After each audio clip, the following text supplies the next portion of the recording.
And hello. So today we are going to be playing with Pay to Win Blue Eyes. Blue Eyes is a deck that can run many different skills. By far the most popular is the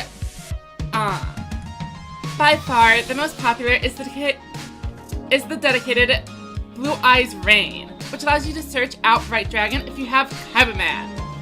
But in my experience, finding the Blue Eyes Bright Dragon is the hardest part of making the game plan work.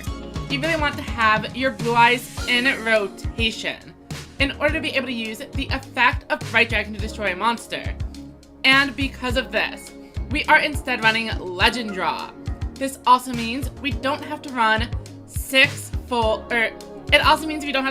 7 tribute monsters. So we cut back a little and put in a Super King Rex, which is able to revive cards like Urabi and our Celebrontosaurus to keep advantage flowing. Alongside a Sports Dragon package, we should be able to bring out multiple boss monsters every turn incredibly easily. I even considered running a Monster Reincarnation in the Shield and Sword slot in order to make sure we are actually finding the cards that we need. However, on the latter, I am expecting decks like Harpies to be relatively popular. If I were going to build this deck for a tournament, I would probably want to make sure I have more ways. I would probably be focusing more on the machine matchup. And tailoring my deck for that may include changing out some of these cards for other options. Adding Shield and Sword to Monster Reincarnation could make sense, especially if you think the Blue Eyes matchup is going to be relatively common as well. Cards like Shield and Sword and Shield don't do very much in the mirror match. Speaking of the mirror, Talismanic Seal Ray is an incredibly important tool to actually be able to get over an opposing Blue Eyes. Our Bright Eyes is only able to go up to 3,000 attack, and if we don't have the Blue Eyes on field, crashing in feels terrible. This deck is pretty simple in concept, so let's take it to the ladder and see if it works.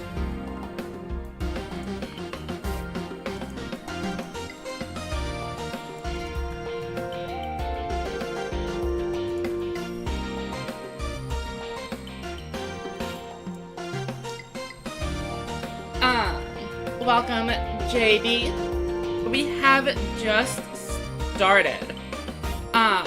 So we're gonna be playing Blue Eyes for around an hour. And then we will be figuring out something to do while we wait for the point battle to go live. I actually did not really think ahead to what I'm going to do for that interim hour. Where, we can't really be playing ranked if we are in the point battle room. In any case, we are up first. With a hand like this, I think we have no choice but to go in with our 2 tribute monsters. Setting and passing is going to lead to us bricking. So let's bring in Kyberman and use the effect for a turn 1 3,000 attack Blue Eyes. Clearing out both of these monsters should be pretty difficult for just about any deck, unless they are also on Blue Eyes and have a Bright Dragon. But it looks like they are running Noodles, Tribute to the Doomed, and if they have a boss monster. No, even worse, they have Essel. They are going to revive my own Blue Eyes and use it against me. Welcome, Shoto. Alright, and then they bring in a Flame Cerberus. If this is Servant of Dawn, no, we already know it's Noodles. So the Noodle Art reboot is going to boost up the Blue Eyes, apparently. Does not have to be a Pyro monster that gets the attack bonus. And now we are in a bit of trouble.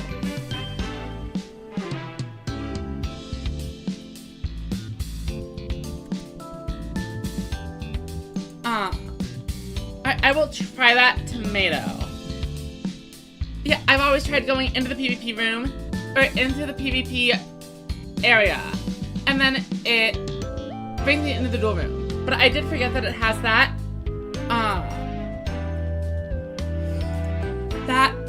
option outside as well. Okay, so we find the Urabi. And that means we are going to bring in the King Rex.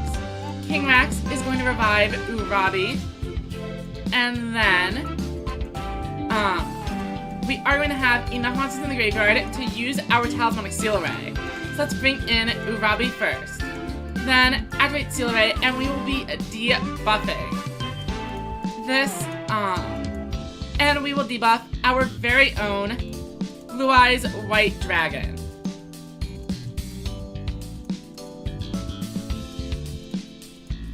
Enter the battle phase and swing over the two monsters. Unfortunately, Flame Cerebrus.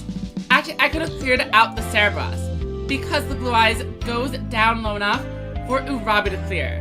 That was a misplay. Jodo, I will send you the tournament Discord.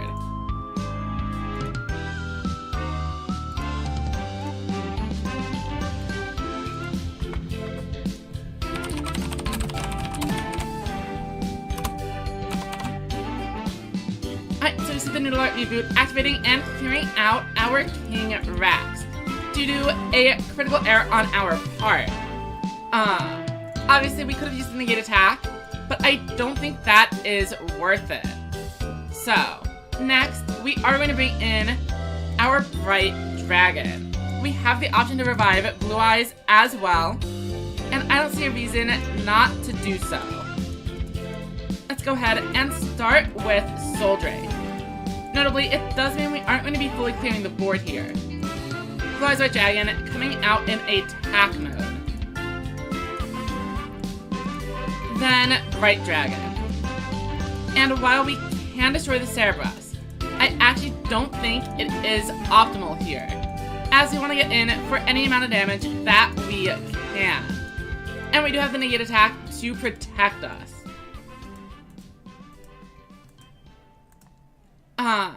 Let's go ahead and pass turn. Welcome, Manarchist. How are you doing today?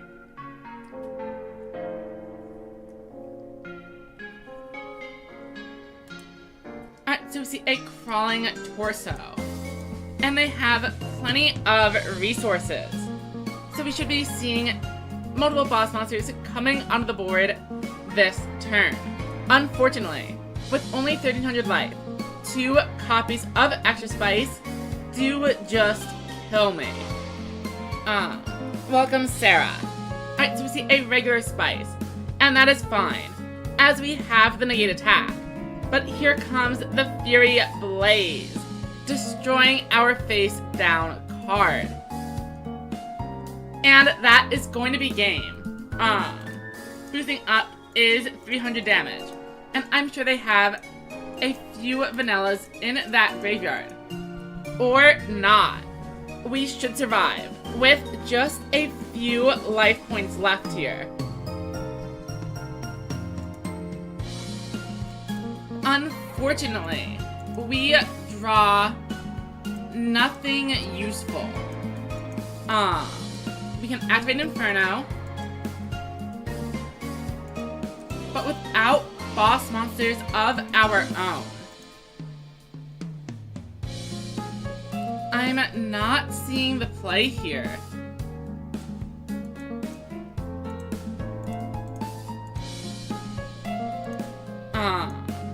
I mean, we could attack, but then either boss kills us.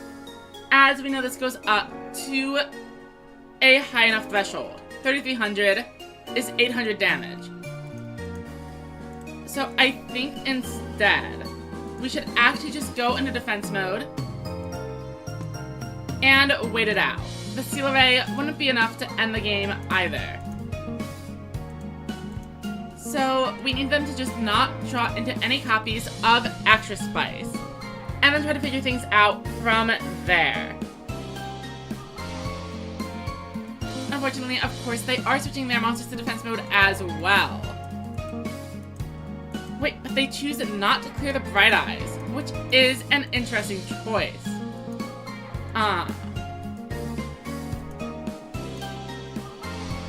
So now that I have 2, does that help me at all?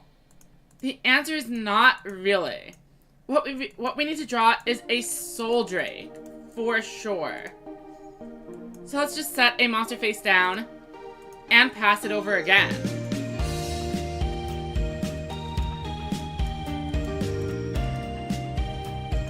I know we have 2 of them in the deck. Oh, another Fury Blaze slowly cracking away at our life.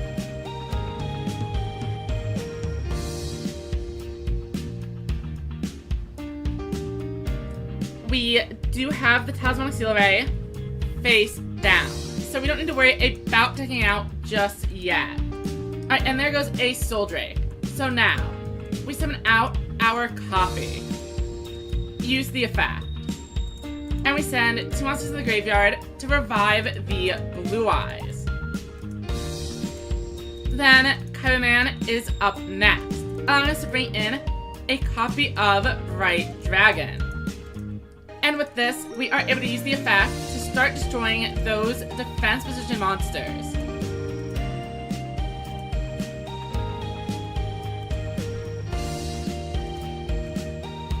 Switch the Bright Dragon to attack mode, and seal array the boss.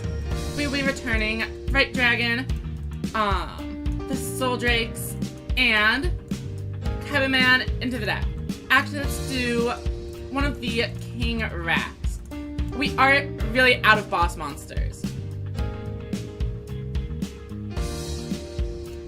We'll go ahead, debuff Spice, and unfortunately I am kind of expecting to just run into a slime and die, or the negate attack. So that is going to be it. Our monsters are in attack mode, and the game is over. Sarah, I will probably play a little bit. I'm not sure I'm gonna have the time to do it fully. Alright, we see a second copy of Extra Spice. But all of this is largely unnecessary.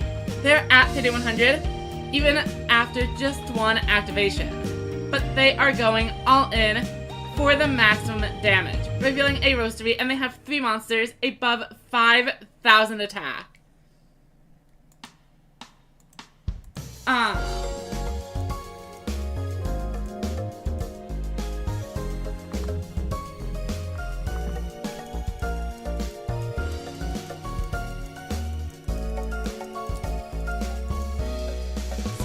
I think we are going to do one more game with Legend Draw, and we'll try out the Blue Eyes Rain variant.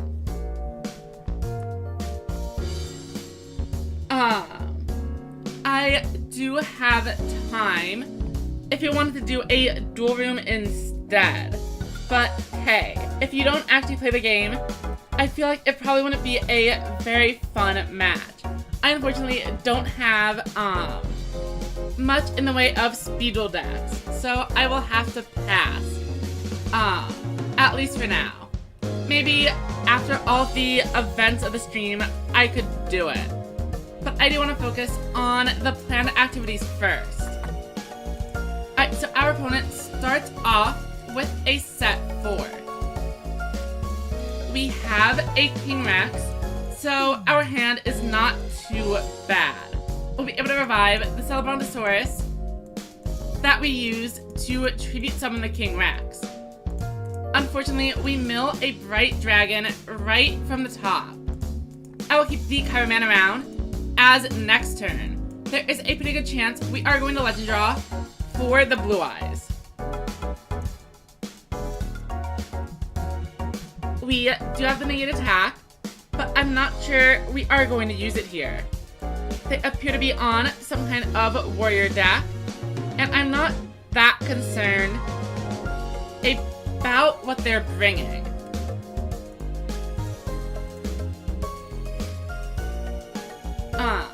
Notably, to use Legend Draw, we need to have no monsters on board, so we aren't able to use it after negate attack. Alright, Essel is going to mill, but it is turn 3, so it isn't as much of a problem for us. No special summons, all it's doing is kind of slowly setting up the Ice Star. It's putting that third warrior name in the graveyard. Spectre Squall, going to send Yami Ruler and Kime Ruler, allowing the Ice Star to revive one. Presumably, they should choose one of the ones with 2500 defense, but instead, Semi-Ruler comes down. Like I said, we aren't going to use negative attack, so we are able to Legend Draw into the Blue Eyes next turn. We do take a little bit of damage here, but I think it is worth it.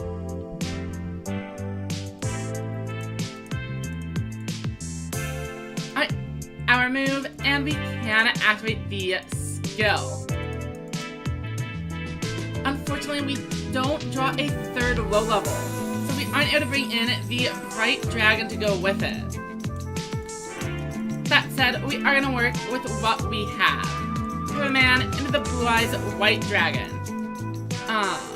We will throw these two face down.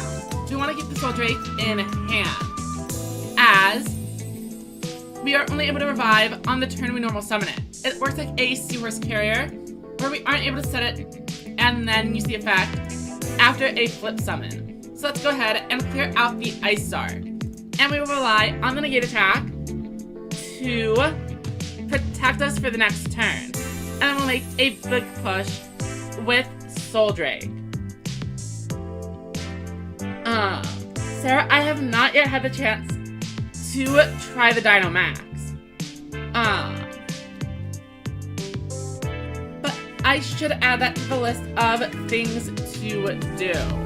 Maybe I will play it a little bit in stage 1 of the qualifiers. Since I would like to get some experience with the deck. Alright, so we see a Trick Pigeon. We see a Trick Pigeon returning Ice Arc into the hand. A little bit of an unconventional card in the deck, but it's working out this time. We also saw that they discarded a Hammer Crush, which I'm surprised they didn't go for, considering we do have 3 face downs. We are going to activate negate attack and use it, and now Blue Eyes is protected. All we need is 1 low-level monster, and we can get in Pitcher plus Soul Drake, Dragon's Inferno to destroy the face down. Then Soul Drake revives our Bright Dragon. Bright Dragon activates the effect and is able to destroy one of the monsters for free. Let's go ahead and remove the Semi-Ruler. Then I'm going to activate the Seal Array that we had face down, returning our Soul Drake and our Cyberman and the King Rex into the deck.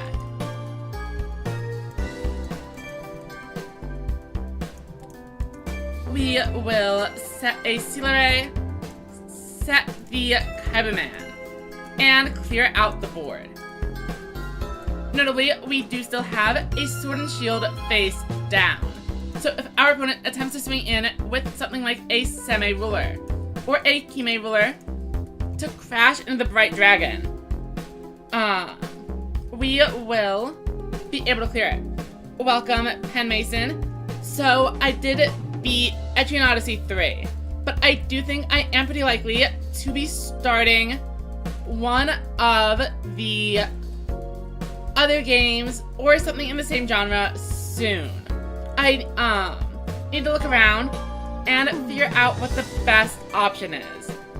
I've also been considering a game called Dungeon Encounters, and I know there is Labyrinth of Refrain as well on the Switch. I'm not super familiar with the games in the genre, so if you have any suggestions, definitely let me know. I did enjoy Etrian Odyssey 3, and do plan on playing more dungeon crawlers in the future.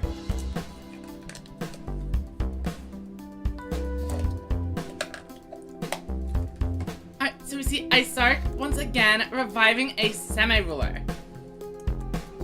But that is not a great plan when you have one with 2500 defense as an option. Opponent surrenders, and we get a win.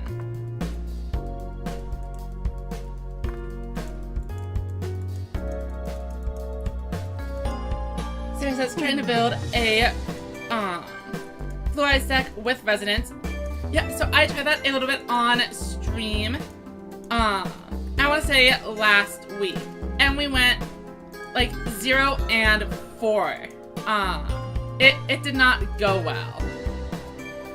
I can go ahead and see what I was running at that point. I do think the third Bright Dragon being missing may have been a bit of an issue, but running this Phoenix isn't that bad. The thing that definitely hurt the most was not having a way to get to the White Dragon. As I think the Bright Dragon, without the White Dragon, is definitely going to be worse off than a card like Dragias.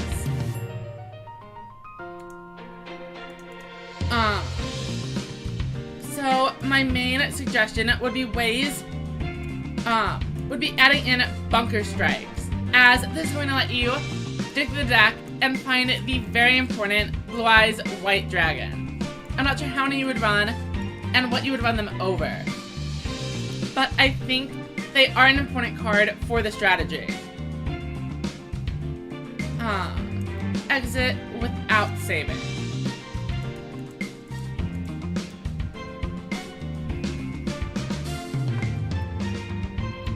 And then let's do a couple of games with Blue Eyes Rain.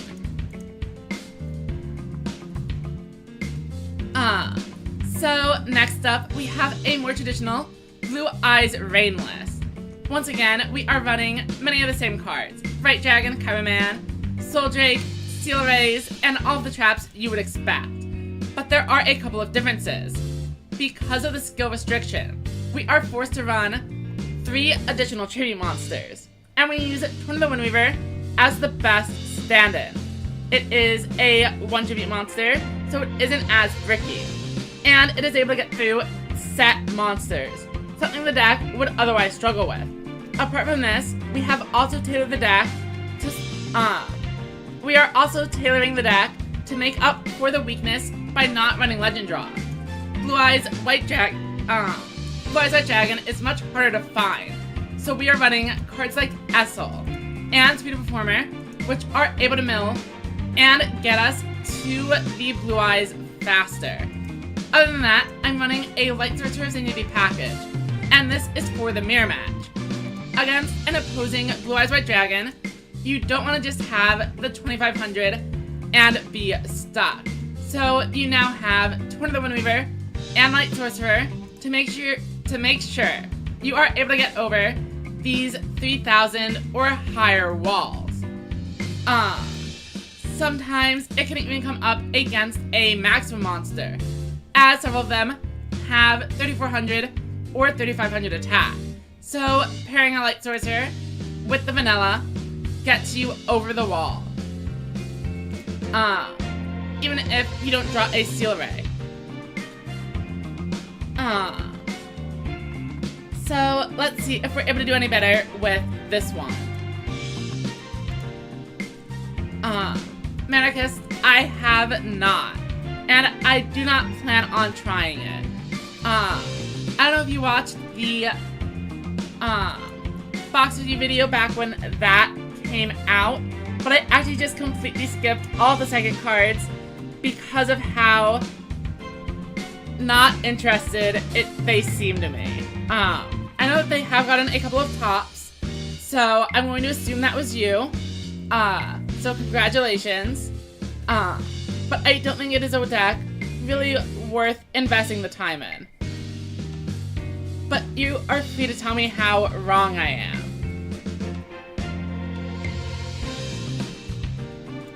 Alright, so we are up against a Roa, and they immediately Death Doom Requiem to get a boss out of their hand. However, we do have 2 copies of Essel, so let's see if we are able to find a boss of our own. Unfortunately, the first one is a whiff, and the second one finds Torna. Not the greatest pull, but also not bad, as we are able to go ahead and ditch 1 copy of Bright Dragon to flip up a monster. It is the Arching Soldier. We will tribute off both Essel and mill a card with Bright Dragon for the attack boost. Soul Drake in a defense node, and we battle. Let's go ahead and clear out the Arching Soldier if we can. Unfortunately, a widespread rune would actually be pretty devastating. Most players are on negate attack, but removing the Bright Dragon and leaving us unable to clear the Arching Soldier would be a bit of an awkward situation. However, especially in a Rebel deck, I wouldn't be expecting them to activate a rune here. Negate attack means that my monsters stay on the board, which helps fuel the effect of Doom Metal.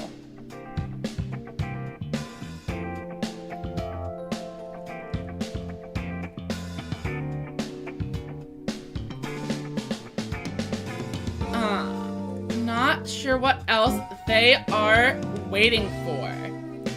There can't be that much to think about. I'm only dealing level 1100, so a slime doesn't do anything. And the negate attack, largely really just depends on whether or not they are already holding a Doom Metal. I mean, even just letting the attacks through sets up the phaser, so it's not that big of a deal. I probably wouldn't be activating anything if I were them.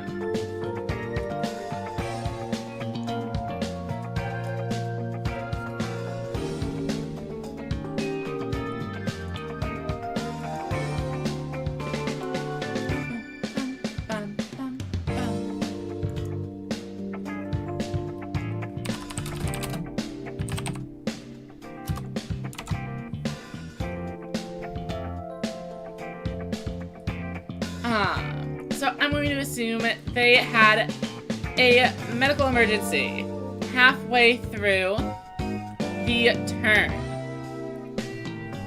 and are unable to activate the trap card. So we will sit here for 3 minutes and then win via timeout.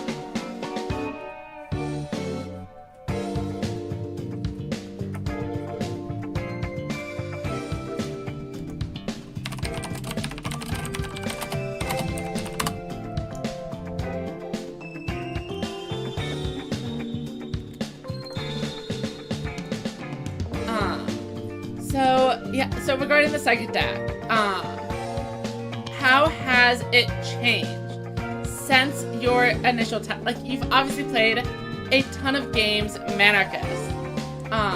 Was there anything that surprised you? Or changes you've made to the build over time?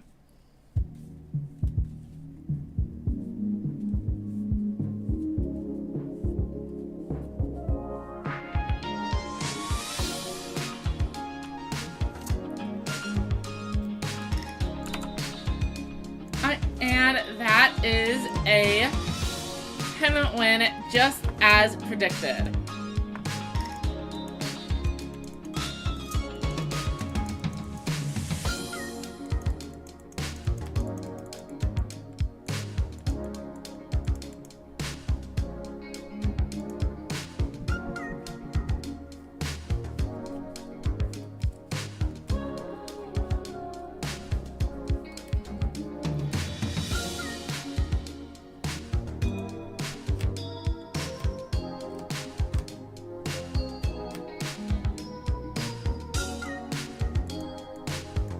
Okay, and we have found our next opponent. You got probably going to be Machines, but possibly Overlord. or 7's Axel Road. Alright, and they are up first. Alright, opponent starts off with a pretty standard set 5. A little bit lucky to draw exactly 2 spell and trap cards, but we have some things we can do as well. And we are going to start with Essel and attempt to get into the free boss. And we actually managed to find a copy of Bright Dragon. And that means... Why am I not able to use the skill anymore?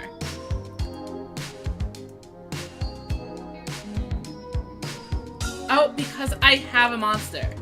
That is a mistake. I was supposed to use the skill first and then Kaibaman, but I didn't want to add the boss back to my hand. So, actually this is fine. Let's go ahead and speed performer. Activate the effect on Bright Dragon. Then we can tribute for Torna. Activate effect.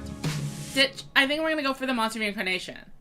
And that'll flip up a monster on the opponent's board before Bright Dragon boosts even higher. Obviously, there is a pretty good chance of something like the negate attack coming down, but it goes through. Torna is up next and swings into another 0 defense monster. Will Essel hit the 1? But no, it actually does manage to clear the assault cannon.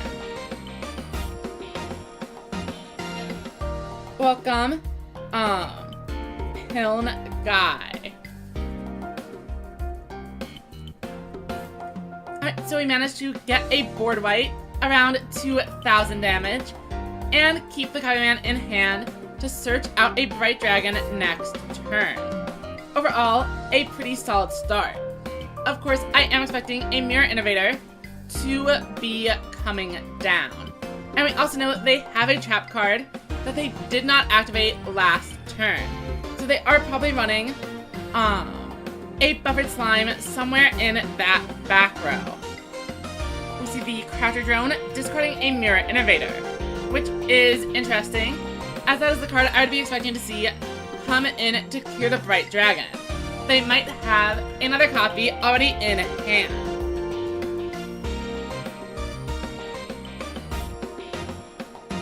Ultimate Bond reveals the Gold Rush, which is able to come in for 3,500.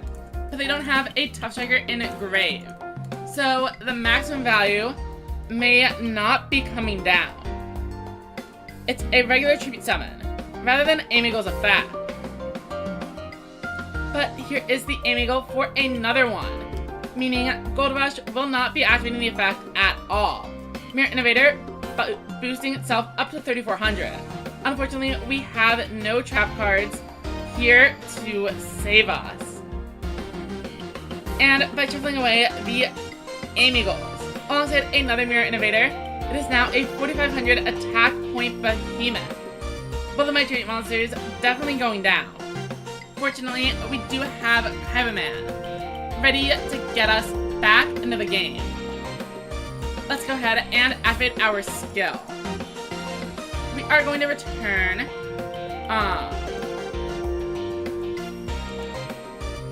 I want to say one of the Kaibaman. Reveal the other. Add Bright Dragon. You know what? I probably actually should have kept it. So that way I'm able to use the effect again next turn as well. I will mill a card with Bright Dragon. Losing the slime is a little bit concerning. But ultimately, not that bad. We'll go ahead and set the rest of our cards face down. Obviously, the 0 defense Light Sorcerer is a little bit concerning, given that a Mirror Innovator is able to pierce over it pretty easily. But they go for the negate attack. Rather than a buffered slime face down, they were saving the card to protect their board later. Unfortunately, an immediate Barrage of Steel is going to remove Sword and Shield. But that is actually fine with me. But this is much less okay. Mirror Innovator going to gain Piercing and run right over my set monsters. Amigle activating the effect. and the Mirror Innovator is definitely game. But they don't even need it. All they needed was to get a boss into the grave.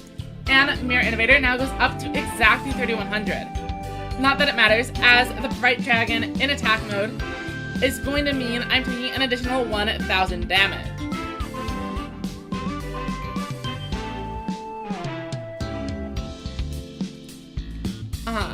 Even if I hadn't set the Light Sorcerer, this was exactly lethal. Interesting that they do choose to swing in over the set monster though, as there is always a small chance that it was going to have more than 1000 defense.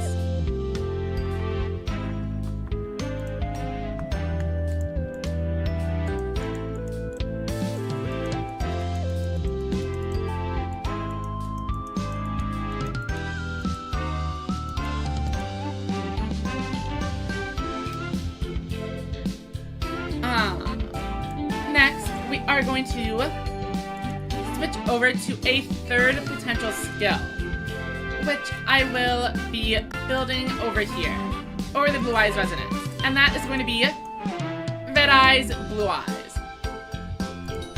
We're going to give it another chance, Black Dragon Rising.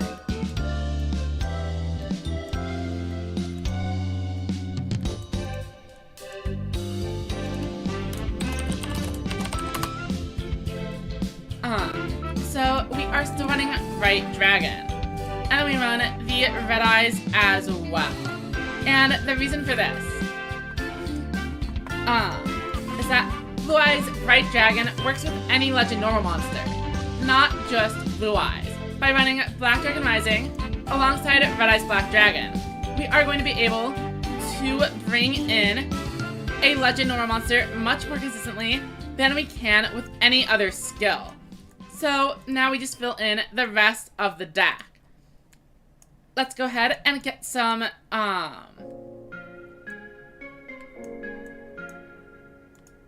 dragons. We need to find the black chick as well. And we need Crabman, who I believe is what, 600. So with both Red Eyes and Bright Dragon having access to these monsters that allow them to come out for one tribute, the deck should be relatively consistent. Especially with Soul Drake, it would bring in the Bright Dragon as well. Other than that, I think we do want to run Torna, as once again, we are required by the skill to run 7 high-level monsters. We are going to be running the standard suite of trap cards, and then definitely going to need some spell removal as well. We will go with I think Monster Reincarnation is probably a better idea here, because we need to revive these Bright Dragons to make our Crabman actually work consistently. And then Talismanic Seal Ray as always. And this is another deck where I think Essel does make sense. And then finally, what do we round this out with? I mean, only 2 slots, so Currybot, not a great idea. Let's just go look at what is being run in traditional Blue Eyes decks. And there's probably something I forgot to port over. Tournaments and Blue Eyes. I just see Sports Dragons. Maybe just a vanilla 1500. Would it be a good idea? Let's just put in a couple of Dragorite and call it a day. Notably, if this was for a tournament setting, I probably would actually bring in Winged Dragon over the Dragorite, as the 0 defense is a huge liability against Mirror Innovators. Let's go ahead and see if this is able to do anything on the ladder.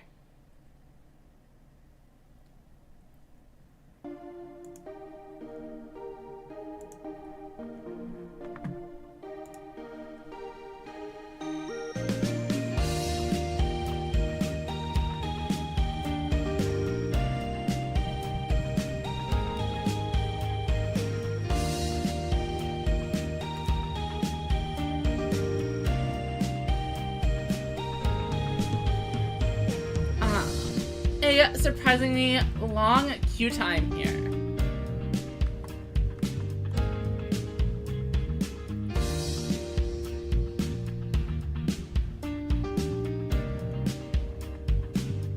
Alright, and we are up against another Roa. But this one is on an archive skill rather than the Death Doom Requiem. Alright, so we managed to draw a Black Dragon, Chick, and a Kaiba-Man. So, going against this archive skill Roa, we managed to draw Kaiba-Man and Chick. And that is actually very convenient. By using Black Dragon Rising, we are able to return the excess Bright Dragon into our deck. Then add the Red Eyes to hand. Then we bring in Black Dragon's Chick and Kaiba-Man. And both of them have their effects online. Let's go ahead and swarm the field with huge dragon monsters. Unfortunately, Bright Dragon is not going to be able to destroy the monster as it is set face down. And with 3 trap cards, it is actually a little bit unlikely we are going to be able to hit for the 3000 direct. But they don't activate anything on the first swing. And we get in. So, if all three of those set cards are spells, we can probably expect a removal for the negate attack. Something like a Talismanic Seal Array, and maybe their legend as well. Light Sorcerer Sanctity coming in. And this would allow their 2500s to beat our 2500s. But of course, if they bring in a Bright Dragon, they are going to be able to boost it to 3000 anyway. So it is just a little bit of extra damage that they choose not to opt for. And here comes the Seal Array. Thanks to the power of Essel. Milling another monster, they are able to just barely use the effect, returning every monster from their graveyard into the hand. And then Dragon's Inferno coming down.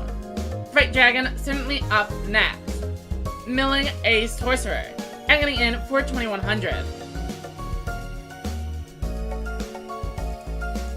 Our move, and we draw another Kaiba-Man, which is incredibly convenient. Let's go ahead and activate the effect. This time, our opponent is indeed having a face-up monster on the board, which means a free destruction with Blue Eyes Bright Dragon's effect.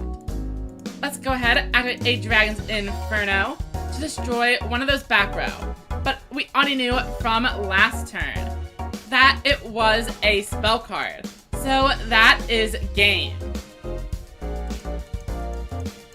We'll go ahead and give it one more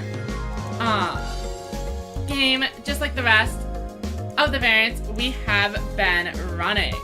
That was an incredibly quick match. But when the deck does what it's supposed to, it is very powerful. It's just not super likely for it to happen. And our opponent was definitely bricking a little bit there.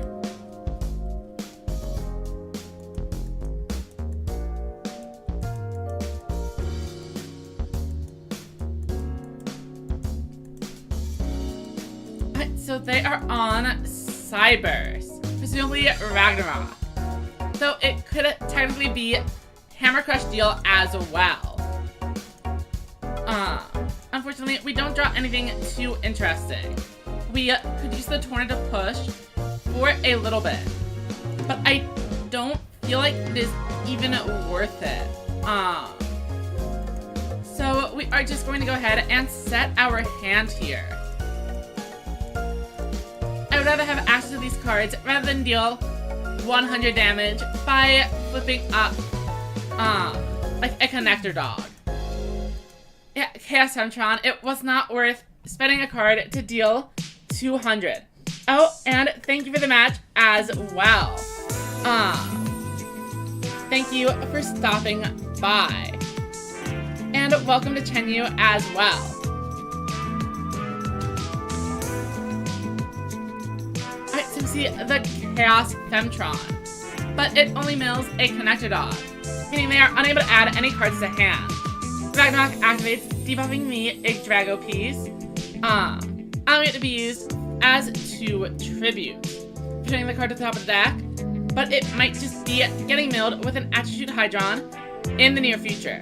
Alright, looks like only one boss monster, as the Torna itself is also debuffed. And they mill the Dark Femtron before entering battle. Unfortunately, we don't have any actual, any trap cards, so we are taking the full brunt of the attack. But we do have a Monster Reincarnation if we need to use it. Unfortunately, no KP05 in there. But we did draw 2 Essel, and that means we get another chance to try to find a better card to revive. We are milling 4 and just looking for a KP05, but we do not find it, unfortunately. We are going to bring in the Blue Eyes Bright Dragon and mill 1 more time. And unfortunately, it is the negate attack that is going down here. That is a little bit rough. I think we will go ahead and use our Seal Array. Return in the Soul Drakes and an Essel.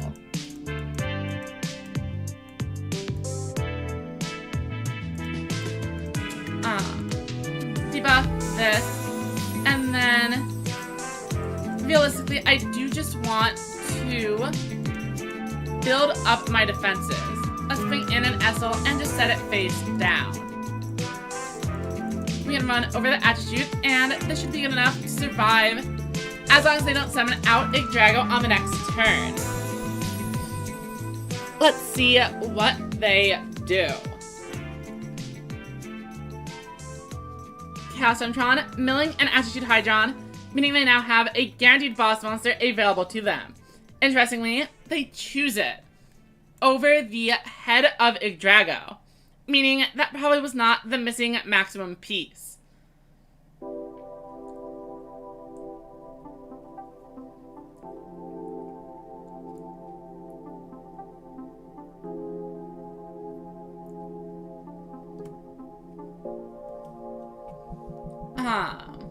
After this game, we probably will try setting up the point battle room. That way players are able to join with plenty of time to go. The event is starting in a little bit over an hour. And here we see them heading into the battle phase. But just like I predicted, I did need to set that Essel face down in order to survive the turn. My opponent has 4,000 life.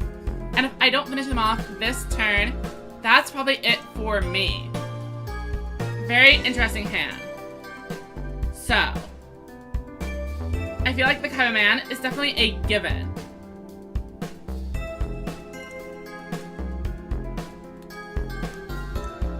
As we definitely need to bring in this Bright Dragon. Let's go ahead and special summon it. Then we can activate our skill. We reveal the Black Dragon's Chick and get to add the Red Eyes to our hand directly. And then we debuff the Dark Femtron. Next, we summon Chick onto the board and use its effect to bring in the Red Eyes Black Dragon. And we need to use this before we activate the Bright Dragon's effect. Otherwise, we wouldn't be able to destroy a monster. Let's go ahead and destroy Attitude Hydron. So, after that, we can summon in Soul Drake. And I think we just barely win the game. Let's enter the battle phase. Crash in the Soul Drake. Swing in for 1,000 damage. And then get in for 100 over lethal. And that is another win for the Red Eyes, Blue Eyes variant.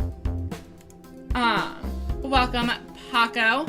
We have been running basically every variant that we can. We've done 2 games with Red Eyes, 2 games with Legend Draw, and 2 with the dedicated skill.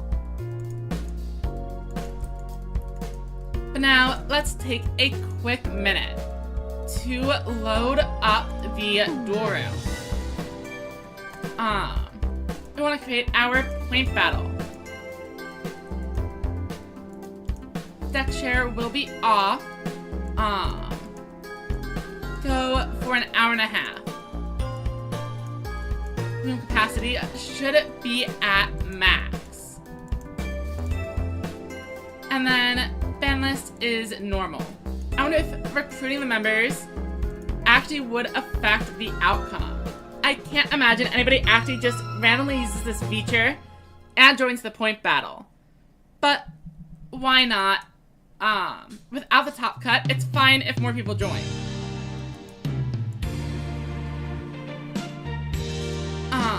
So I'm gonna go ahead and set that up over in the duel room info.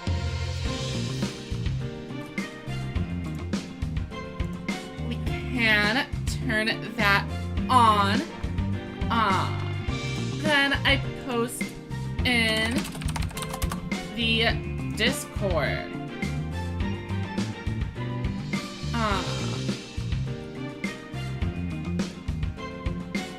Where is it? Okay. Tournament participant.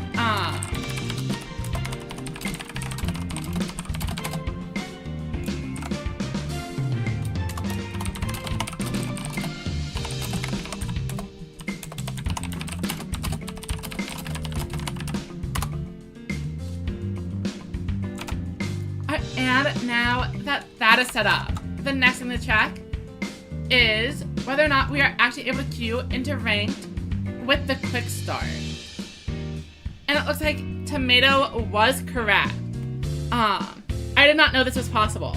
I thought if you were in a duel room, you were unable to enter ranked because clicking on the big building just takes you into the point room lobby. But that is good to know.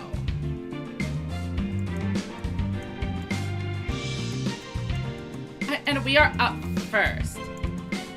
I think the right play is probably setting the Essels and the Cyberman.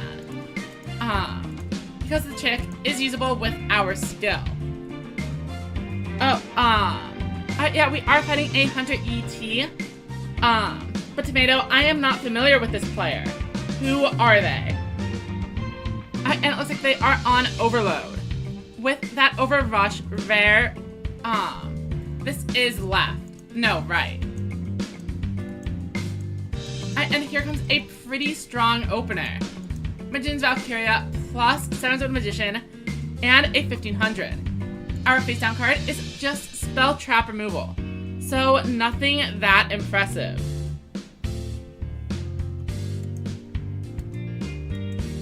Tomato says they are a speed player. I wonder if they are preparing for the World Championship qualifiers. And unfortunately, we draw into the Bright Dragon. I should have kept the Cyberman around, it seems. Especially with an awkward hand like this.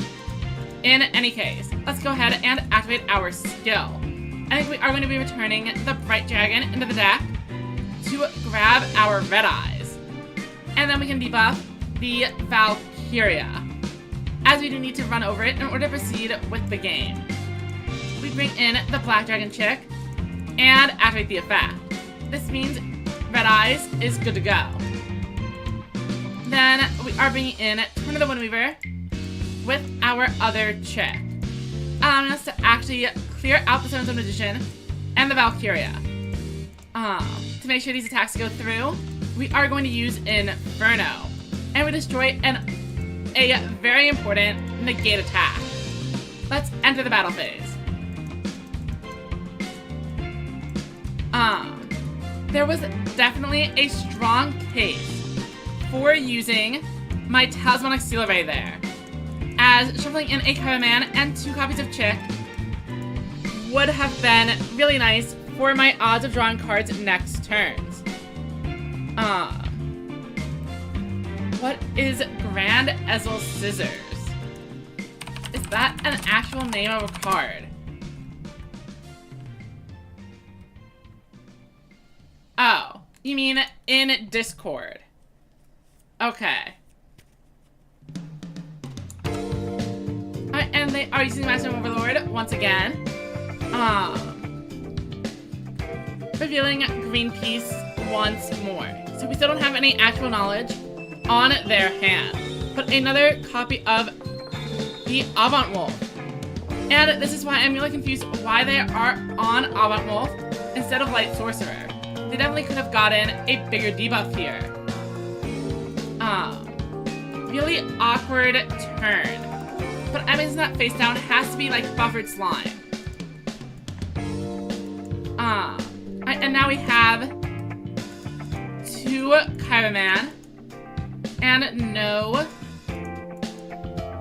Bright Dragon. We can reincarnate to grab the chick. I mean, that seems useful. Let's go ahead and reincarnate. Discard one of the Kybermen. Bring back chick. And then activate the skill one more time. This time, we return Kyberman into the deck to grab Red Eyes. We will go ahead and debuff a monster.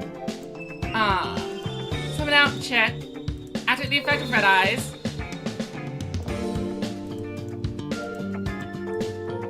Bring in Essel.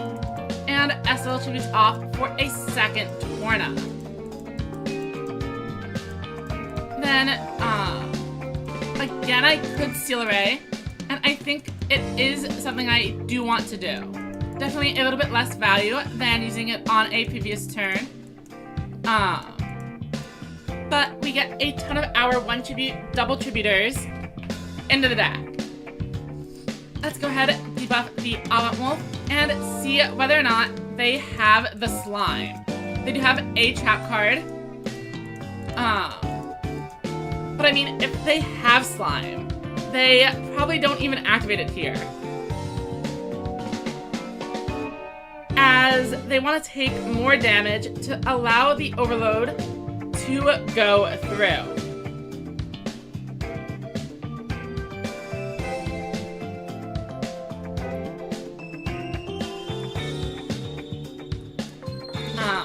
My plan is to keep them above 3,000 with as many of these attacks as I can. I mean, if they draw the maximum next turn, I guess it is what it is.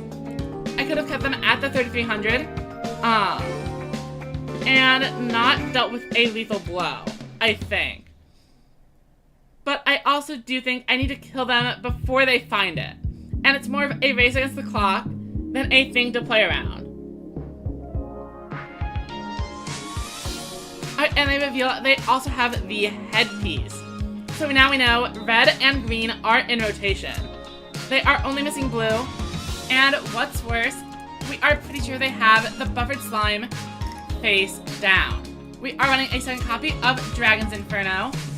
But what are the odds we actually manage to get to it? Only 5 out of 21. And then even if we do, are we going to be able to find a lethal with the other 4 cards? At this point, it might be worth stalling things out.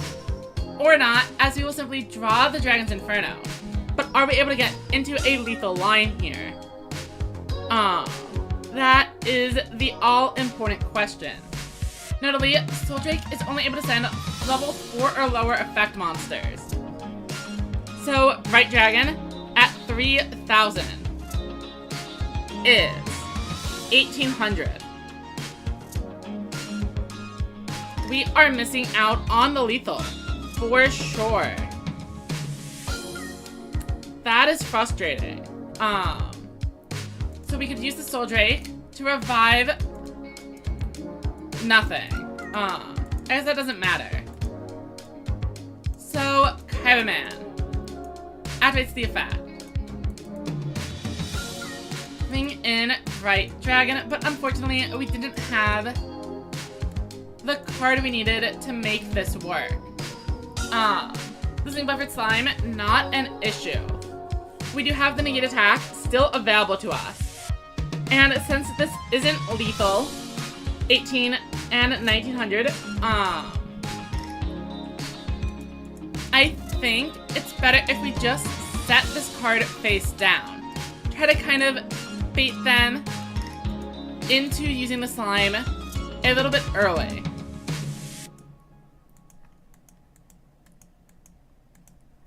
I am 90% sure this is the slime. So they go ahead and activate it. We clear out 2 of their monsters, but by not using the Dragon's Inferno, remember, we weren't getting lethal either way. But now, if they draw into a magical stream, they are going to only have a 50-50 at hitting it. And they choose to destroy our Dragon's Inferno. This is exactly what we planned. Now, if they try to maximum summon, we are going to be able to stave off the attack. And as long as we manage to draw into an out on the next turn, we win the game. Sarah, the point battle will begin at the start of the next hour. So you have around 50 minutes to join the room. Notably, that is the only participation restriction. You have to be in by the start of the event or it won't let you join any longer.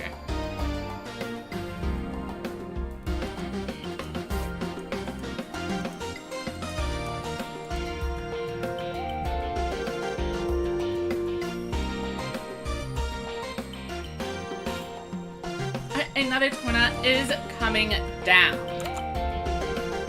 They are swinging in. I could use the negate attack, but I don't think I want to. Alright, they crash a Torna, but that does mean if I'm actually able to set up the double combo, we are going to be in a pretty strong position. Let's see what we draw into. Alright, and I see a Soul Drake and a Black Dragon's Chick. Notably, Soul Drake does prevent level 7 or lower monsters from actually attacking though. So we will instead do it another way. Activate Black Dragon Rising. Return Ultracorn into the deck. Grab Red Eyes from Grave. And we are ready to go. Black Dragon's Chick activates its effect and brings in the Red Eyes Black Dragon. Then we set up our Soul Drake and our Dragorite, but rather than attempt to actually be summoning them out, Soul Drake can't use Dragorite anyway. We bring in Bright Dragon, mill a card, and use the effect to destroy the Torna. A little bit redundant with me debuffing it, but this is lethal.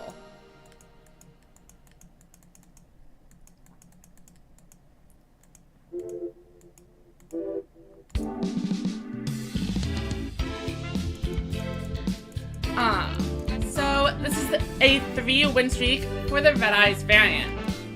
And it's the only one that has actually won. Oh, welcome Hunter. Did not know you were in the chat. That was definitely, probably the most fun game I've played today. I think it was definitely, like, actually seeing some back and forth, instead of me getting rolled over or me rolling over the opponent. I'm gonna go ahead and go for another one.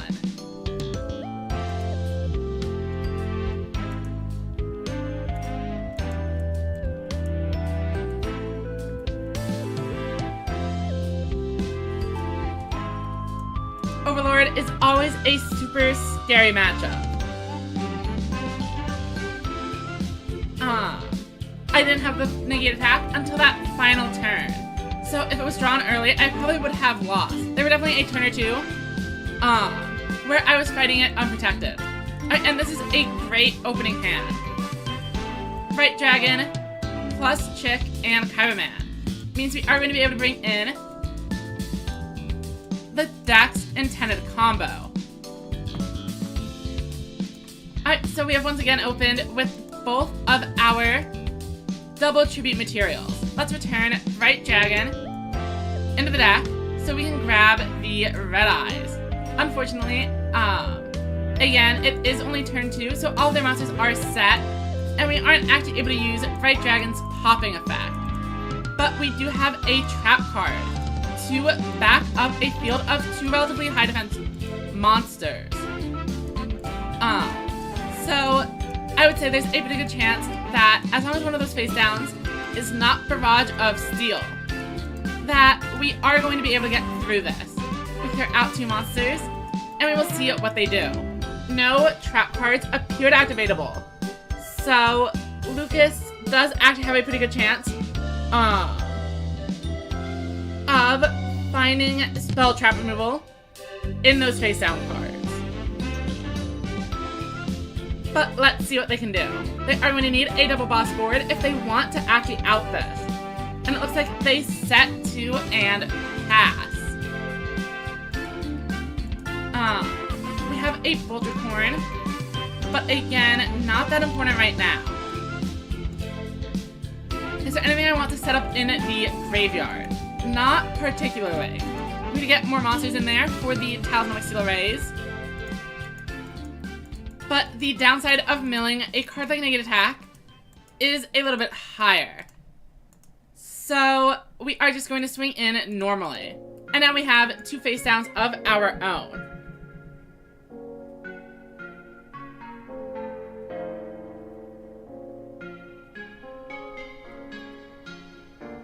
And let's see what Lucas does. Presumably, they do have plenty of low-level monsters available to them. Alright, and here comes the Barrage of Steel, and they do destroy my trap card. Unfortunate. I probably would rather have the Sword and Shield than the Seal Array. You see them activating the Bicorn to make sure they have enough fuel for their effect. But they don't actually have a Tribute Monster. So, never mind. We are definitely going to start here with the Torna. Get all of their monsters face up for us to see. From the Windweaver, discard Essel, and flip. Then activate the effect, and I am pretty sure there is a good chance they are going to use Negate Attack. So we are destroying the weaker monster, even though it theoretically isn't optimal damage. We will enter the battle phase like this. Swing in over the Essel. And Negate Attack does come in. I was thinking if they do have the Negate Attack, I want to remove the extra 1,000 attack from their board rather than the double tribute monster, as they are already going to have a ton of material by having 2 monsters on the board plus everything they draw. Essel milling another copy of Innovator. Kind of unfortunate for them, presumably.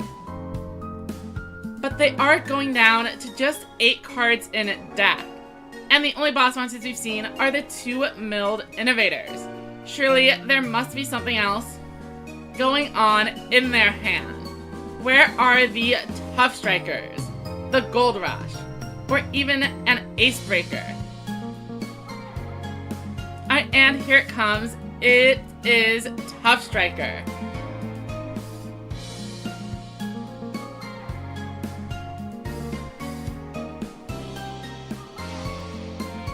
Obviously, that is the worst option for them, but there is another chance of a second boss monster coming out and being much more powerful. Here comes an Aim Eagle, and I'm expecting to see the big Mirror Innovator shuffling away the other 2 Mirror Innovators. And that appears to be exactly what is happening. Activating the effect, what will they return? It is a 5,000 attack point monster. Our bosses are absolutely going to get run over here. And our opponent is still at 6,000 life. They actually managed to keep the Red Eyes on board so that I'm not able to reuse it with the skill on a future turn. Seems like a good plan. However, I can summon out Soul Drake and Boltercorn. And then, while Soul Drake would turn itself off, I have a Bright Dragon already in hand. So I'm going to be able to attack with the Red Eyes as well. Let's activate the effect of Bright Dragon. Pop the 2500. Negate attack is already out of the way, so we don't need to worry about it. We can use Talismanic Seal Ray and shuffle in our chick, a Bright Dragon, Crowman, and the other Bright Dragon.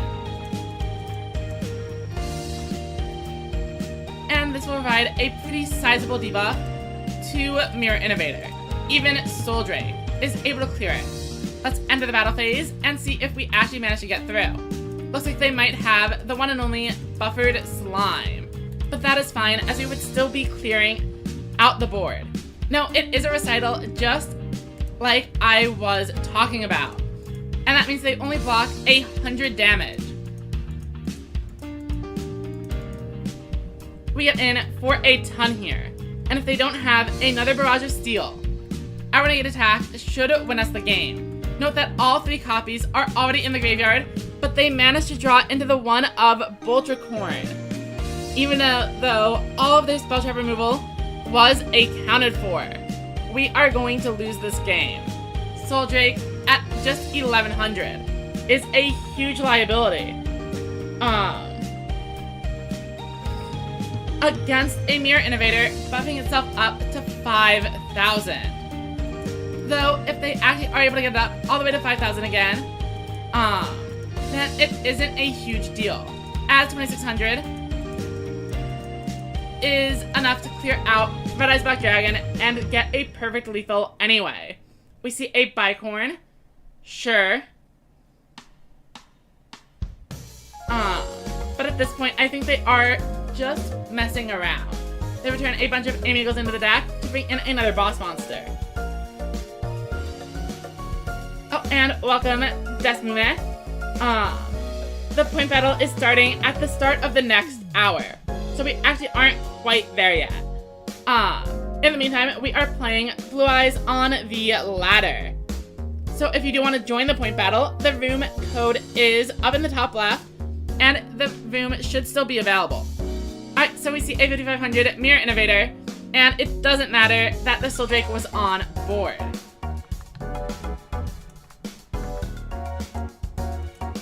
Oh, and I forgot to send them the Nice. That is my bad. Have I seen the hero and berry support for Rush? I saw the initial structure deck reveal, but not much apart from that.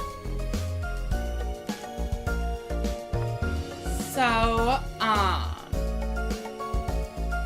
I know Neos was revealed, and like some kind of contact fusions. But that is about it.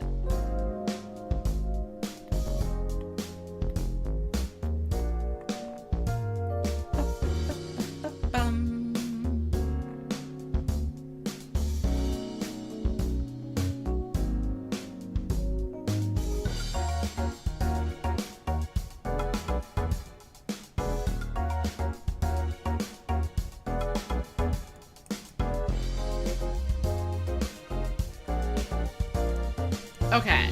Oh, it's Tara. Welcome. And Tara is in the chat. So we see the Psychic playmat and sleeves, but it looks like they have picked loot. Jagius, not a ton of info on the deck, but Tridrago and Slugger would make me lean towards saying it is the Resonance build. However, there's also a good chance this could be something like Metagios here. Fortunately for us, we did draw into a Bright Dragon. So we are able to just casually bring in a 3,000 attack point monster and deal with the turn on Dragius. Based on the play, I'm going to assume Tara is breaking a little bit, as that Dragius is alone. If they had any spell trap cards, they would be in the back row. And if they had another face down monster, or another level 4 lower monster, it would probably be on the board. So we get in for 500. Not a very impressive start on our end either, but it is enough to get us in the game. We see another copy of the Sport Dragon, and that means if they manage to draw 2 additional low levels, both of those boss monsters that were breaking Tara's hand are going to be used for a big comeback. As expected, it is indeed Dragonic Slayer, and we see a 7 shift. to bring in the other one. And unfortunately for us, it is another Dragonic Slayer. And that means our negative attack is gone. But not only that, our sword and shield is too. Being able to reduce one of those monsters to 0 defense, or from 0 defense to 0 attack, would have been great. However, sword and shield only worked on level 9 or lower monsters. So Dragonic Resonance would have made it immune anyway. It is our move. But this is a hard board to out. Let's go ahead and activate our skill.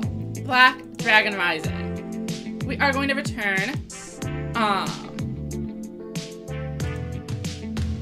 Favorite Slime into the deck. This allows us to add Red Eyes Black Dragon, and then debuff one of these Dragonic Slayers. After that, we will summon in Black Dragon's Chick. Activate the effect and bring in the Red Eyes Black Dragon. But we're not done there. Caravan takes the stage. And Monster Reincarnation means Essel is gone. To bring in the one and only Blue Eyes Bright Dragon from graveyard to hand. Caravan is then able to transform into the Majestic Dragon. And we mill one to destroy one of the Slayers for free. End of the battle phase, and we are getting in for 3,500. Unfortunately, this is not enough to close out the game. So another strong push from Terra could do it. Losing all of our back row, showing off the strength of those Dragonic Slayers. We had the negate attack. We had the sword and shield. But now all of our traps are in the graveyard. And it looks like Terra does have a play. 2 low-level monsters coming out in attack mode can only mean a tribute summon is going to happen. Bunker Strike uses future mining to draw into 2 additional cards. But without a Sports Dragon to start off the turn, they are going to need a Triad Drago and some pretty specific draws in order to bring in another monster, let alone to clear both of my bosses. At this point,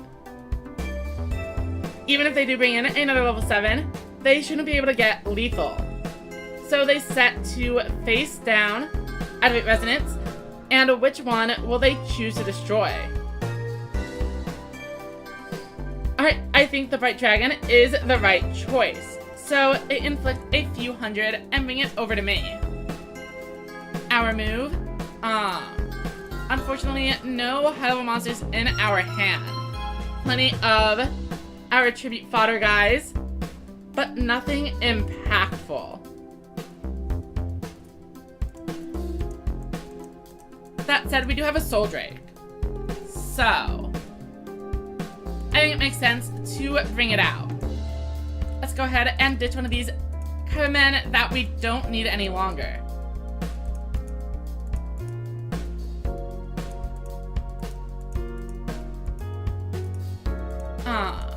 Activate Bright Dragon. And is 700 damage really worth it? I think it could be. So we're gonna go like this. We only get the 1 attack, so they are getting to keep 2 monsters around. But we will see what happens. The alternative was destroying the Bunker Strike. And then swinging in over one of the defense position monsters for doing 0 damage. So it really depends on whether or not they need to, if they are able to use every single card in their hand or not.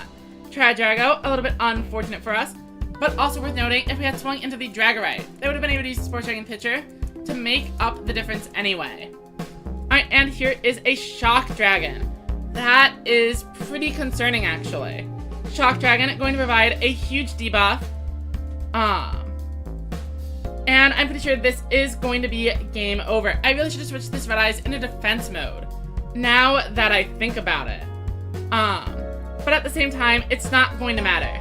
Dragonic Resonance is going to boost the Slayer to 2,800. Then Shock Dragon is going to debuff my Bright Eyes all the way down to 0, and that is game. Resonance putting in the work.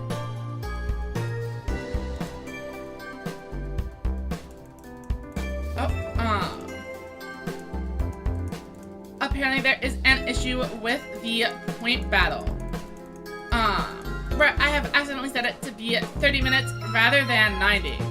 Fortunately, we are able to go ahead and edit that at any time prior to the start.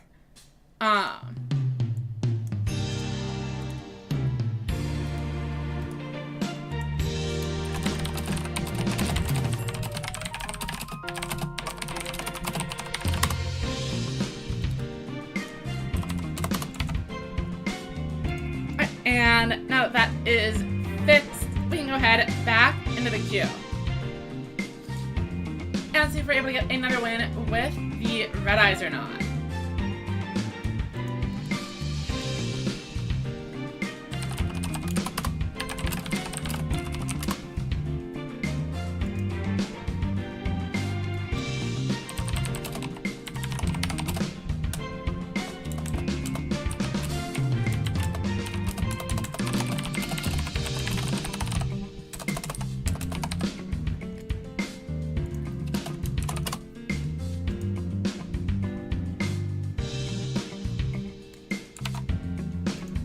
So we did open with Essel. So even though our hand does not have a ton of monsters, it could be pretty easy to turn it around. We are running 7 high levels. 3 of them are Torna, which feels like the weakest role, but simultaneously is the only one that provides a way to deal some damage through a set 3 board. So I would take any of them. Okay, we actually try into a Bright Dragon as well. So I think we do want to start and just see what the Essel has for us. Torna, I will take, for sure. Then we can Kaibaman, activate the effect, and bring in a Bright Dragon. They are on an actual Aqua deck, so I don't think we are super concerned about the Talismanic Seal Rays. No maximum monsters, nothing huge running over 2,500, a lot of kind of vanilla bosses. Being able to get in for 2,000 damage with the Torna's effect is much more valuable than a Seal Ray letting me deal another 1,200. Alright, and that is a board clear. No trap cards. At least not that I noticed. I wasn't paying super close attention. But they are down pretty low. They're going to need to draw a pretty good hand to get back into the game. But we see a Hydration to destroy my face down, and a Triple Thunder is always a possibility. Unfortunately, our negative attack is going down. But the question remains on whether or not they have the Triple Threat Thunder to clear out the Blue Eyes Bright Dragon. They have the Boogie Master, which is a start. They're going to be able to draw an extra card with Fashion of Faith, while also boosting up their boss. And a third back row is in play. Disco Fever, of course, is going to boost the Fashion of Faith, so it is able to clear out the Torn of the Windweaver.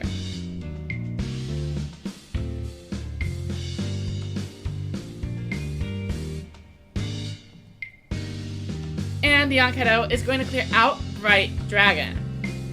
Going into our turn, I suppose we are looking for a Black Dragon's Chick. And we managed to find one of them, no problem.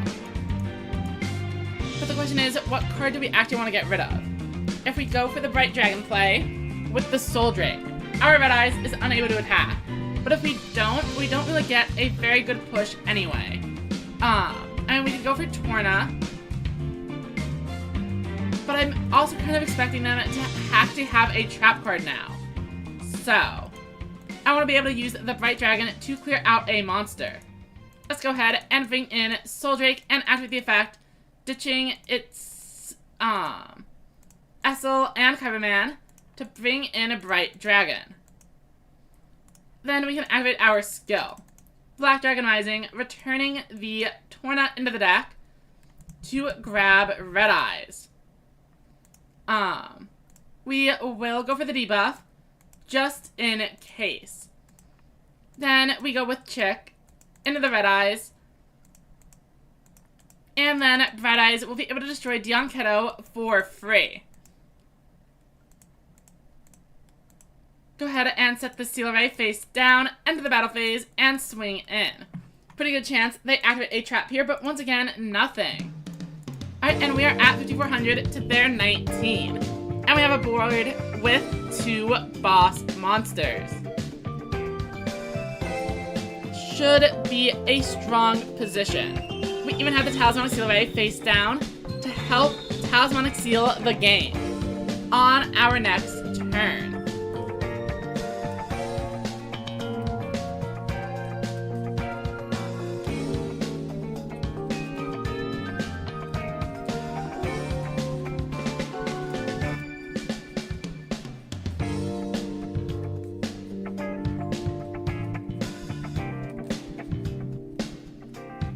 And they appear to have disconnected.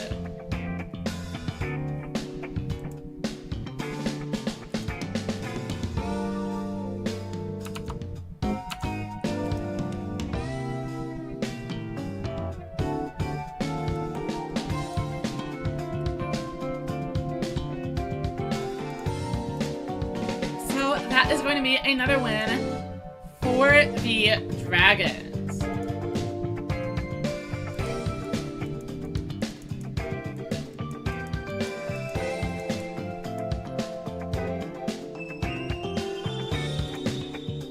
And I think this deck has been doing pretty well, but I would like to switch back to Blue Eyes Rain for a little bit, since that is the default skill, and the one I think most people are going to want to see more of. So let's go ahead and queue up for another Rush Duel. Just half an hour until the point battle begins. So if you want to participate, make sure you are in the duel room.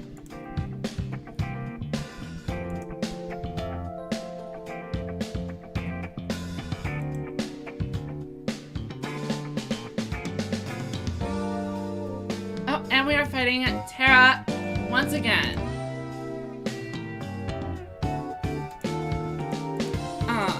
We have changed up to a version of my deck that I am a little bit less confident with, but we will see if it works out. I mean, after all, we did open with the one and only Blue Eyes White Dragon. Alright, Terra opens up with a 7-shift play, 4 back row, and 1 monster. We will try our best to clear this board, but I feel like we are going to run into some kind of card that will stop us. Either the negate attack or the slime. Obviously, if they do manage to stop the attack, this Talismanic Seal Ray is going down. But we are going to try to swing in and see what happens. Notably, a Blue Eyes White Dragon at 3,000 is safe from a 2,800 Dragonic Slayer. And with no monsters in the graveyard, it might actually be somewhat difficult for them to find a Talismanic Seal Ray that they are able to activate. So they're going to need some other form of debuff if they actually want to clear out the Blue Eyes White Dragon. And that's why I was comfortable to keep the card in my hand rather than setting it. Obviously, if they draw into the Shock Dragon, we kind of just die.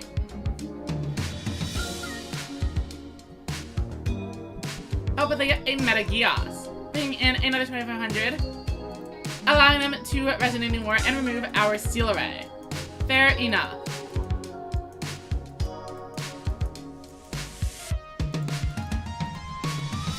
So now we are mostly just hoping to find... Wait, is that the 4th monster? No, it is the 3rd. Okay. Well, I was trying to say we were hoping to find any of our 6 copies of Bright Eyes, but we have failed to do so. So let's go with Speedy Performer and see if we aren't able to mill it. We do get one more shot, but it is just a Torn of the Windweaver. We will buff our Blue Eyes And then summon out the Torna effect. We'll go ahead and discard one of these back row. Swap the Slayer to defense mode. And then throw down a sword and shield. I am a little bit more concerned now. About a big counterattack. So I'm gonna go ahead and set the Soul Drake. And clear over this Metageos.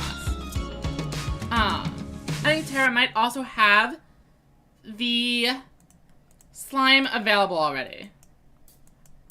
But nothing I can do about that. Them having the slime, it might just mean they don't have a Seal Array. And if they aren't able to swing over this Torna, we are going to be able to put in some pretty decent work during the next turn. Unfortunately, here comes a Slayer. And thank you for the follow, Number. Hope you're having a good day. Does the point battle have any restrictions for the deck? Just the regular ban list. Alright, we see a Resonating War destroying our face down card.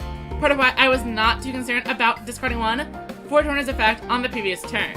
However, these Slayers are still not able to clear out the Blue Eyes, sitting at a comfortable 3,000. Soul Drake goes down. But it's now our turn, and we draw into a Bright Dragon. Unfortunately, we aren't able to use the skill as Blue Eyes is on the board.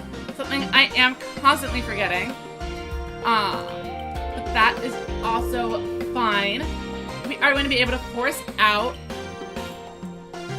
the slime this turn. Speed of Performer activates the effect and buffs the Blue Eyes White Dragon.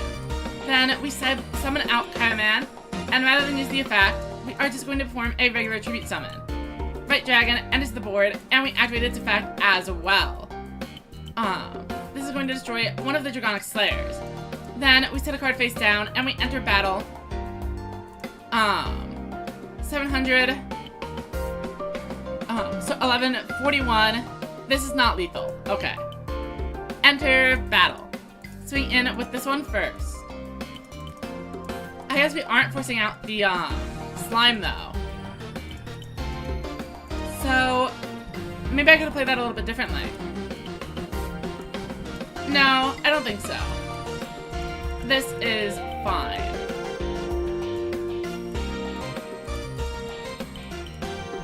All three Slayers should be in the graveyard now. And without a Phoenix Dragon, assuming they're running Shock Dragon and Dragius in those limit 3 slots.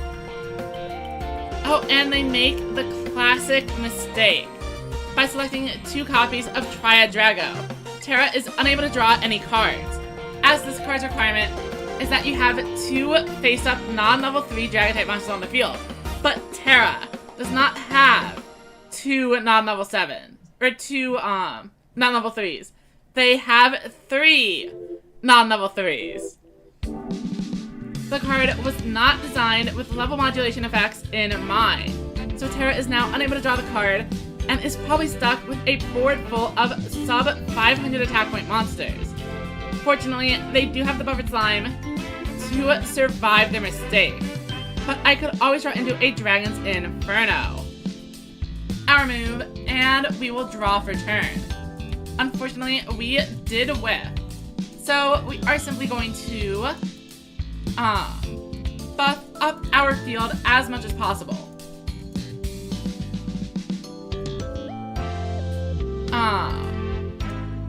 I'm pretty sure Shock Dragon affects the highest attack point monster, so we switch the Blue Eyes into defense mode, and then we Kaiba to bring in our own Bright Dragon. And we just enter battle and force out the card. Swing in. And as expected, that perfect slime was sitting right where we expected it.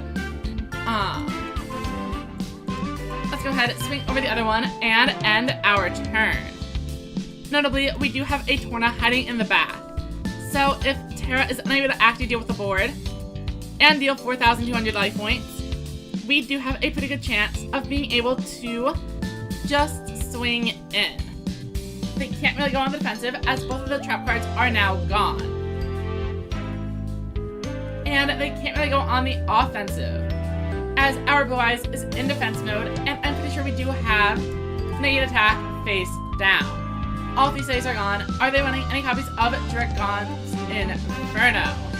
We already know that they aren't going to be able to run Voltricorn, as Resonance has a Dragon Lock on the entire deck, rather than just on the high attack point monsters.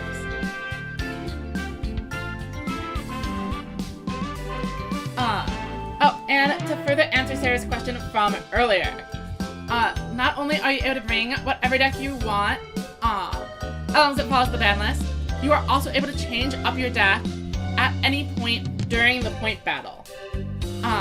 It works just like queuing on the ladder, but within the door room. And we do see the Shock Dragon, just as we expect. And it doesn't say the attack position monster with the highest attack. Oh, but they did use something to debuff it by using the Talismanic Seal Array on Blue Eyes White Dragon. Shock Dragon is now a valid use, as it's going to be able to debuff our two Blue Eyes Bright Dragons. Very nice play. Unfortunately for them, we have negate attack.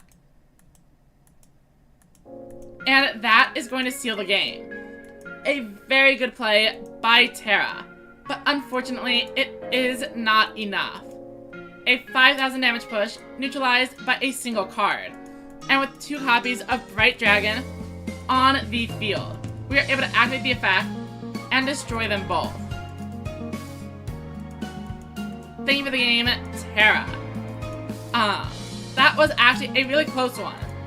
If I didn't have the trap card, it would have been very over.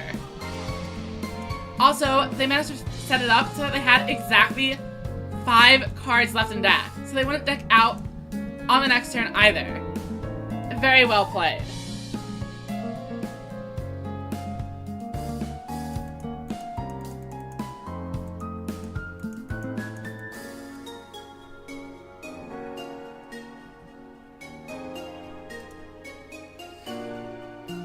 Oh, and I pressed the wrong button again. Alright, so we've been at 12 members for a while.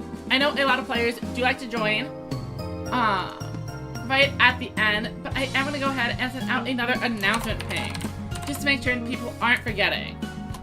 Well, I'll do it after the next game. I want to give them usually like a 10-minute warning. So we will play one more time.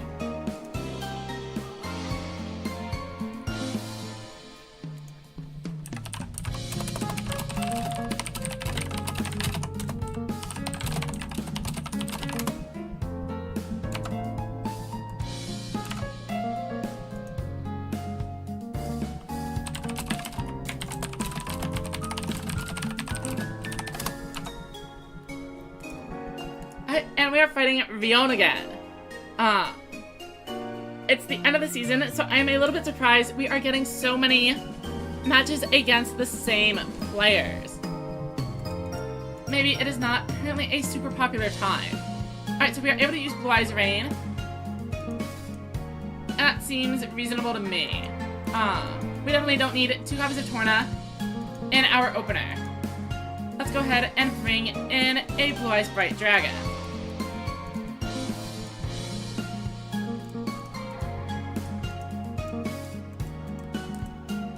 Then, Light Sorcerer and one of the Tornas should be good enough. Now the question is whether or not we actually bother to flip up a card. And I'm gonna go with no here, actually. I don't want to mill. Just get things set up a little bit for later, and then we start swinging. Keeping the Sword and Shield is relatively important. For being able to out the Dion Kiddo. It's unlikely it actually gains 1,500. As even a combination of the skill and a Fashion of Faith is not enough. Man, I guess that could be part of it. But I don't think Rion would be one of them. Like, I could see Terra theoretically doing it, but I also don't really think Terra would. I think Terra's just playing. but I could be wrong. I know people have done that in the past before.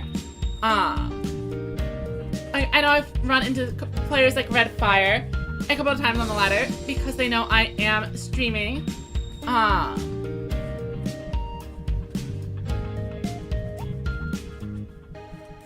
But I'd be really surprised if that's what was happening today.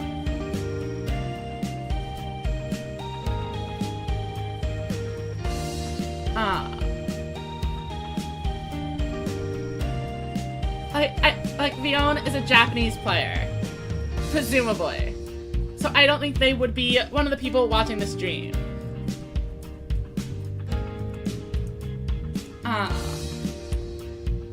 We'd be at 900 either way. This is fine. Also, are we fighting against harpies? No. It is not an archive skill.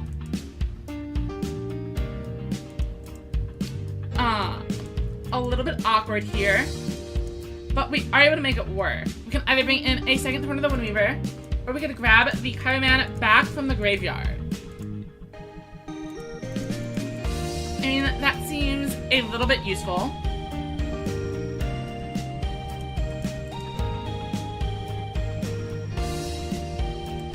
I think the Torna is probably the least valuable card in the hand. Let's grab a Kaiba. And I could even go get a second one. Basically, I'd have to return the Talisman of Seal Array, grab that, Kaibaman it out, and then give up the Torna for a second Bright Dragon. I don't think that's worth it, though. I'd rather have the wider board. Let's go ahead and use Kaibaman here to summon out the Bright Dragon. Boost up Bright Dragon with its effect. We lose a Soul Drake, not a huge deal. Light Sorcerer can come in, no problem. And the question is whether or not I want to use Torna or just set the Seal Array. I feel like the Seal Array is probably going to be worth a lot more damage, or at least provide actual value. Let's go ahead and use Sanctity. Debuffing the Cyber Attack. Enter the battle phase and swing over it. We want to swing over it first so we don't get jump scared by anything wacky later. There is a chance this is a Grace Princess, so I'm going to swing in for the 400 fewer damage. But it was much more likely it was a low defense monster, so we miss out on 400 damage.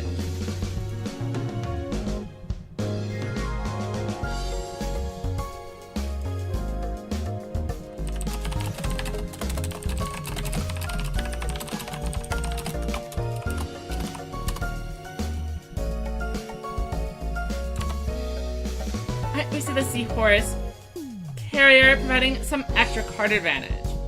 But without a ton of boss monsters in the deck, it probably isn't going to make much of a difference. There are times you won't even use the Seahorse Carrier's effect, and it looks like this may be one of them. Oh, but we see a second Seahorse Carrier coming down, and this one does use the effect. But then I think they are missing out on an extra card which they could have used to heal. Okay, Disco Fever is activated, but they are only able to boost the one monster. However, Shining City Knights is not going to do what they think it will, as my monsters are also boosted by the effect. And here comes Sword and Shield to ruin their party.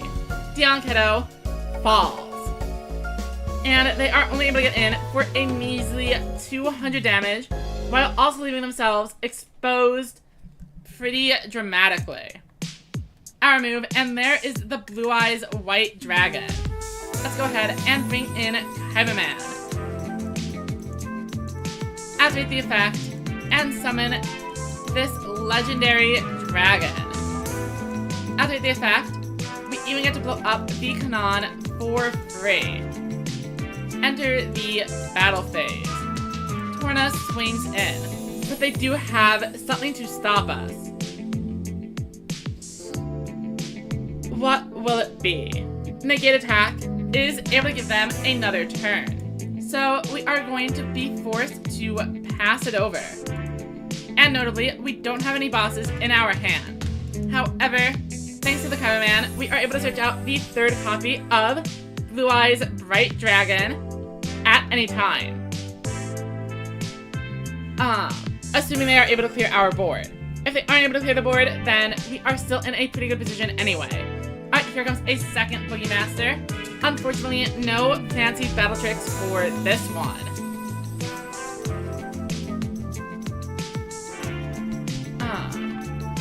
Time to send out the 10-minute warning.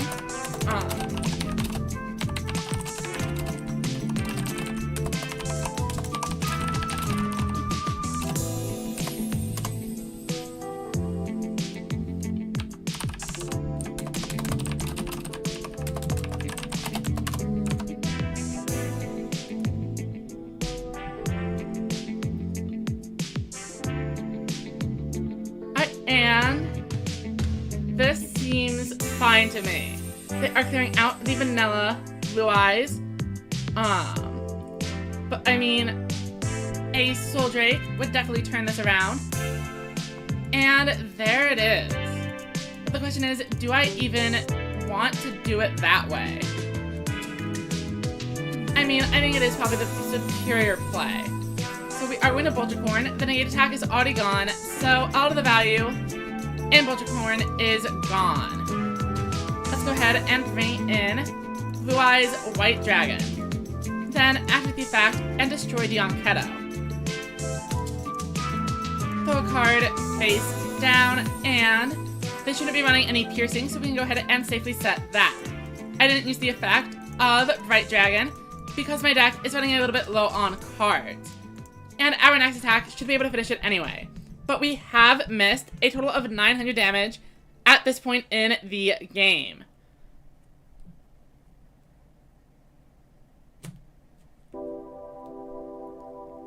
Let's see what Rion is up to.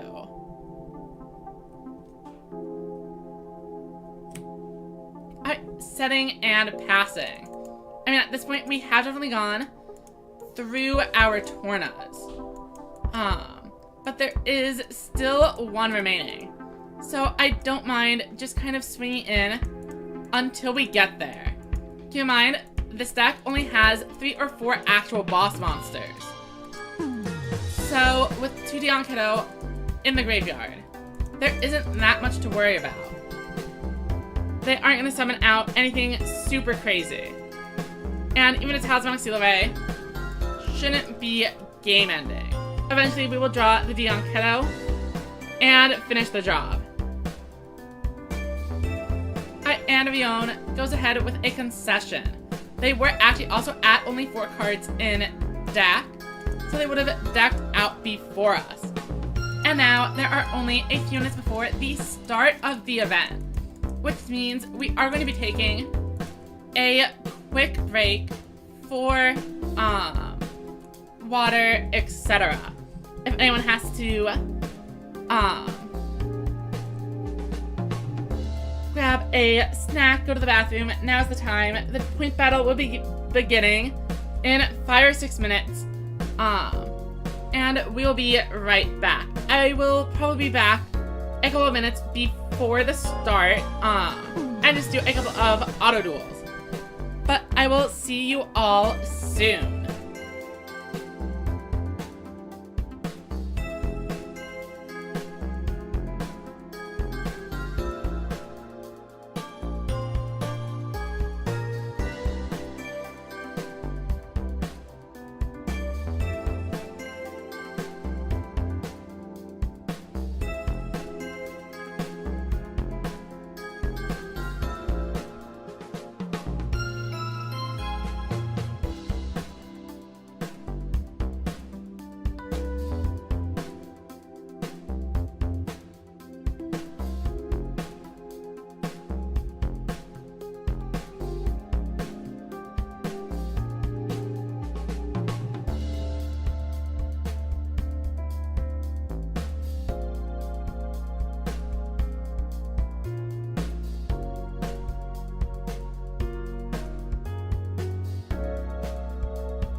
we are back.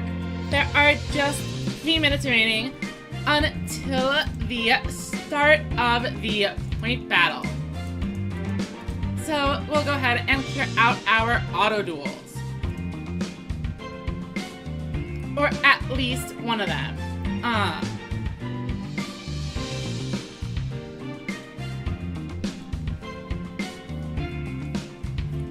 I think today we are probably pretty likely to see a lot of machine players, as this is one of the final point battles we are going to be running before the World Championship qualifiers. And a lot of people don't take the point battle seriously, but it can be a good way to test a deck for that format. Obviously, the KP05 Festival and the World Championship qualifiers work very similarly to point battles. You need to play a ton of games with a good win rate.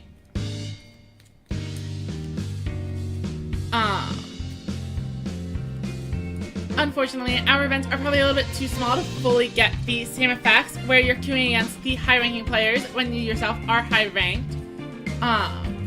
But practicing the ability to adapt to a metagame and adjust your deck to win quick and consistently are still pretty valuable skills. Being able to correctly identify what you should be bringing is probably the hardest part of any tournament. But the point battles and the World Championships let you just switch if you think you made the wrong call. So we'll see if that ends up playing out today. And let's head into the duel room.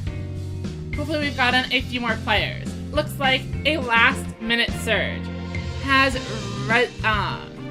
caused the total player count to raise from 12 to 20. Still definitely not our biggest event ever, but it is a sizable amount. I'm happy with that as a tournament size. Anything over 16 or so is what I consider solid. Desmond might ask if Worms are likely to change the format or if they're going to end up being another rogue deck. I mean, I think as long as Asana gets a good skill, they should be fine. Like anything like Maximum Overlord, but for Worms, would be fine. But I'm kind of expecting them to do something with like rolling over the set monsters. I don't know why, it's just kind of my gut feeling, is that they'll let the Worm Max deal with set 3.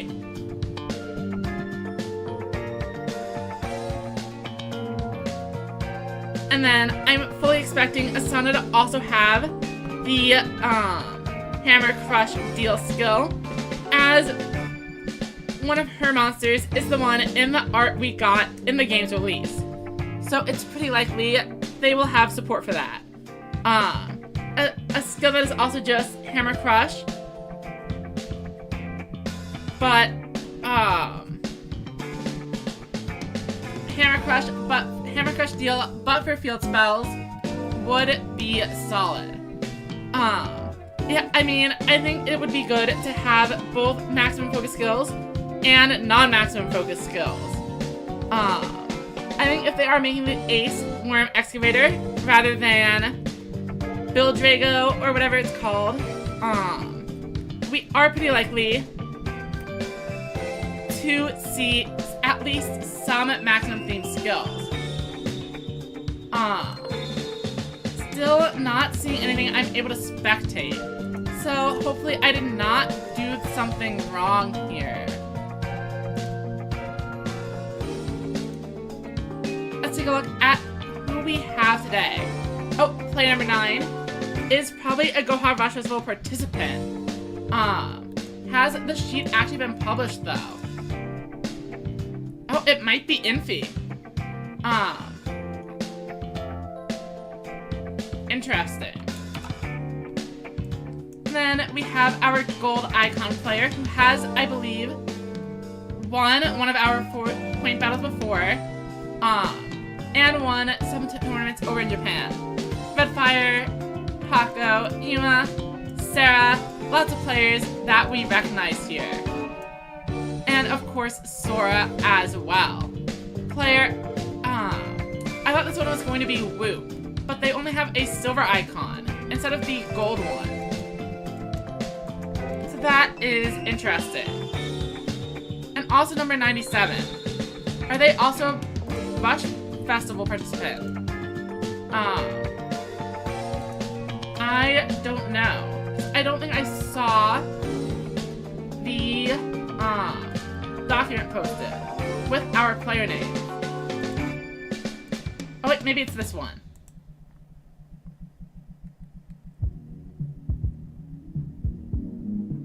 That's if you top. Okay.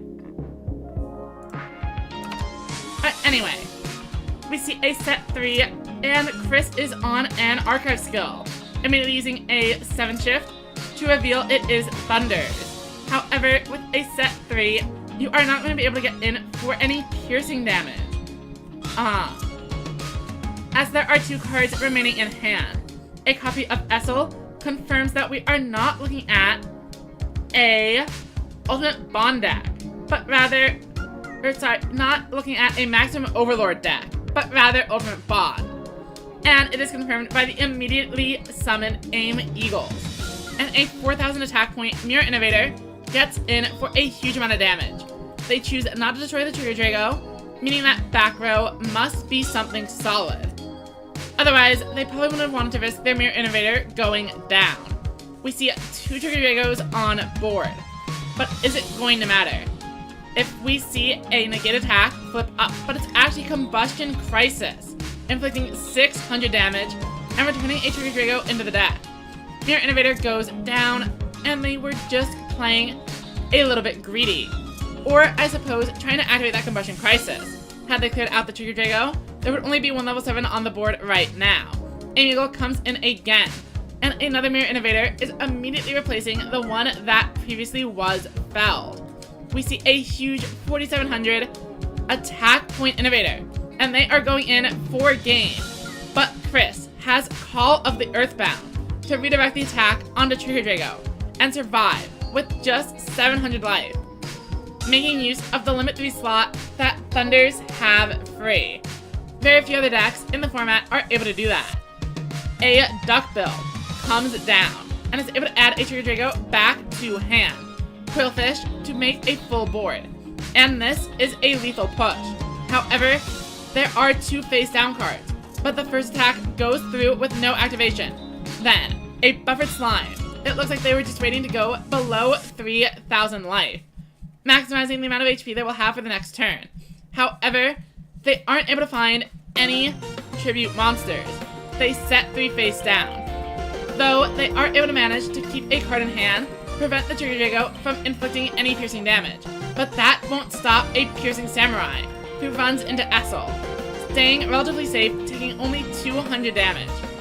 And unfortunately for them, they even actually had a chance to block the attack completely, had the Grace Princess been the attack target. Vulturecorn is going to turn it off the final back row on Chris's field. And with a Tough Striker coming in, that is game.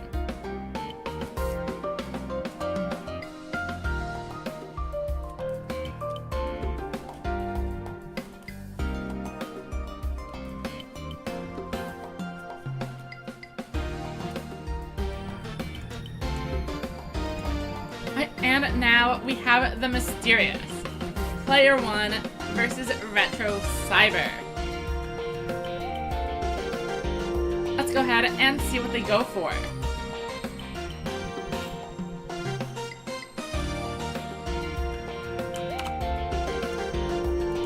Player 1 ends with some set monsters, including tribute sets.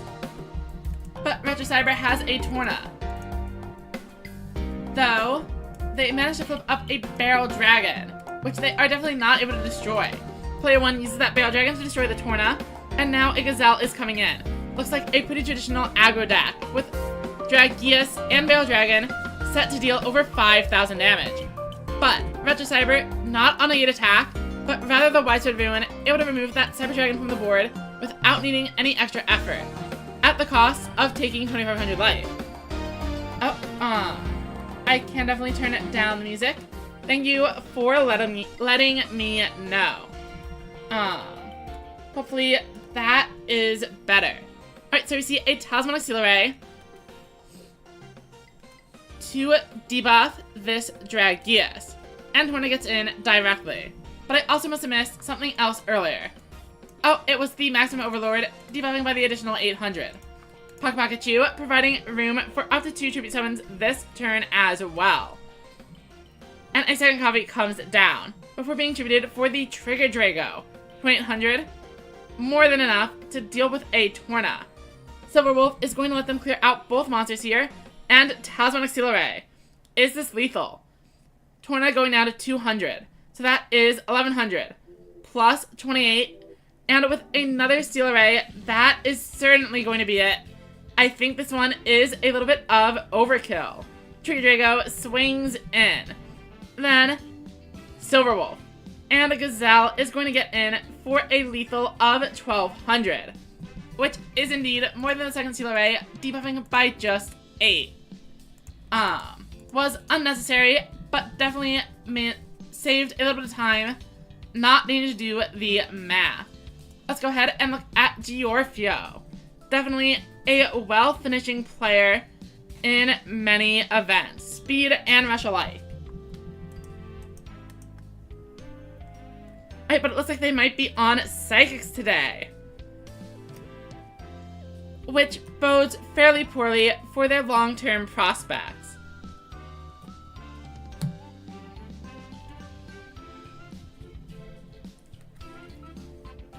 And a piece holder does confirm it is Psychics. Yuma also not on a great start though, with just a bunch of set cards. However, a Music Princess Recital is going to make sure they don't take any damage. And now Maximum Overlord is able to get its engine going. Piece holder is debuffed, and we see some extra pieces being summoned onto the board. Perhaps they will summon out an extra copy. No. Interesting. A copy of Pierce, clearing out the back row. They go for the Crash, and give up a blue piece just to deal an extra little bit of damage, and clear the board. I probably wouldn't have summoned the blue one, as the green piece is going back on top of the deck, but maybe they are playing it correctly. We see another copy of Pierce. That is an expensive, tech choice for a deck that probably doesn't really want to run it anyway. I mean, I know with Negate Attack, you definitely need to be taking some form of countermeasure to avoid running into situations where you summon the Magnum Overlord, your attack gets negated, and then you just can't do anything. But I feel like there might be other options. Alright, let's see Stone Magician activate the effect and go up to 3,600. And the piece holder should fall as well. Giorfio down to 2,200. But maybe this is all part of the plan as a Psychic player. Ready Beat is able to shuffle out one of those cards for a low-level monster, helping unbrick the hand. Speed Performer able to boost this to 1,900, but that isn't going to be enough against a field of 2,000 and 2,100. Fortunately, Prima Guitarna is here to change that math, boosting both itself and the piece holder by 600, allowing that answer to be felled. Unfortunately, it is now time for the maximum summon, and if Giorfio does not have exactly negate attack or call the Earthbound face down, the game is over. Alright, let's see what Sarah and Cardfighter are up to today.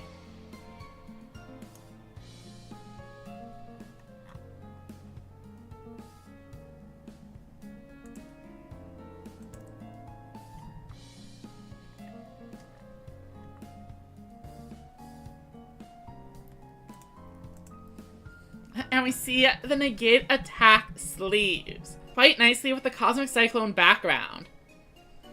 And both players, once again, off to a bit of a passive start, involving 2 face downs on both sides. Sarah also on Overlord, it seems. So we see a Torna and a Barrage of Steel. Do they have another card they wanted to set?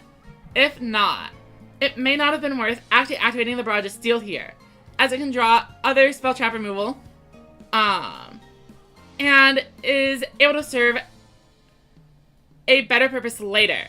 As if you go through the first turn and realize they don't actually really have anything, and they set a new card. By saving the Barrage of Steel, you're able to remove the new card, which is more likely to be an actual trap. Or they'll activate their own spells and clear out the other non-trap zones for you. Anyway, they set a new card after activating, and the Thunder Gazelle comes in. Card Fighter putting in pretty solid work. Here comes another Barrage of Steel though, and this one does manage to hit the negate attack. We see a Light Sorcerer debuffing Thunder Gazelle and swinging in for just 200 damage. This may be part of Sarah's plan to take more damage in order to use a big maximum summon now that the negate attack is out of the way. Unless Card Fighter is able to get a lethal, there is always the chance of Sarah bringing in a huge Magnum Overlord at any time.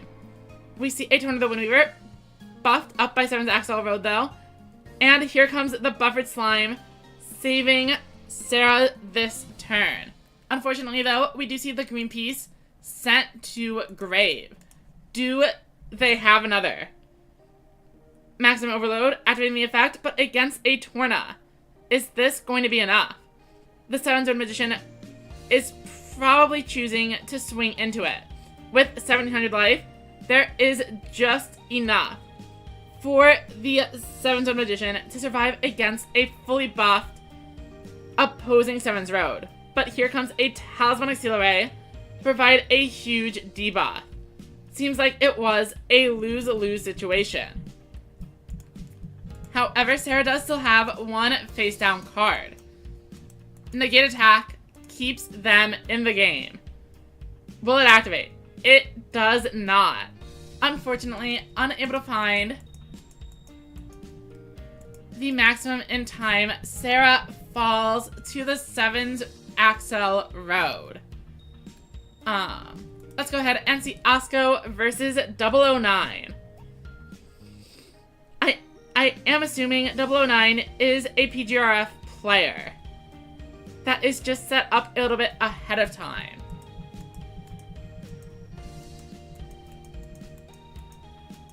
I mean, I guess it's not that far ahead of time. It is tonight.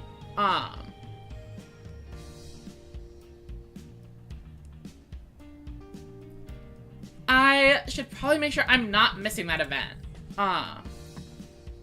Let me go do some time conversions while we play this match.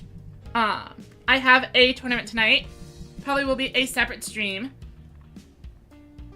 But I do need to check when it is.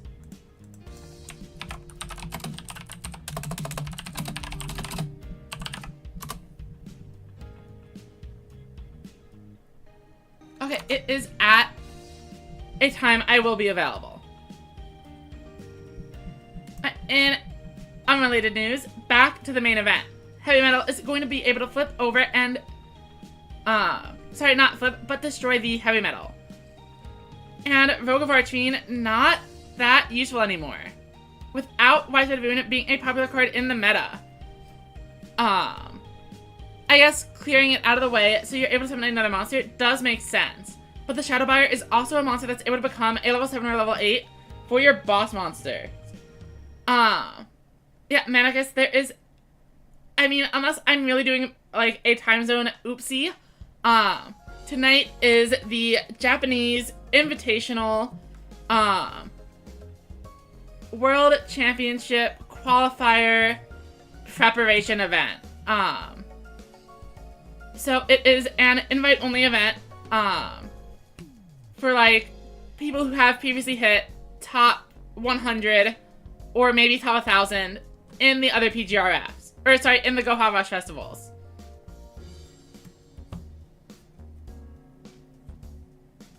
Alright, so we see the Talismanic Seal Array.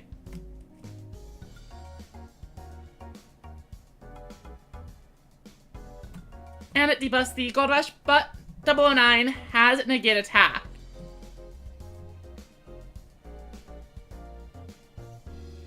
Barrage of Steel coming down to destroy Osco's own negate attack. Yeah, so assuming I have the time right, that is in about 10 hours from now. So we'll do all of the stream stuff today. Then take a prolonged break where I probably need to finish up figuring out whatever videos I'm publishing for Saturday and maybe Monday. I'm very behind because yesterday I just was not able to do any of the work. So I will be trying that. And then we'll be back on stream later. Alright, anyway, crafter drones, 2 of them, helping find those important boss monsters, or perhaps not finding them, as may be the case.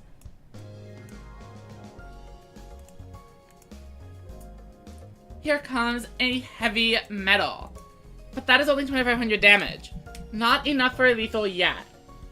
Shadowbuyer is going to need to actually clear out this defense mode monster, and it does. No 1400 defenders to save 009, and Rebels take it in a bit of a surprising turnaround.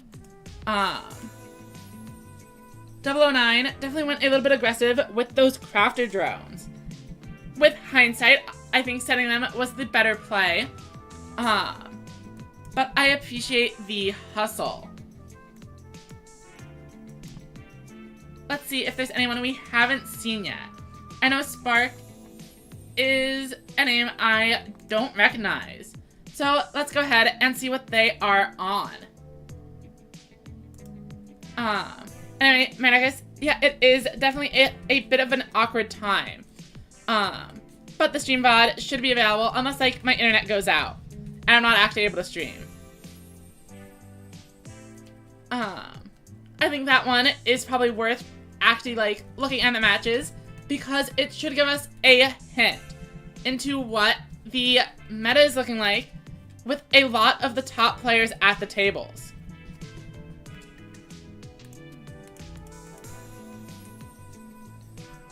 Mirror Innovator activating and shuffling some monsters back into the deck for later. An interesting turn one by Spark. Rather than just setting the monsters face down, they went for a lot of milling. And then getting rid of all those milled cards for no particular reason. Notably, I definitely would have tried to keep the Tough Striker in Grave. That way, they would have been able to use a Gold Rush. However, it seems to be working out just fine for them. Sarah unable to clear out the first Mirror Innovator, and that means there are now 2 Mirror Innovators coming in and inflicting huge piercing damage.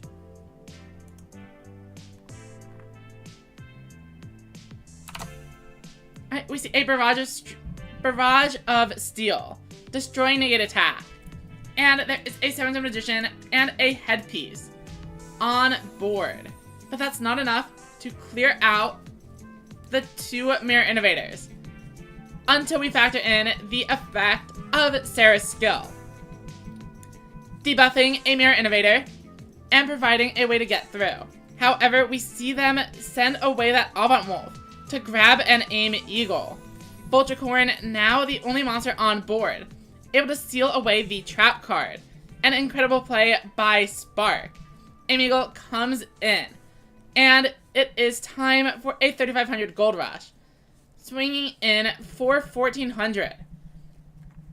Gold Rush's effect requires them to have 3 monsters to get the special summon. And since they shuffled away the Tough Striker previously, they actually don't have access to it. Missing out on an additional 600 damage. 7th Magician boosted to quite a high level. But Spark is surviving, and Sarah is down to 700 life. We know no negative attack shown from Sarah's side, so they have a chance still. Tribute Lock in the grave, but that means they are probably running more traps than the regular player, and might be able to stop this push. Cyber Attack and some set monsters going in for a game, but hitting the negate attack. Of course, Sarah can also draw Magnum Overlord at any time. Not that they even need to. With the effect of Tornado the Windweaver, that is game. 2800 damage, running into a Grace Princess. And Sarah takes a win. We have not seen Sora today. Let us see if they are on Yuga or not. And it looks like they are.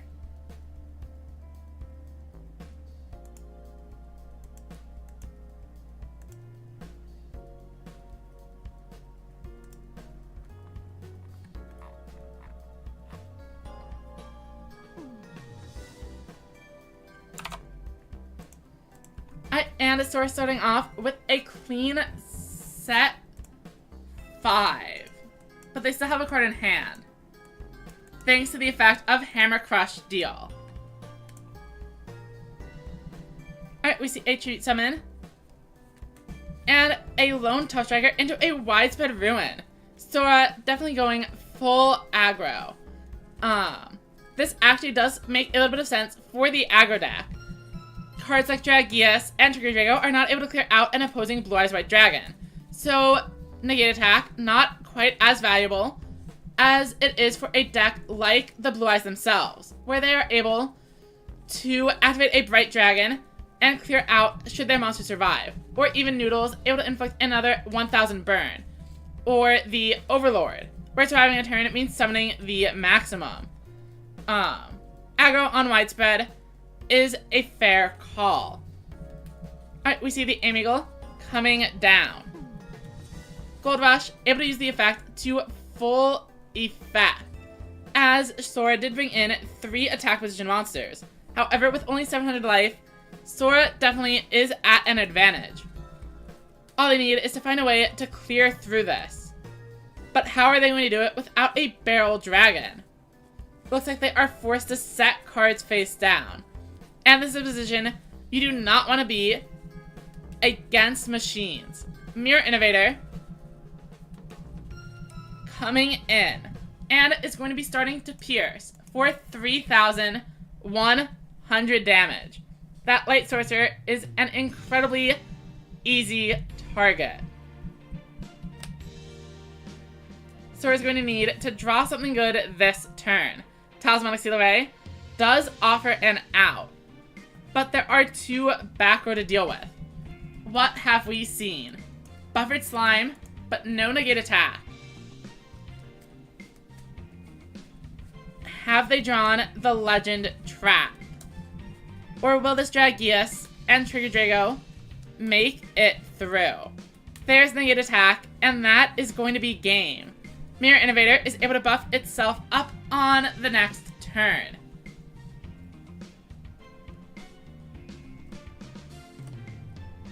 And next, we have Red Fire, who I believe is the only player we have not spectated just yet. And they are actually up first. Let's go ahead and see what they go for.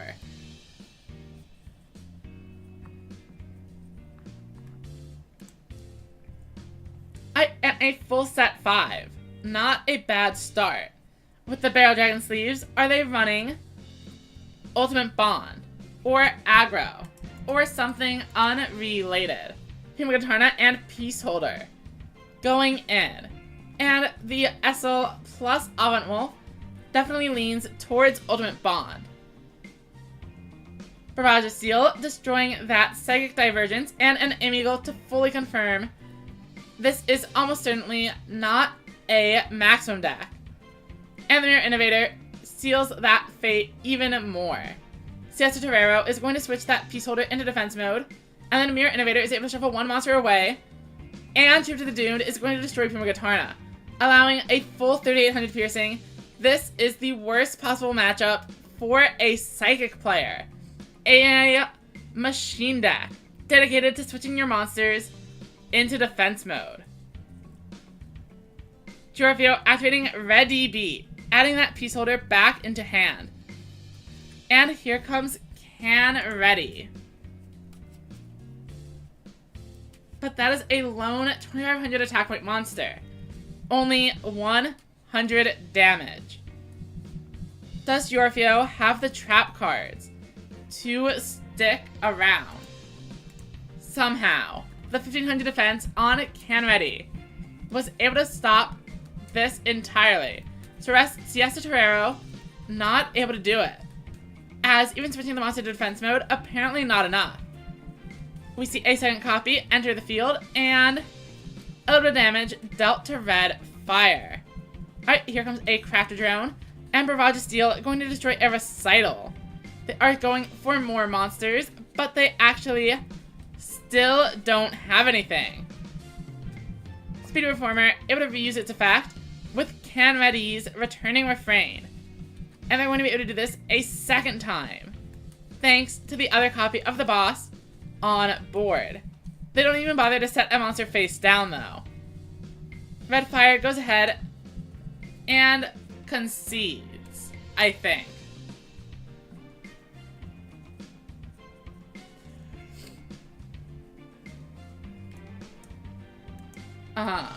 Looking at it, I'm pretty sure we actually have not seen Yaon play a game today. So that's going to be our next match. And excuse me for a moment while I go get a tissue.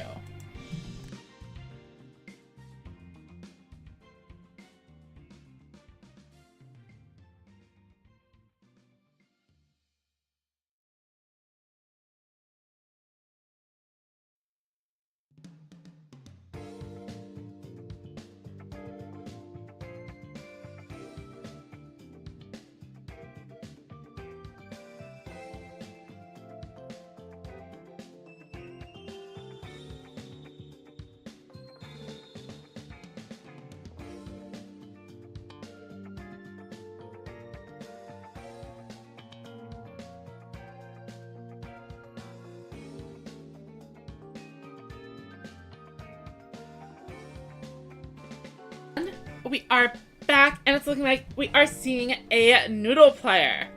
Actually, pretty surprised we haven't seen more of these. Obviously, machines are pretty much undisputedly the best deck in the game, but Noodles aren't like that far behind it.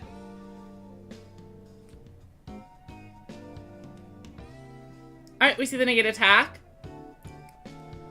unfortunately stopping them from being able to clear out that Gold Rush, and their own negative attack is immediately removed.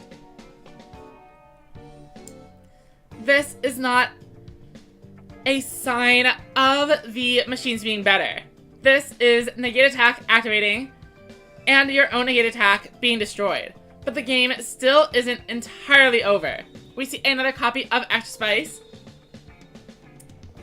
and we keep on getting a slow burn.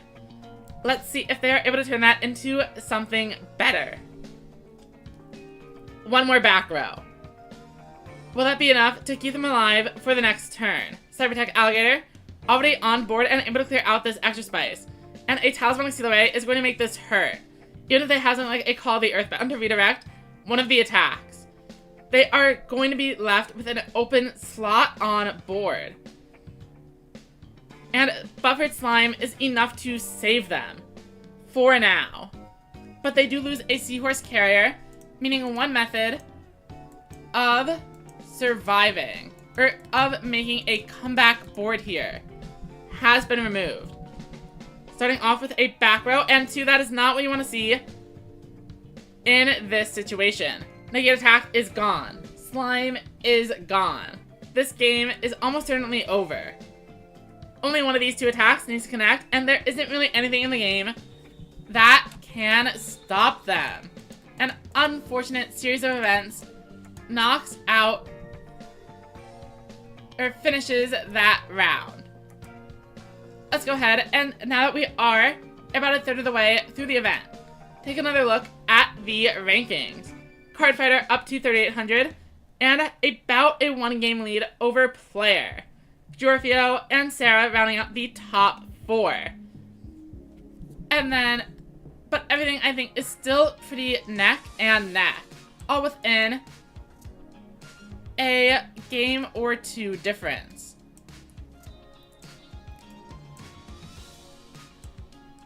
Um, 97 and Uchiha sitting at 0, but we also haven't seen them actually queue for anything. Same with Paco. Though I know Paco is usually in school when these start, so I think they usually show up a little bit late.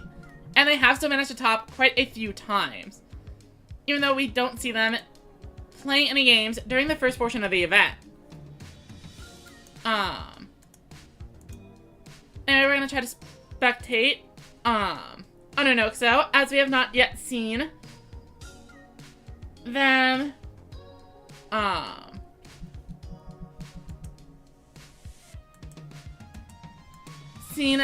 play today. And we see something interesting right off the bat. They are on a 32 card deck. Ima goes ahead and sets 4. And it looks like they are also on machines. Barrage of Steel, destroying a recital.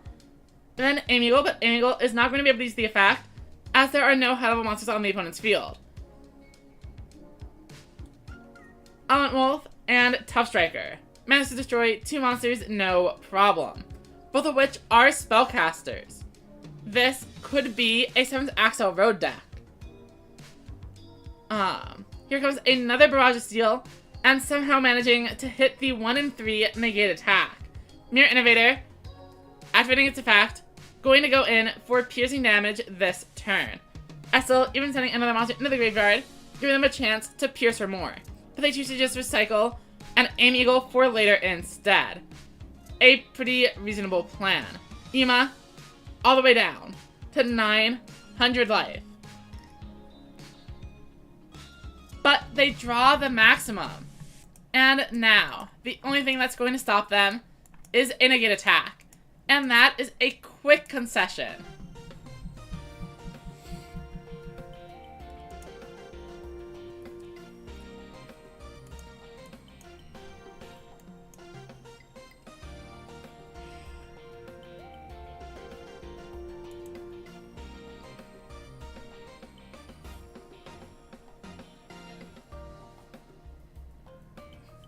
And we see another Yuga mirror match. I don't remember if both of these players are on machines, but it has definitely been overwhelmingly popular in the event so far. And Essel. And a second one to give it another shot. But all they are able to find are copies of Grace Princess Kana. And not only that, they managed to mill both Tribute to the Doomed and Negate Attack. However, despite the rough situation, they are able to bring in a Cybertech Alligator and a Mirror Innovator, turning this into a pretty decent board. However, 009 has their own Negate Attack on turn 1, and is able to prevent the 2,500 plus piercing damage, and now are responding with their own Mirror Innovator, which has been boosted to 3,400 and can go even higher. Barrel Dragon, if this lands heads, is going to completely shift this game. Barrel Dragon destroying the Cyber Attack, and this means Innovator is going to get to pierce. And 009 even has a Bicorn, bringing in a second Mirror Innovator. Mirror Innovator, activating the effect, gaining piercing. And the second one, able to shuffle in whatever they want. But I think they were out of other machines in the graveyard. But it doesn't matter. A huge turn 3 nearly 7,000 damage push. Double Mirror Innovator, and a Barrel Dragon.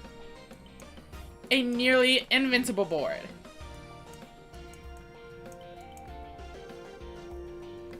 I believe Card Fighter was in the lead when we checked, so we're gonna go ahead and spectate them.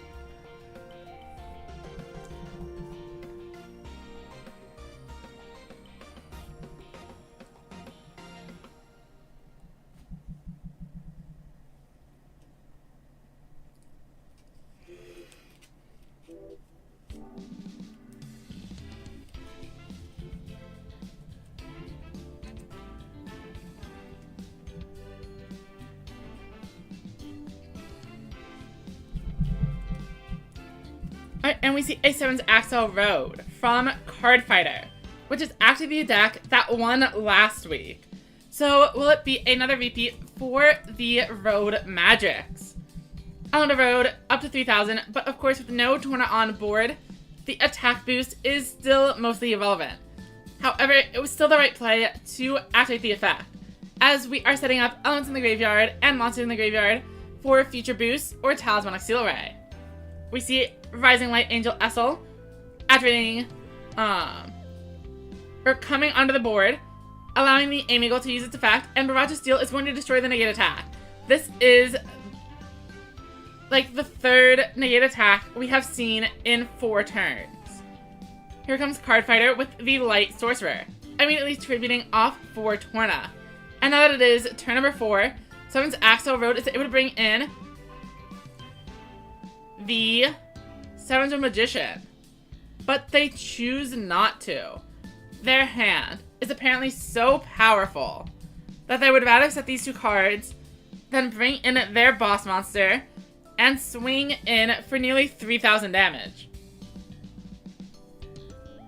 We see another Aim Eagle, and that can reveal potentially why they made this play by only summoning Torna and Witch and not switching out the Magician. Aim Eagle was unable to use the effect, and now Mirror Innovator is stuck at 2,400 rather than 34. Of course, it is going to boost up anyway by returning some extra monsters to the deck, but it swings into this Torna and is only dealing 1,500. Not all that threatening. And a Magical Stream immediately going to go ahead and destroy the lone face down.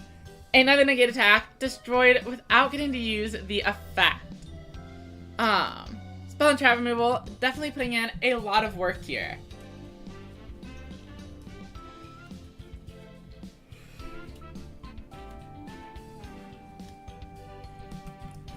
Alright, we see a Mystic Dealer activate its effect, and presumably Card Fighter is trying to find their tribute monsters, but then a Gazelle coming down, indicating that perhaps they actually don't have very much else to do. Then the Gazelle shuffles away the monsters in the graveyard to give that Witch piercing. And the 7's Magician actually is coming out next. So Mirror Innovator and the set monsters. Oh, and with a Mage. This is actually going to be a ton of damage. On the road, up to 3,900.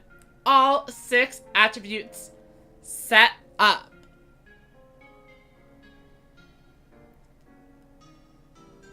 So that is 2,700 from the 7's Magician. But Witch also has piercing and runs into a 0 defense monster, bringing Shigu all the way down to 1,700. And the Card Fighter also has 2 back row to protect them. So even though it seems like a big counterattack could come out on the 7's Mage, I would be very surprised if it actually does. I'm expecting this Mirror Innovator to get big and then get completely walled out by a buffered slime or equivalent card. We know that a negate attack is gone, but that doesn't mean there are no other traps lurking in the back row. I guess I agree. The Gazelle is definitely better than Fire Golem, for sure. But as expected, Buffered Slime is coming out. For 2,000 damage, they are able to survive the turn. And with no back row, 7's Road Magician, going up to 3,900, is going to represent 1,500. They need to find 200 damage somewhere in here. Show me a Torna, a Talismanic Seal Array, another 7's Road Magician into a Thunder Gazelle. There are plenty of ways to find the extra reach. 7's Road Magician. It might just be Gazelle time. No, it's a Light Sorcerer. That is not going to be lethal. And now, Card Fighter's actually in a little bit... Oh, but a Talismanic Seal Array does finish the job. Why play all those other cards then? Alright, we see a quick concession as the game is indeed considered over.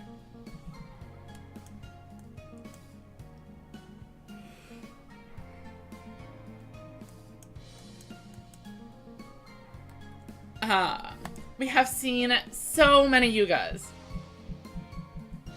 So let's see if Giorfio is still on Psychic. And it looks like they are. If there are any other players not playing Yuga, we might spectate them as well. Though I don't remember anyone else off the top of my head. And that's very impressive if this is the actual only non-Yuga player today. Of course, it hasn't split up between Maximum Overlord and Ultimate Bond and 7's Axel Road, and even a Hammer Crush deal. But I would like to see a few of the other characters here.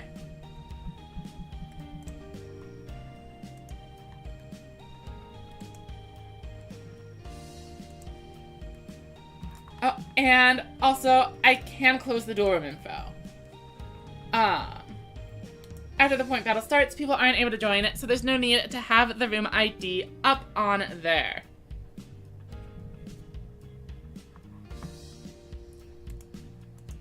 Alright, the Peace Holder able to get in for a little bit of damage.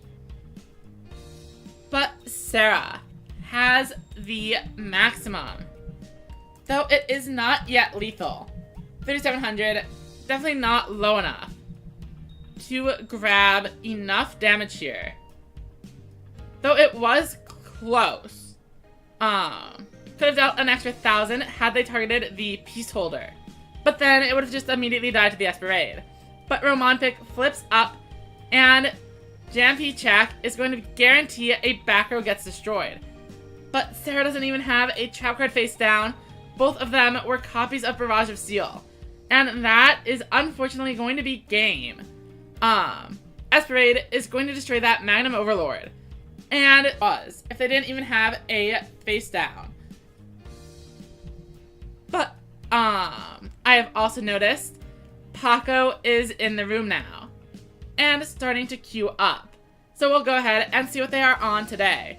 It is another Yuga, but they are playing something at least nominally different, given the archive skill. Could be Blue Eyes, could be Thunder, could be,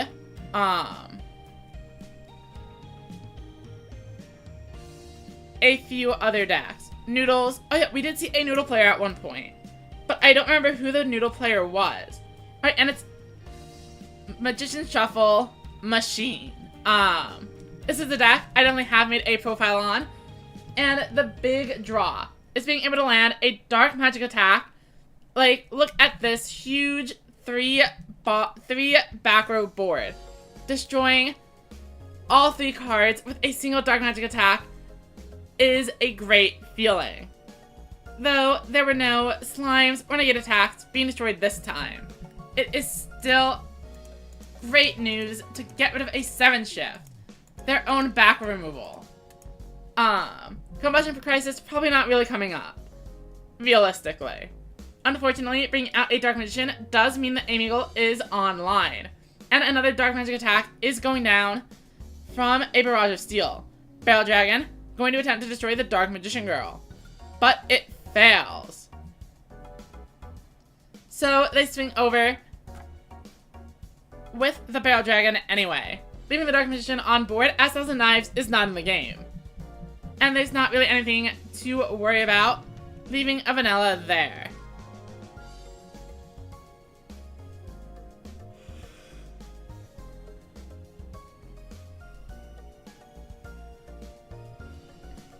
So let's see if Magician's Shuffle is able to stand up to the actual Ultimate Bond machine deck. I will say, I have not played a ton of games with it, but when I was playing on the ladder, I did win like all 3 of the games versus Ultimate Bond as Dark Magician.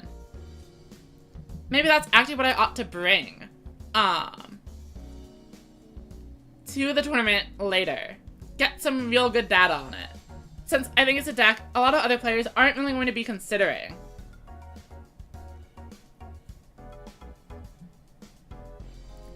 Anyway, Ultimate Bond is activated, as the Dark Magician was forced to stay on fuse revealed.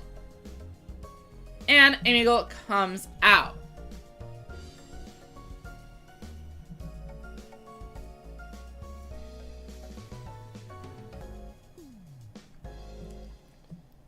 Amy Eagle bringing in a huge Mirror Innovator.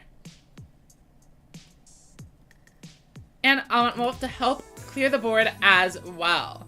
Mirror Innovator shuffling back the Avant Wolf. And Barrel Dragon and him to destroy the Dark Magician once again. But once again failing.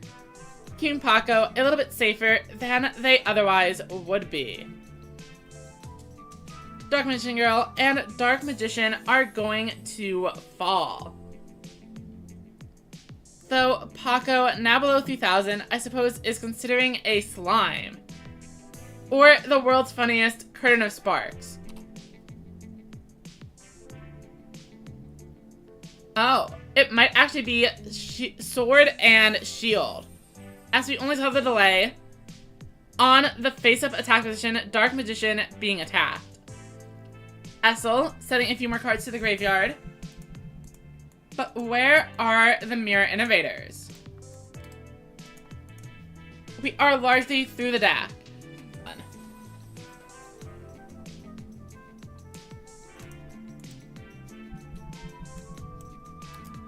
Alright, and there it is, our very first Mirror Innovator on turn 7. Another back row, and a curious innovation. They definitely need to clear out the Barrel Dragon. They boost up as high as possible. Though shuffling the Crafter Drones into the deck may have been a good idea as well.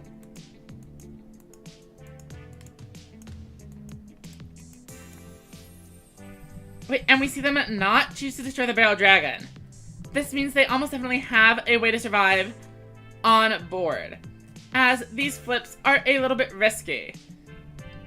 And obviously there's a Mirror Innovator right there with Piercing. Definitely expect to see a negate attack come down here.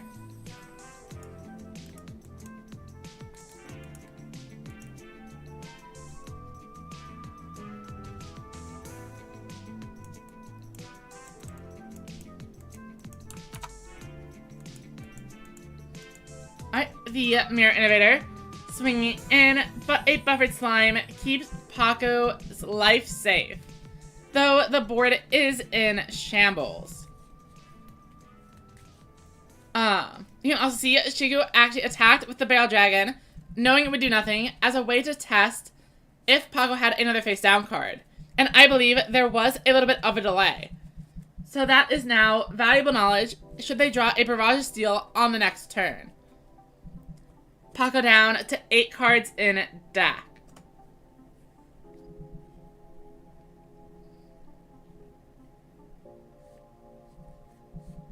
We see a Bicorn.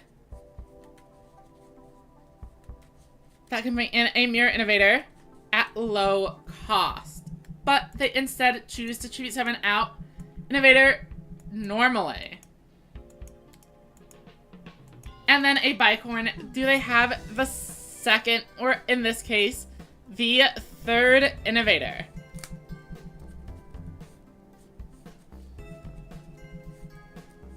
Three monsters returned into the deck. Paco's deck was otherwise looking a little bit low on cards, but between Bicorn and Mirror Innovator, we are sure to see a relatively safe from deck out build. Alright, And Mirror Innovator swinging in with 3800, but that's not the only one, boosting its attack. Curious Innovation number 2. The Shine Workers back into the deck, 3500 and 3800. If either of them are able to connect on this Boltricorn, the game ends.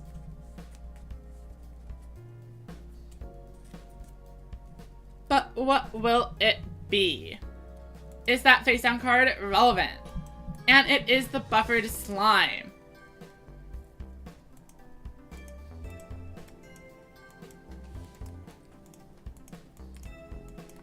Neither player has shown Negate Attack yet.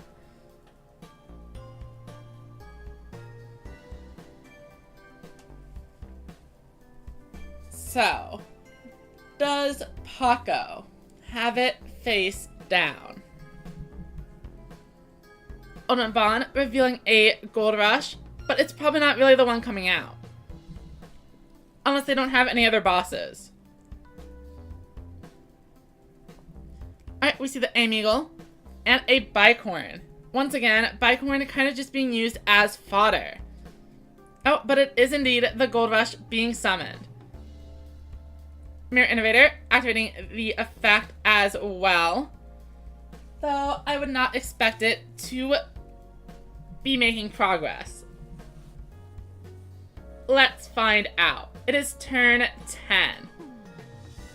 But Paco does have a trap card. Interestingly, even something like Combustion Crisis would be useful here. But Negate Attack does show up and stops the whole battle phase. And now it is Paco's turn to have access to a bunch of Mirror Innovators, able to boost their attack, and potentially end the game. Notably, Shigu may also have a Negate Attack of their own. But Crafter Drone is going to be able to cycle through another machine and provide even more attack. And if they manage to draw into a Spell Trap removal, they'd be in a good spot. The other thing to note is that all 3 Dark Magician girls, Dark Magician, and Dark Magic Attack all showed up incredibly early into the game. Did they run out of machine monsters? They did. That is a little bit awkward. With all the Essels in the graveyard, they are not able to clear over this board. And both Negate Attack and Slime are gone.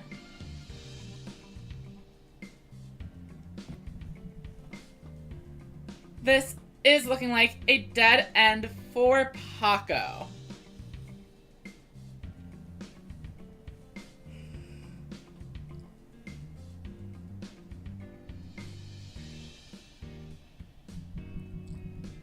And looks like a concession. And we are entering about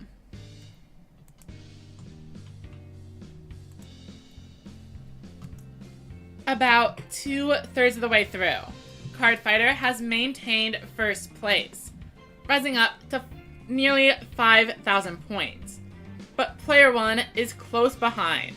The gap between first and second place has closed considerably. And now the top 4 is Giorfio, who I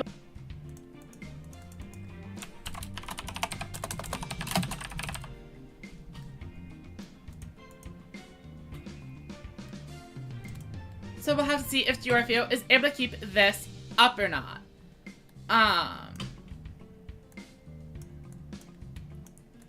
Yuma rounding it out. And surprisingly, all the players with those Goha Rush Whistle icons kind of chilling in the middle of the pack. And then at 0 points, we have the terrible player Hylaster. Hasn't won a single game in the entire point battle. But I do need to go get some new water. So we'll be back in a couple of minutes to power through the rest of the point battle. I'll start the next one just as a spectator. So people have something to watch while I am very temporarily AFK. We'll be right back.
And we are back. And it looks like the game is still ongoing. Sarah switching over to Harpies from the Magnum Overlord they were playing previously. But how's it faring against 009? They managed to take a very early lead, but I do see a couple of Mirror Innovators on board. Interestingly enough, the Harpy deck is filled with monsters with high defense values. So is the Harpy deck being used as an adaptation against all of the Mirror Innovators that Sarah is seeing, minimizing the damage from the piercing and giving them more time to find out. I'm not sure how the matchup is overall, but I can appreciate the thought process. Mirror Innovator, after needs effect, Curious Innovation, in order to get piercing battle damage. Hyperladies fall, and so does a Tyhone. But thanks to those big 1400 defense point stat lines, they are able to stick around. We see 009 did not destroy the other Tyhone. Presumably this is a precaution against Ghost Cyclone. But Sarah is down to just 200 life. This Talismanic Seal Ray is going to need to completely seal up the game for this to work. Negative attack is gone, but the buffered slime is sitting there waiting. Sarah has already lost negate attack and slime of their own.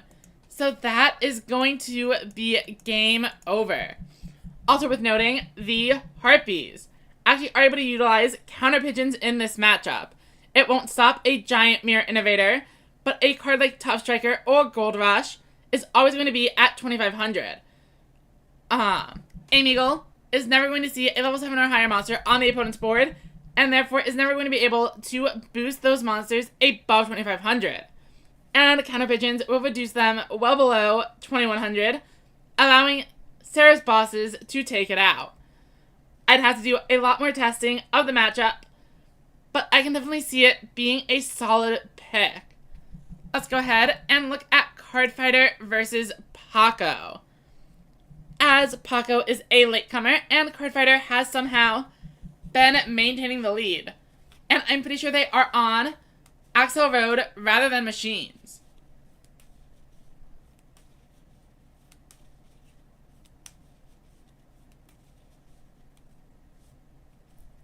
Oh, and we are officially 3 hours into the stream as well. I only noticed because my music loop is about 1.5 hours long, and I just noticed it had stopped playing again. So we are already 3 hours in, and we are still not even halfway through the things I was planning to do today. This is going to be a long stream. So Paco, managing to get in for a little bit of pierce damage with that Mirror Innovator. Cardfighter is up next though, and has the crucial shield and sword to provide a huge debuff to the Avant Wolf. Torn the Maneuver, going to trigger 7's Axel Road, though it is not yet turn number 4. Thunder Gazelle coming down, and will this connect? It does. Torna clears out the Mirror Innovator. Without a shield and sword, they would have been completely stuck, or at the minimum, forced to crash. But Magician Shuffle is up next, and Dark Magician Girl is being revealed, and presumably dumping this Dark Magician into the graveyard. Even if Paco has the Dark Magic attack, it's not going to do anything if Cardfighter has drawn no back row. New Recruit traded off for a Dark Magician Girl, and Bicorn going to shuffle away 3 monsters to bring in another Dark Magician Girl. Shuffling away all 3 machines just to get the Mirror Innovator back into the deck. Is that worth it? That's a tough question to answer, as when we viewed Paco's previous game, we know they lost to not having any more machines in the graveyard. But being able to recycle those Mirror Innovators are also pretty important. Alright, so we see the 7-sword Magician coming out, but that's only going to be able to clear out one of the 2 2500s Paco has established. Cardfighter playing it a little bit defensively, but Paco doing exactly the same back. Destroying the 7-sword Magician and passing it over with a full set of back row. Notably, Paco is down 2 Dark Magician Girls, so if they want to use a Dark Magic attack, they are going to need to draw into the 3rd copy of Dark Magician Girl from their deck, which is another reason the Bicorn may have been a mistake.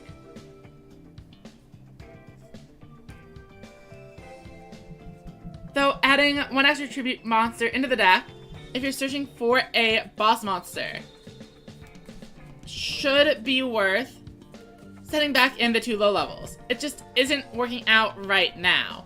Paco down all the way to 100 life points. But Cardfighter once again establishing a field with no back row. However, this is not a very strong board. And even if they have a Torna, I'm going to assume Paco with 3 back row is going to be able to fend off an attack. Eventually, Paco will draw into a boss monster and then win the game. Unless Cardfighter brings in the incredible Sparks out of nowhere. But no, we do see the Torna, and none of those 3 face downs were traps. Incredible. Unfortunately, the Magician Shuffle is not working out very well for Paco so far. Have they managed to accumulate any points? Part of it, of course, could just be that they joined a little bit late. If you're only in here for half of the event, it does become a lot more difficult to score highly. And we've seen the scores inflate massively in just the last 10-15 minutes. Player 1 at 6,300, taking over Cardfighter's position in 1st place. Cardfighter was under 5,000, so they have gained 1,500 points to claim that lead. plus the points they were behind by. Let's go ahead and see how they do it. Paco blaming the deck instead of the player. Classic excuses.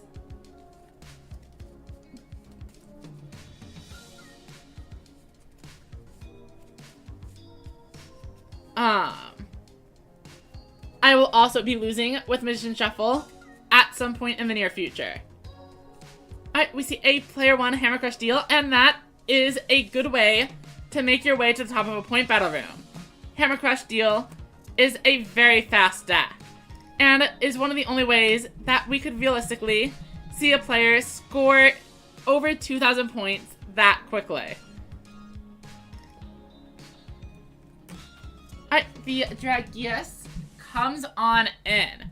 Unfortunately, for player 1, there was no back row, and that means no piercing damage from the Trigger Drago. But a Dragius is more than enough to make up for the difference, swinging in for 2,800 directly anyway. All on the first turn. Thanks to the power of Essel, presumably. I definitely missed something. But yes, it was Essel that brought out the Trigger Drago for them. We see a Crafter Drone. And an Essel milling 2 boss monsters. But that is great when a Mirror Innovator is your target, as now you're able to shuffle in all of those high-level monsters and gain even more attack than you normally would. 4,200 Mirror Innovator. Will you clear out Dragius or Trigger Drago? Presumably it is going to be the Dragius here. 1,700 damage, and back to player 1.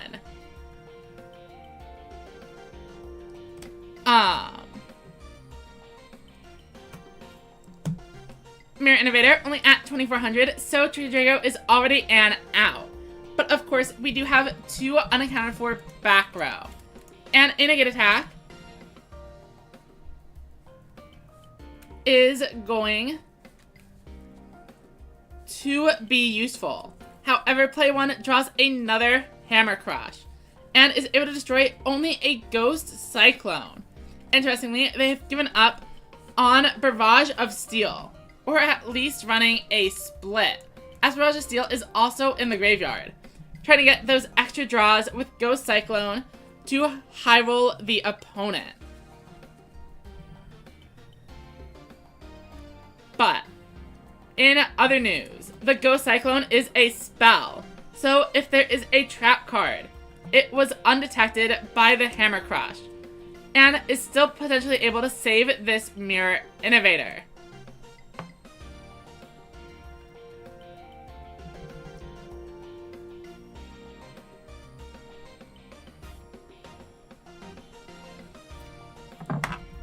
And another Dragius is on board. Will they manage to survive? It looks like a Combustion Crisis. Just the thing they needed. Had they not choose summon the Dragius, it would have been game over, as Trigger Drago would have dealt 400, plus I'm pretty sure they had 2 Gazelles at 1,500 each. But I mean, they had no way to know. And they were playing around a card like Recital,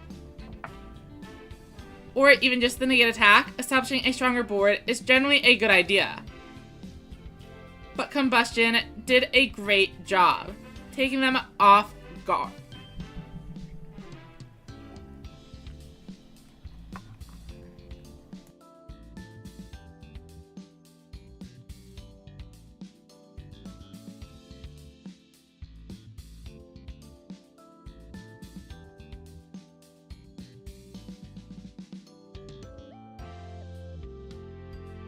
Sorry about that. My voice went out for a moment.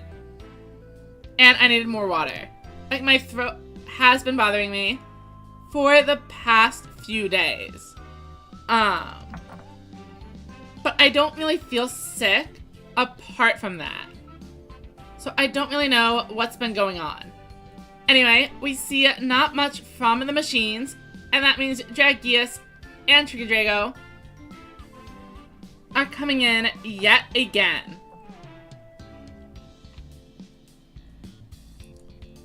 The blue dragon remains unstoppable. But with 600 life points, there is still a shot.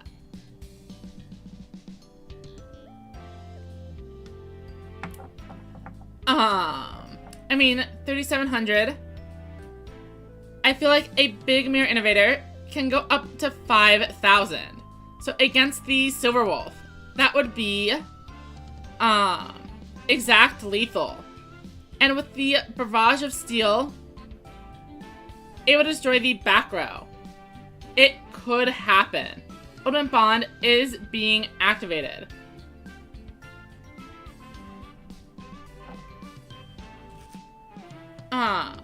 And they return the Crafter Drone, because it's not a light monster and is not compatible with Amigos effect. We see Essel milling cards, probably looking for a Hell monster to send to the grave. But unfortunately, they end up hitting the Buffered Slime instead. Alright, let's show off that Mirror Innovator for sure. I mean, I guess it could be Gold Rush. And as long as Gold Rush has a Tough Striker in the graveyard, that's not too bad. But Aggro's monsters are all 2500s, so it doesn't really do much, even if you have the effect. And now you're stuck in a bit of a rock and a hard place. If you destroy the Trigadrago, Dragius is going to destroy one of your monsters and then crash into the Gold Rush, leaving you pretty open. But if you don't destroy the Trigadrago, it just pierces and ends the game. So without a bigger push, this is not going to work out. I'm going to assume they did not have any Tough Strikers in the graveyard. Otherwise, not using the effect seems a little bit weird to me. Unfortunately, the game is over, so we are not able to check. We recently viewed Player 1, so now let's just view Player and see what they are up to.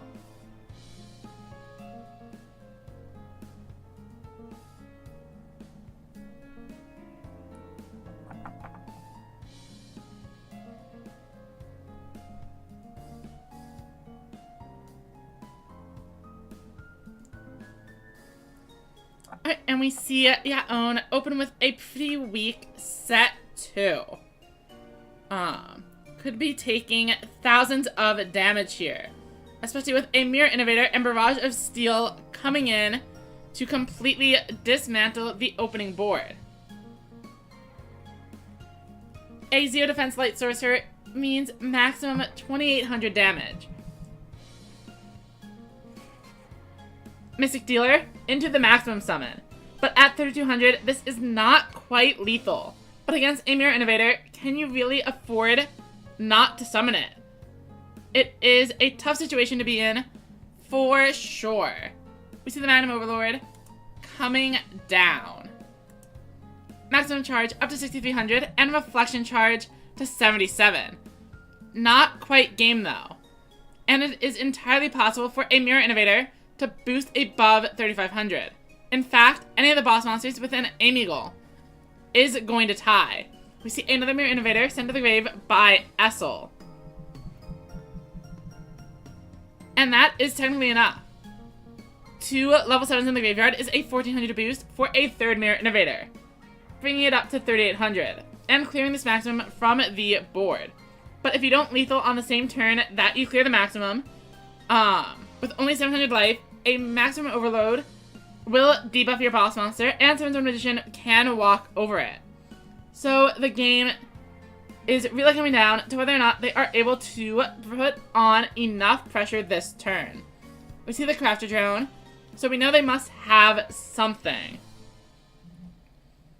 Otherwise, they wouldn't be summoning these monsters in attack. They would be putting them in defense mode, and hoping Yaon does not draw into a Torna or a Piercing card.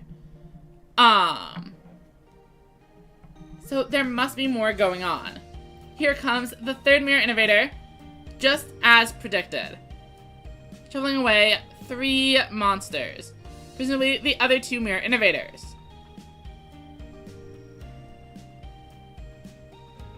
But that is not 3,200 damage. Do they have the other machines they need? A monster goes into defense.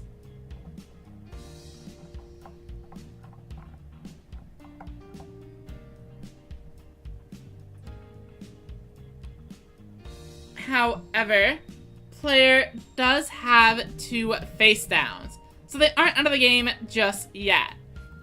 I'm pretty sure we saw a buffered slime from one of those Essel mills. But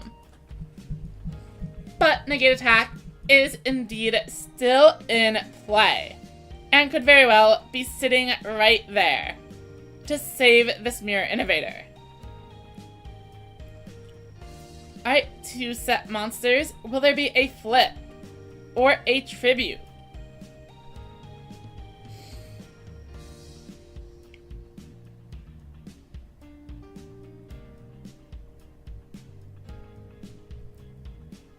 They are definitely spending some time thinking about it.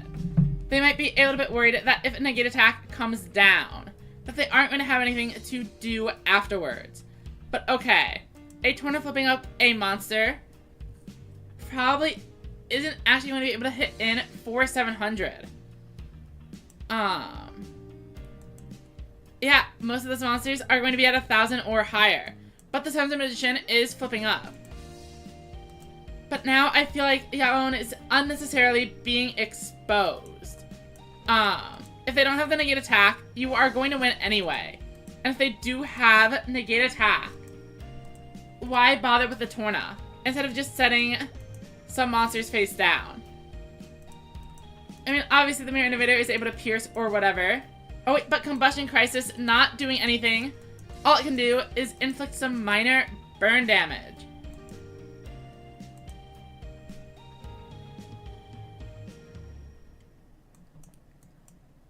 And the number of matches going on has been reduced to just 3. Yeah, Manarchus, I am expecting machines to still be the most popular deck, but aggro is definitely still pretty strong and definitely worth playing.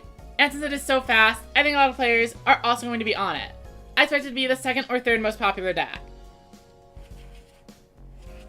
I think noodles are probably going to be underrepresented. Though I know Japan really likes the deck. But I think there are enough, European and American players that will make up the difference and make aggro and machines be even more represented. I also like the noodles, but I don't enter the tournaments nearly often enough to make an impact. And I'm also not very good at Yu-Gi-Oh! So I wouldn't be making it very far in those tournaments anyway.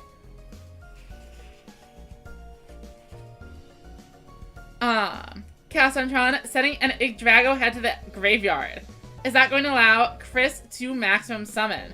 Also, Paco has apparently changed over to aggro. Ragnarok going to debuff the opposing Dragius and the Calcentron, or at least that will be my guess. We know they have an Yggdrago head in hand, but Attitude Hydron making a little bit more sense to actually summon here. They mill out the left piece of Yggdrago, which could very well be one they were looking for. They return a card to the bottom of the deck. And we don't know if that was an Yggdrago piece that they wanted to put on the bottom to save for a future Talismanic or Reset runner. But it also could have been a Speller Trap card, and they wanted to boost the Attitude as high as possible. But now we know that the final card in the hand is just the head of Yggdrago. And losing that left side of the maximum probably feels pretty bad. Seahorse Carrier activating the effect and reviving Kanan.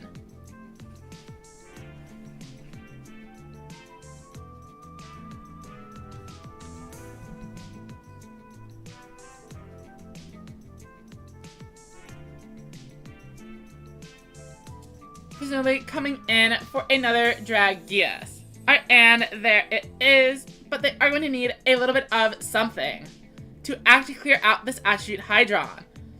We saw a regular Light Sorcerer, but no Light Sorcerer of Sanctity to pair with it. However, the Talisman of Sealy can do the same job. Also, I need to go grab another tissue. I will be right back.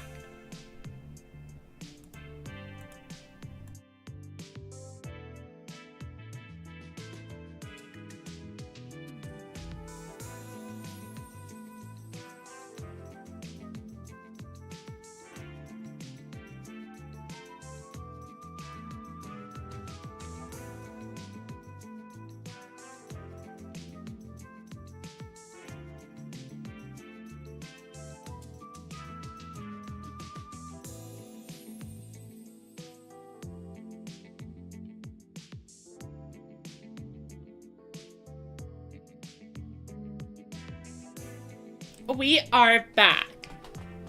And Dragius is also still here.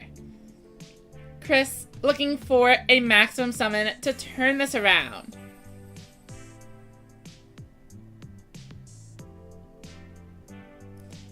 I think that is actually part of why I like the Noodle deck.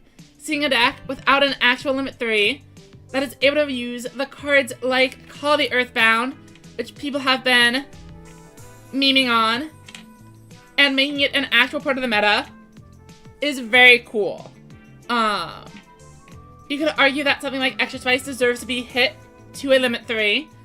But I think it is nice that a card that is comically unusable in every other deck is actually a key part of keeping your Extra Spice on the board and ready to burn over and over again.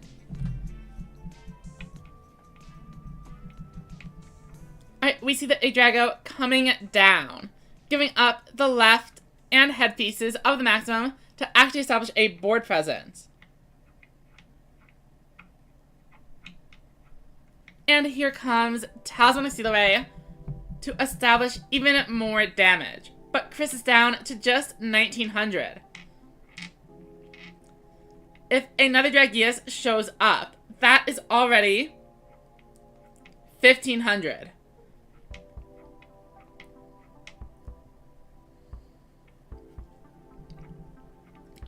Barrel Dragon and Trigger Drago can do similar things.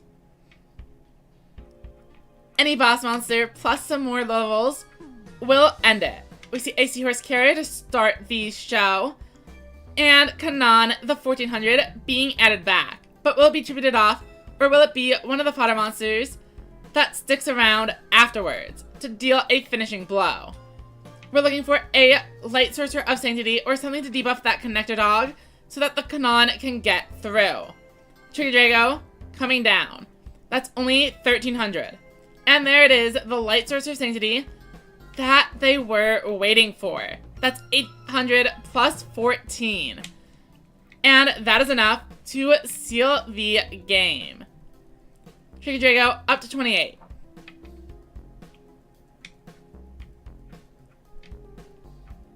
And thanks to the Light Sorcerer, we are able to actually get through the 1500 and finish it off. Paco finishes the game with the Light Sorcerer of Money.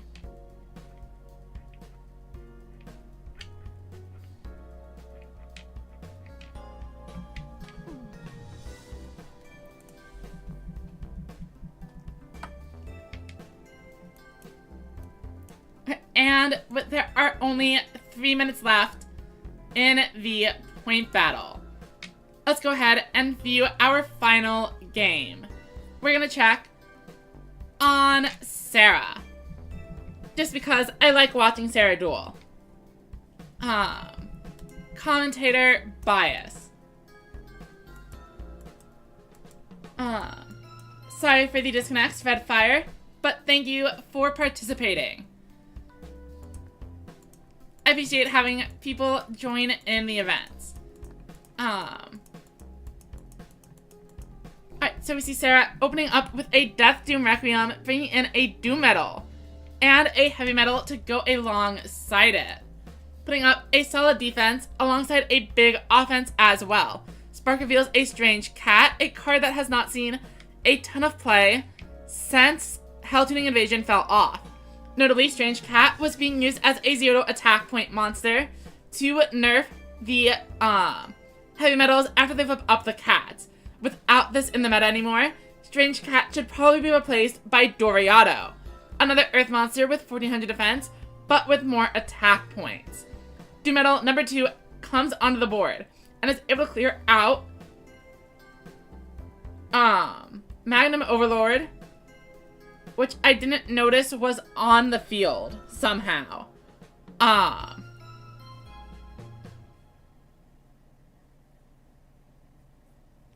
Doriado swings in,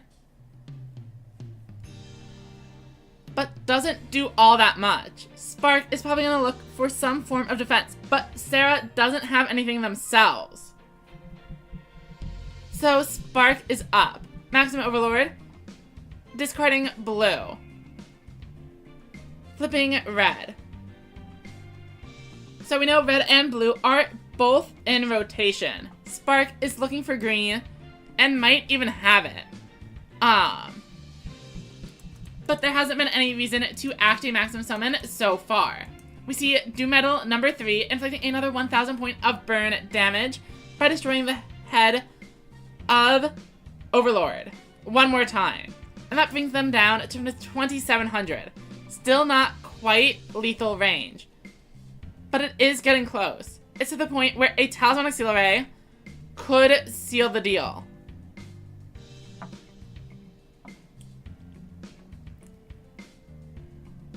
Shadowbuyer, activating the effect and returning one of those 3 Doom Metals into the deck. Spark does not have to worry about one coming out this turn, but what they do need to worry about is the Royal Rebels Heavy Metal, who's able to go up to over 4000 attack. Spark is going to need back row to survive. Let's see what they flip. There is a pause. They have something. Will it be Slime, Widespread Ruin, Negate Attack, or one of the cards that wouldn't help? I suppose King's Majesty is also a potential option, but not with this graveyard, and not in this deck. There it is, Buffered Slime. We lose a copy of the headpiece of Overlord. And that might be a little bit awkward for them, as there's already another one in the graveyard. They knew the card that was on top of the deck, thanks to the skill stacking it for them. Also, by the way, we have officially finished the point battle. So this match will not actually affect the outcome due to the way the dueling system works. But I am still interested in seeing how it ends. After that, I am going to take a few minutes to set up pinging the players for their deck list, setting up the room for the next portion of the stream, and grabbing water, etc. So, in the meantime, we see that Spark has decided to shuffle away a green piece to get a red piece back. They are set to rock, but this is not a lethal push. So I assume Spark is probably just going to let all of this through. In fact, they probably want to take some extra damage so they are able to more effectively maximum summon. Spark is up, and we know they have the headpiece ready to go. Are they finally able to maximum summon?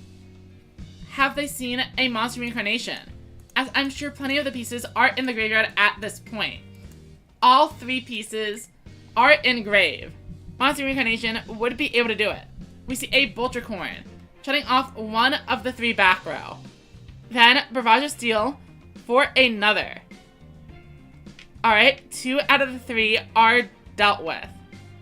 Monster reincarnation going to finish off this maximum.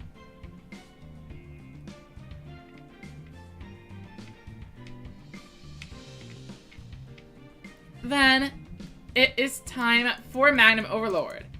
And this is going to be a game-winning push unless Sarah's face-down card, closest to the deck, is exactly Negate Attack. It has not been revealed, but Bulgercorn has shut down one of the two back row. And that does it.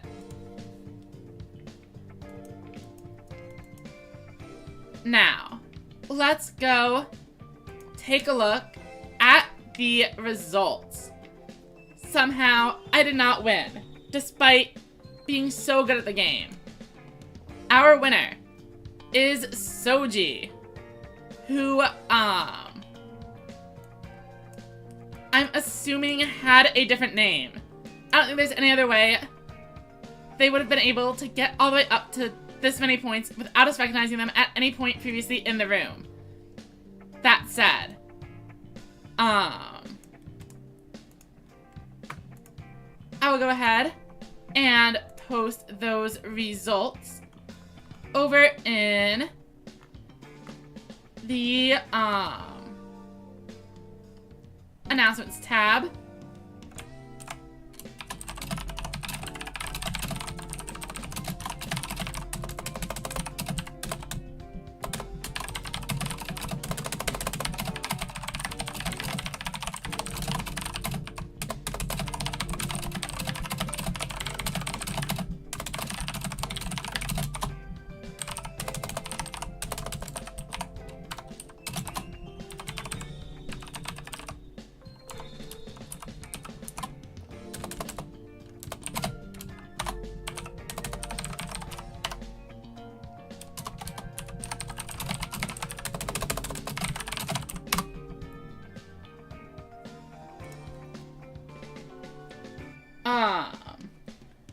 Manarchist, I am not particularly surprised at, Psychics not being able to maintain it for the entire event. Giraffe ended up in 7th, which is still not bad. Definitely the top half. It says only 16 members, but keep in mind, a few people have already left the room, and there were actually 19 participants. Tomato says they are going to lose, but I actually kind of doubt it. They are actually Manarchists. If you were looking for Psychic Redemption, you're gonna be excited to see the next portion of the stream in which Tomato completely destroys everything I hold dear, with a Psychic deck. At least, I hope that I am remembering it correctly. Oh, and thank you for the follow, Bogdan Boka.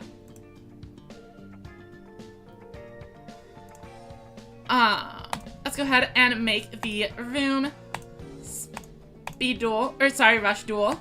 Capacity doesn't really matter because this is just for the Tomato collab. I don't think I need to do anything else special. I can check room, send Tomato the code, and then I'm going to take a minute, to get water, set up the call, etc. So we will be back in a few minutes. Thank you to everybody who watched the point battle. Next up, we are going to have a segment where Tomato and I are doing battles every week, in a progression series style event, and we are currently on KP05. So stick around for that, and we will be back in a few minutes.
Alright, we are back, and that means pausing the music, turning up the audio so people are going to be able to hear the one and only Tomato. And then let's go ahead and initiate the call. And hopefully Discord is going to work today. Hello.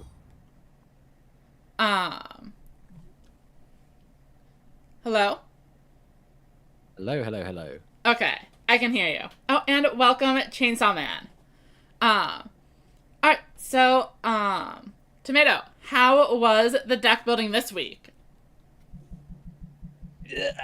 Deck building was interesting, let's put it that way. I really don't feel super confident going in here, but I think this should be relatively balanced. I think both of our decks are going to be at a similar level. I don't know whose is actually going to take it, because I am doing something a little bit weird that I think you might find unexpected. I don't think my deck is going to be all that weird. When I was looking through it, obviously we're missing some cards like Essel that I think would work really well when you're forced to run a bunch of high-level monsters. But, I mean, at this point, we're kind of getting to the point where we have Ice Sark.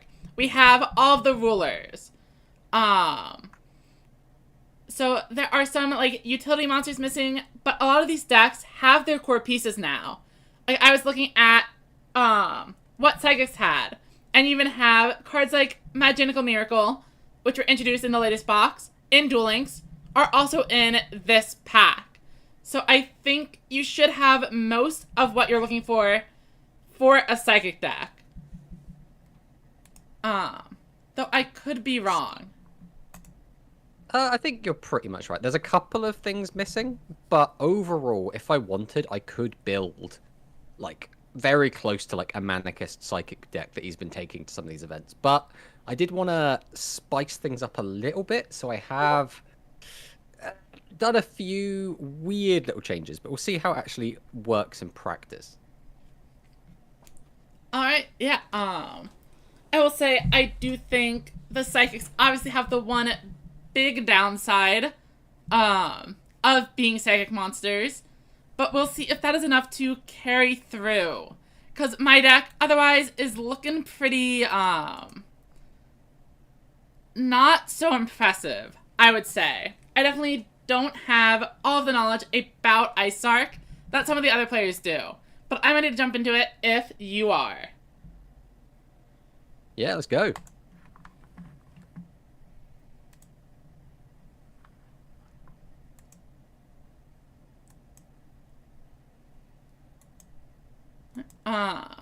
Good luck. Who wins the all-important coin flip? Yeah. Good luck. And it looks like you are up first. I think my skill is a turn 2-1 anyway. So that's fine. Alright, we will begin with a pretty passive start. I don't think we're really expecting anything bombastic on turn 1, but we are just going to go for the set 4 pass. Interesting. That does give me an opportunity, though. I'll go ahead and bring out a couple of monsters, and then perform a tribute summon for Kime Ruler, the Dark Raider. As all of your monsters are face down, I can activate the effect.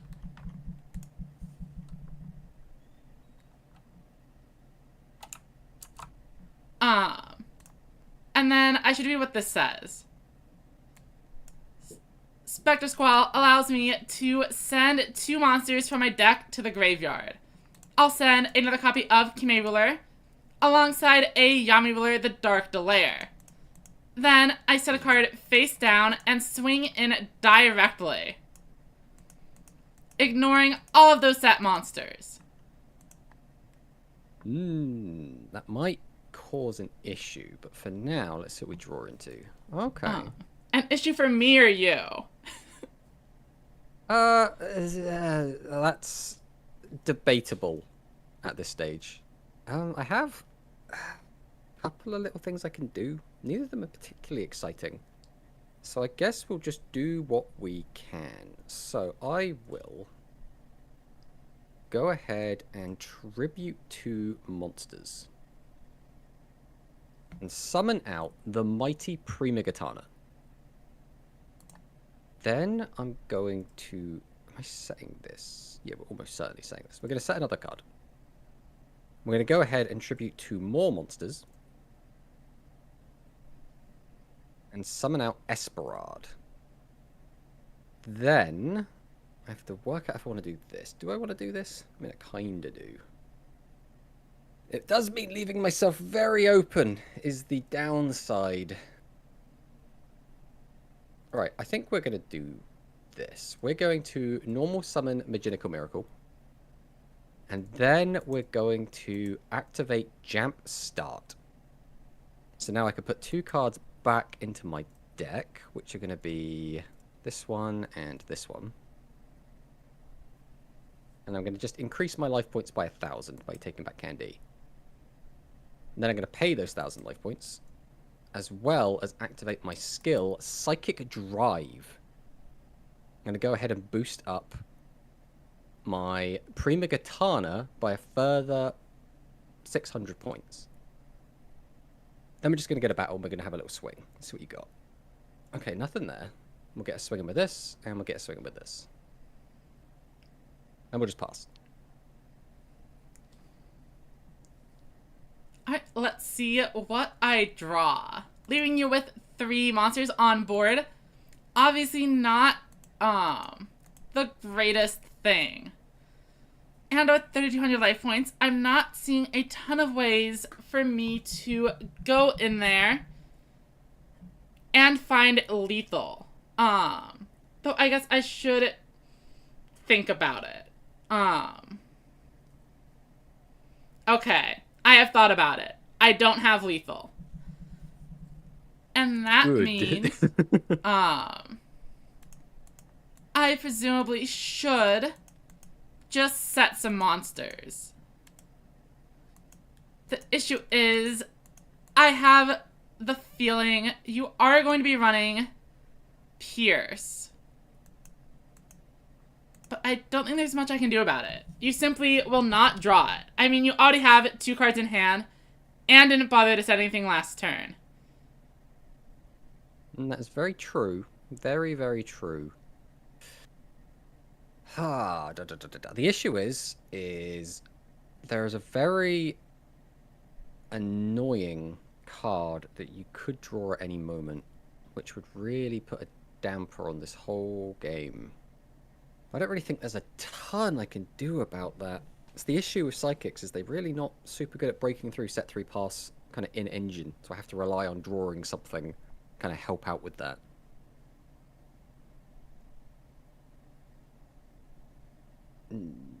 I'm also hesitant to just change Magical Miracle to defense mode, as I think there's quite a good chance you can just pierce over it with something. I think Piercing Samurai is out at this stage, right? It must be. Surely it is. There's no way it's not, right? There's no way it's not. Chaotic Omega Rising. Are you telling me Piercing Samurai is not out? It's not out. Maybe I can just go defensive. I wasn't expecting you to actually go look it up. I was like, if I just say nothing. Listen, right? Listen, I need to know this information. This is integral to the plan. Mm-hmm. Now the question is, do I want to pay the 1,000? Because if I pay the 1,000, it gets me closer to Esperard, but also means I could just randomly die. Right, let's do it. We're gonna take the risk. We'll pay the 1,000. Okay. We are gonna get a battle, and then we are just gonna swing into 2 of these. I mean, that works for me. I like seeing your life points go down. Well, if I don't get to lower than anyway, 1,000, I can't do anything. Yeah, that's what I was waiting for, just to completely ruin me. I mean, at that point, I think if you had that card, it wouldn't have mattered what I did. I don't think paying the life points matters. Maybe. Yeah, definitely not. Squall. I have to buff this up. Then boost this and swing in for game. Yeah, there's nothing I can do about that. Yeah, the issue was if I don't pay the 1,000, like the only way I win is I have to either hope you run out of normal summons, or I have to get my life points lower than 1,000 to use Esperard to clear the way to get through. And I know you're on shield and sword, so there is a clock like ticking. So it's like if I don't pay the 1,000, I'm just giving up already, right? So I was like, I have to take the risk, otherwise I just lose automatically. Yeah, I mean, I think the only other real option is like also just switching all 3 of them to defense, and then we sit here for 18 turns until we figure something out. The only problem with that is you're playing Kime Ruler, so it's a bit. It's a little bit inviting disaster. All right, let's see what happens in game 2. I should respond to this.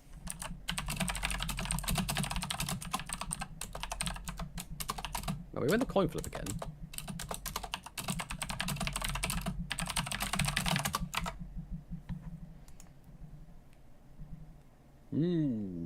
Well, these are all cards that exist, so we are going to go for a very familiar play as last game.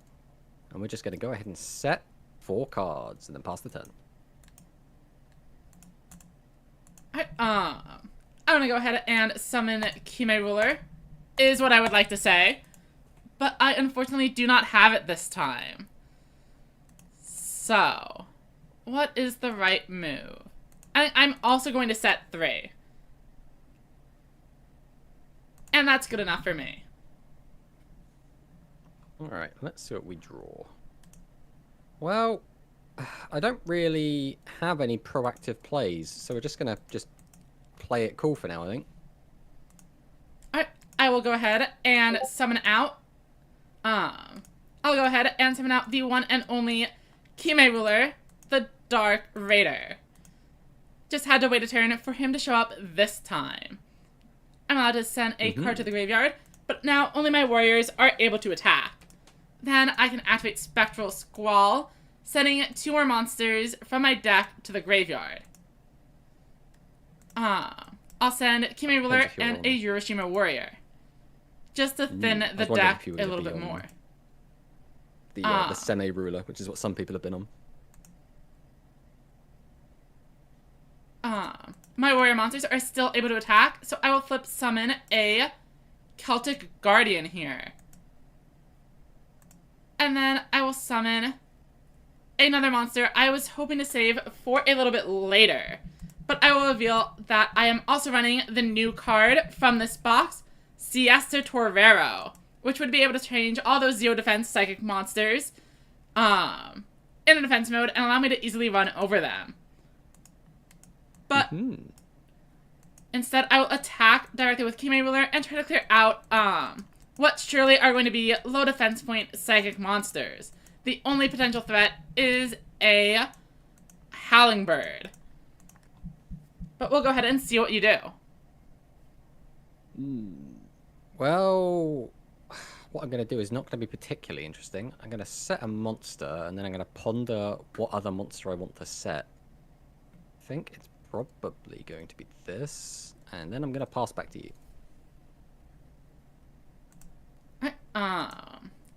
My move, and I think I am going to establish a slightly stronger board here by bringing in the unequaled Ice Zark. Ooh. And I'm going to thin the deck a little bit more, sending another Hiroshima Warrior to the grave. And then I actually think I will send the 3rd Kime Ruler. This allows me to boost Ice Zark's attack, and then added its effect by putting Kime Ruler into the deck alongside Yami Ruler. So now I actually have more boss monsters than I started with, and a full field of 2500s, reducing the amount of damage I take from your counterattack. Though I suppose the Prima-Gatana technically gives more attack points. But this should be a good, easy clear. And I don't have to worry about anything like Pierce if all my monsters are in attack mode. Oh, you're not wrong. Okay, these cards we're drawing aren't super great. How do we want to progress this? I think I have to do this. So I'm going to activate Jumpstart. And we are going to go ahead and put back Maginical Miracle and Watkiss. And then I'm just going to grab back this candy for now, I think. Then, I think I'm going to set 1, set 2, set 3, and set 4. And just pass the turn. I will draw, throw a card face down, and that is good enough for me. Let's just keep clearing out these boards so you're not able to, get any wacky 7-card hands and win that way. I think you should just let me get a 7-card hand. I think that would be fine. That is a good point. Oh.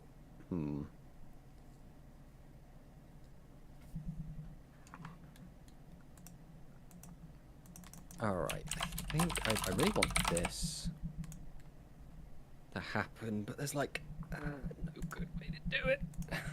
Do I just give this up? Probably for the best. I think all we're going to do is set some cards. Are we going to do this is the question. I think we will. Alright, we'll go ahead and tribute 2. And summon out Prima-Gatana. Then I'm going to go ahead and activate my skill, Psychic Drive. I can boost up Prima-Gatana and add a card back to my hand, which is just going to be the Watkiss. I'll go ahead and set this. Then I'm going to go to battle and attempt to clear out this Ice Arc. And there is a card potentially even more terrifying than the Shield and Sword, which has been introduced into our format. And that is its reversal, the Sword and Shield, reducing your Prima-Gatana all the way down to 0, or in this case 600, while my Ice Arc, with 2000 attack and 2000 defense, keeps the pace. But that is not all. My Ice Arc on the field is no longer useful to me. Attraction, or addition, subtraction, multiplication, and division. No matter the operation, this Ice Arc is unequaled. And by activating Spectral Squall on the turn I summon a monster, I send 2 cards to the graveyard, and then increase its attack to 3,000. Now, I have 3 high-level monsters in the graveyard. I'm going to return 2 of them into the deck once more, and revive the Kime Ruler. And with this, I now have a full field and a monster with more attack than your life points to clear those monsters covered in shadow. And Ice Arc declares a direct attack to finish this off. Yeah. Unfortunately, I legit think that even if I played like a slightly more serious Psychic deck, I still think Ice Arc is actually better than Psychics, like in general. I don't know how the two compare like on a tier list, because I think both are just bad. But I do think with the matchup, Shield and Sword and Shield obviously put in a ton of work when your monsters all have 0 defense and mine all have 2,000 or more. Yeah, it doesn't help as well that we just don't have the traps in the format. Like, no negate attack, no widespread. We just don't have anything protection-wise. So as soon as my monster died to your Sword and Shield, I was like, well, the game is over. There's nothing I can do from this point. That makes sense. Did you want to try the game 3 for the stream, or call it there? Yeah, we can do the game 3. Right. I'm fully expecting this to go your way again. I just... Ice Arc is just... It's not even, like, good, but, like, it's so favored in this matchup. Like, Psychics are just so bad. That makes sense. Welcome, Ronan, and thank you for the follow. Yeah, the Psychics are on a stroke. I mean, Psychics do have more tops than Ice Arc, though. Yeah, but nobody plays Ice Arc is the problem. That's true. I think we've had a total of 1 Ice Arc player across all the tournaments. Ugh, this is really not a great hand. Okay, we will go ahead and just set 4. That sounds familiar. And then we will just pass. Yeah, it's a different 4 here, though. Mm-hmm. I think we also don't have much of anything here. So we're going to set and pass as well. And I probably should have just walked over these. Now that I think about it. But it's game 3, it doesn't matter. Yeah, exactly. The issue is I don't have any tools to beat set 3 pass. So doing anything feels kind of bad, but leaving my hand full of cards also feels really bad. I guess we're just gonna like play stuff and kind of see where it goes. So we'll just tribute 2. And we'll just summon out this Esperard. Then I think we're just gonna summon out another boss monster just to get the hand empty, to be honest. So we'll summon out Prima. We'll just set this, and we'll just go to battle and swing.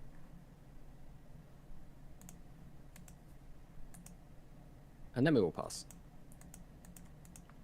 Alright, I will simply draw Shield and Sword.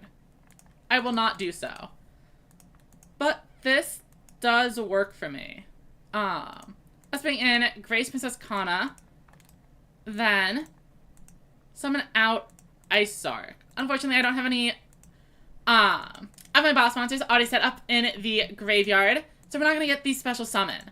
But I still will Spectral Skull and get 2 monsters in the grave and boost up the Ice Arc to 3,000. I'm going to defeat one of your boss monsters.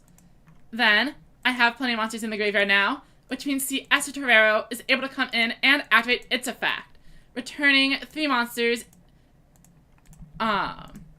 including the Yami Ruler, into my deck, and change the Esperade to defense. I summon out Masaki, the legendary samurai, and head into battle. And this should be good enough to clear out this board. So Esther Torero easily beats over the Esperade, and Masaki can clear any level 4 or lower monster, as I don't think we have Cycloptron available to us just yet.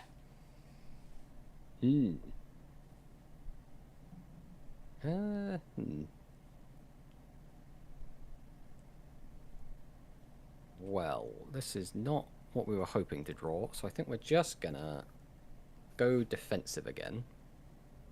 And I think we're gonna set this and then just pass it.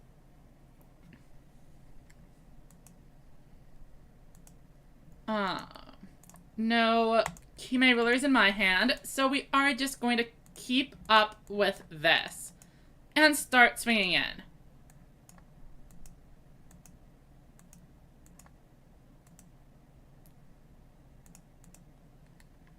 And we'll see what you do. Alright, let's hope. Hope we draw a good hand. I mean, this could be so much worse, let's be honest. So we're going to start by activating the Shield and Sword. Okay. We're then going to activate Jamp Start, and we will go ahead and put back... Oh, who do I need? I don't need you, so you can just disappear. And I don't need you, so you can disappear. And then I'm going to take back Candy! And Candy is quite important for this play, so I guess we will start out by normal summoning it. Then I can summon out Maginical Miracle, activate its effect, and bring back Prima-Gatana. Followed by activating Jamp Up, which will let me send Candy to the grave and then bring out this lovely Esperard from my hand. Then I can activate... Oh, that was... No, that's fine, that's fine. We haven't messed up yet. We're getting close to messing up, though. Alright, we'll put this back and this back. And then we're going to grab back Candy once again. Then I can summon the candy, followed by activating Jump Up again. Send the candy to the grave to summon out Prima Gitana. Then we can activate our skill, which is Psychic Drive, and give another big boost. I don't think it matters too much where we put it. We'll just put it here for now. We'll activate Prima Gitana, and we'll activate Prima Gitana. And we'll go to battle, and we'll swing. Ow. Psychics! Success. I'll activate King's Majesty. Returning my babysitter goat. I will just leave your Ice Arc then. It is unequaled. That is true. Good game. Wow. See, it looks really impressive until you realise that like the current meta also just has like negate attack and slime, which Yeah, really, like, I mean, if the stops a King's big play like that Majesty... from happening. But that was you pretty had, good. like, negate attack light. Yeah, it looks good like once in a blue moon, right? But I think that's always been Psychic's thing. Is sometimes it looks really, really impressive, but the rest of the time it's like, ooh, is it doing anything? It's almost like the other Noodle Ninja build, the roastery build, where it's like, sometimes it's ridiculous, and other times it gets stopped by a single trap card. You know, I didn't have the idea for like the traps in the Call of the Earthbound, but I was actually pretty surprised. Like when it came out, I remember in my initial profile, I was like, I'm pretty sure Extra Spice is the better card, but Roastery was getting all the results for like the first 2 weeks. Like people were running one copy, and that was really surprising to me. So I'm glad to see the build did end up shifting and incorporated some things I hadn't thought of as well. But the Noodles are probably my favorite deck currently in the format. Yeah, I really do like the Noodles. I think my only issue with Noodles for me is that I don't want to say I've burnt out on them, but like I have played so much Noodle that I'm just like, I kind of want to play something else for a bit. Do you think you'll be playing in the qualifiers next week? So I'm gonna play some games. I'm not planning to like push for anything big. I'm really not a fan of the format of just like GRFs in general. Of just like playing, like putting so much time into it. I do really like playing in them, and I think it's really, really good deck. I don't think you're gonna find better like deck testing than like getting to top 100 in a GRF and just playing against like the top 100, top 200.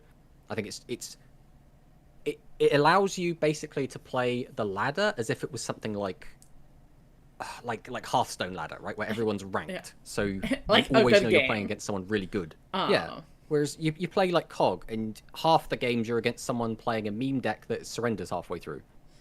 Yeah. That's actually the thing I kind of noticed. You mentioned like Hearthstone and its ladder system. Every other game just has the Rush Festivals as their ladder.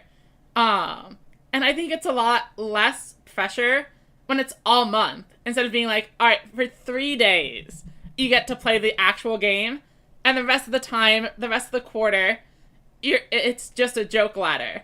I just think it's a really weird design. I think part of it is probably because it makes it more attractive for less competitive players. Because if there's no like skill-based matchmaking, then anyone can win against anyone. And if you lose a game, you can be like, oh, well, that's not the end of the world. I'll just go again. Whereas if you are a competitively minded player, you're now sat there like, oh, well, I really want good testing, and I'm not getting that here. I have like 1 in 3 games, I might find someone who's playing a competent deck that I want to be testing against. But like if you get like beaten up by Ice Arc, you haven't really learned a lot for like what you're expecting to play against in a GRF. I mean, it might mean your deck is worse than Ice Arc, which is valuable information. I think that's the thing in Rush, though, is no matter how good your deck is, you still can just brick, and your opponent can still get the God Hand. Especially with something like Essel in the format. Essel can just, like, almost invalidate a game, because you're sort of like, oh, well, you know, turn 2, your Essel's just, like, milled a Dragius, or, you know, you've milled a Barrel Dragon, or you've milled a, like, 2 copies of, Innovator, and you've just got like a 3100 Pierce on the first turn, and you're like, well, this shouldn't happen most of the time. So it feels like it's not I don't want to say it's not accurate testing, but it's like, you know, you've been high rolled, and it's like I shouldn't count this against me because I can't help getting high rolled. If that makes sense. Yeah, I know during the last festival, like, Paco went back to my day 1 stream when I started playing Rebels and was like, you drew Essel every game. That is how you got highly ranked. And I was like, yeah, that sounds right. I mean, I know we even had entire tournaments where players are just like, my entire run was who drew Widespread Ruin today. Oh, yeah. There's always going to be a luck factor. Like, no matter who the better player is, quote unquote, if you can even quantify that, there's always going to be a luck factor. So even though I've won a handful of tournaments myself, I don't consider myself like, oh, I'm amazing at the game. I'm like, no, I got lucky on those days. That's all it was. I saw my legends at the right time. Even the latest tournament I played in, when I won on machines, I got to the point where the only way I could win was to draw Barrel Dragon, and then I just drew Barrel Dragon, summoned it, and won the coin flip. And I was like, okay, I lost if that exact situation did not happen, but it happened, so everything's fine. I mean, being able to identify the outs is a skill in itself. I mean, I guess the Barrel Dragon was going to be drawn either way, but I definitely do try to get into the habit, if I'm playing it competitively, I do try to think through, what do I want to see on my next turn? I think that's generally a good thing to be doing. Wait, okay, Paco says it wasn't Paco, but I'm pretty sure it was. That was talking to me about high rolling the Essel. It could have been like Whoop. I mean, they're basically the same person. No, but somebody did it. I thought it was Paco. But Paco denies these allegations. But anyway, I do have another thing planned for the stream after this. So, and, I guess we actually should go through the final, or what's next week? It's not KP06, right? It's gotta be, like, another wacky pack. Is it another wacky pack? I am unsure. I'd have to look it up. Because we just got Asana. So isn't there another maximum pack? I don't think we get another maximum pack just yet. I think that's a little ways away. Results. There's what maximum Destined Power Destruction is what we just did. So there's the starter deck enhancement pack, which I don't think is a real pack. No, it's not a real pack. Yeah, it'll be just. I think it's just KP0. Didn't we do Eternal Live? Yeah, Was yeah, I on the wrong just week? do Eternal Life. Oh, okay. No, you're right. I'm wrong. Maximum Ultra Enhancement Pack, is that the one? Evolution. Yeah, this is the. Are we on this one already? Skystream. Oh, Dynamix. I hear you like dinos. I do like the dinos. I'll be lying if I said I didn't like the dinos. Well, we actually get Urabi and the mech and stuff. So we actually have playable dinosaurs. Yeah. But is there anything else? Think you'd have to play it with Pierce is the only problem, because I'm pretty sure we don't have... Oh, is Gaze not in here yet? Yeah, I don't think we have Gaze yet. I think Gaze is a couple of sets away still. It's from Dynamic Eternal Live. Oh, is it? Okay, I mean, maybe I bring dinos, because, I mean, I do like the dinos. I mean, what would you be planning to play is the next question, because there's not a lot else in it. That's a great question. There are a few Cybers cards in here. Not the good one. Well, the good one is in here, but we don't have it. Cyclotron doesn't really fix the issue. Chairs aren't out. To the Doomed is in here. That is a great question. I do not really see any other decks in this pack that exist. Like, Skystream isn't out in Duel Links. This is a bunch of dinosaur stuff, and then it's chairs, which we also don't have. So it's an awkward one, because I think the only deck that we've got that we haven't really...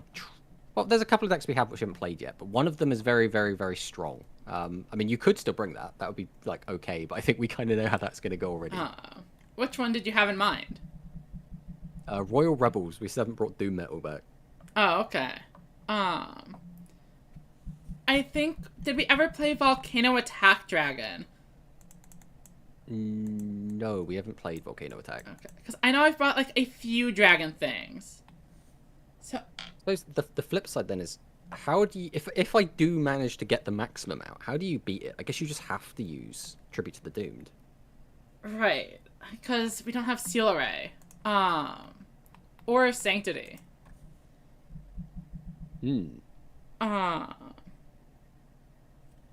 we don't have Acebreaker, unless that's somewhere in between these packs. Acebreaker, I think, came out with the Switch game. It did. If I remember correctly. I just assumed we were getting close to that.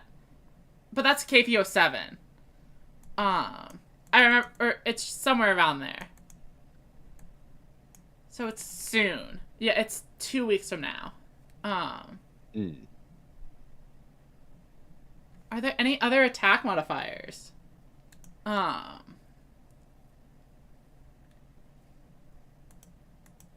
mean, there is a high likelihood as well that I just won't draw the max, so you know that might be a win. That's fair. I mean, I am only allowed to run one Dragius in that deck, so I won't just completely roll it over.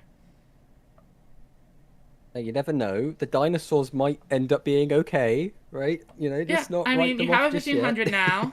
now. King Rex offers a lot of resilience.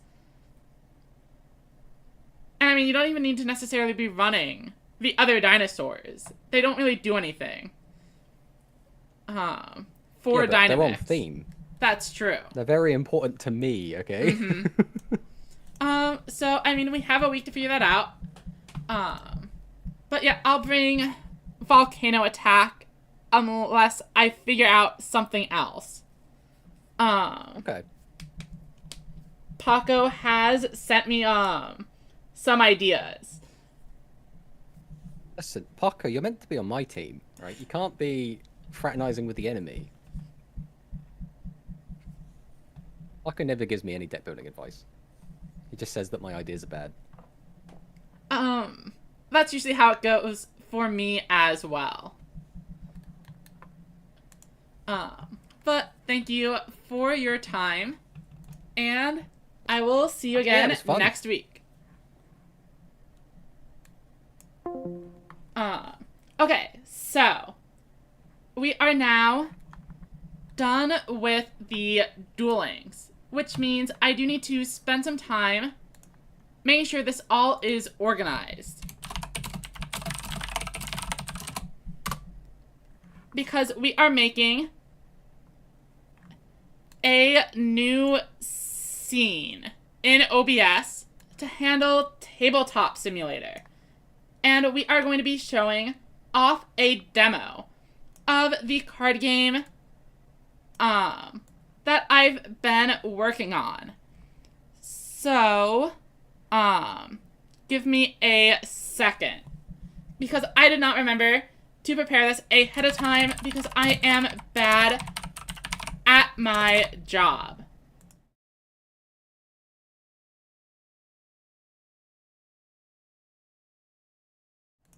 So we are going to be heading back and forth between the two for a little bit. Let's grab these. All of these should be here. Then I can delete Duel Links.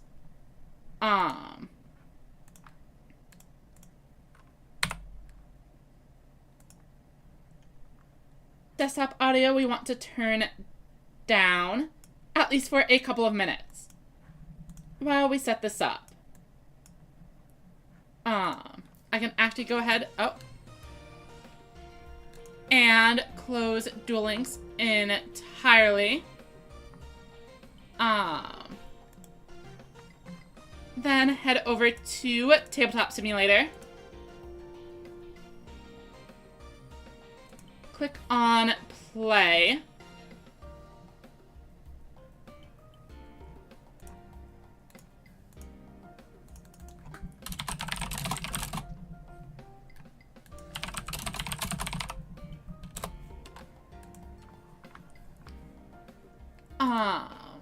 Then I should probably ping Aurora.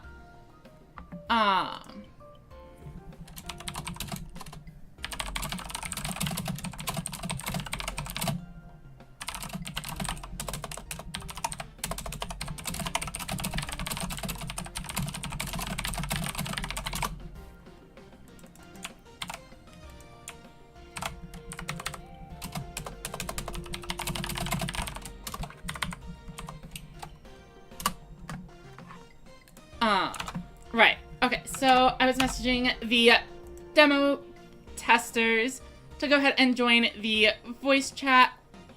Now I need to add a game capture. Call it Tabletop Simulator. Then click OK. Specific window. I would like tabletop. And it looks like it is, well, 1, way too high.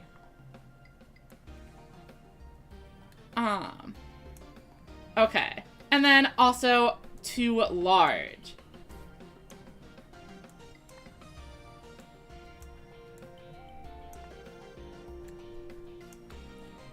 Then I should actually open,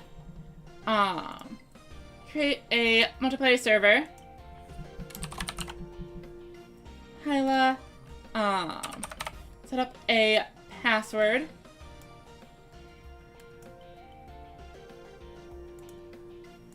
Load that in. And then I think we probably need to, turn off this part. So players are actually able to see the thing.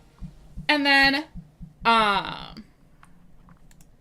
think they should be heading on over soon. So I am going to be right back. We're going to do, one last quick water break.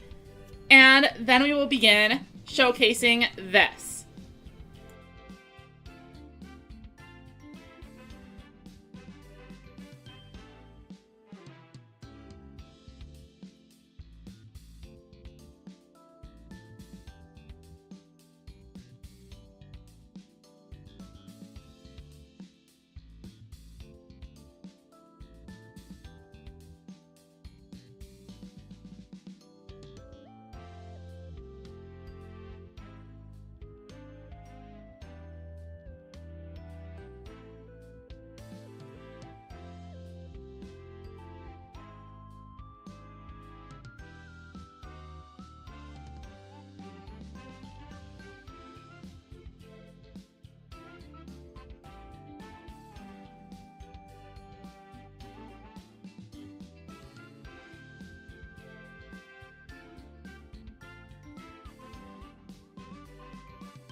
And we are back, which means once again, we are going to be pausing the music so I can actually focus on communicating with the players. Let's go ahead and join the voice chat.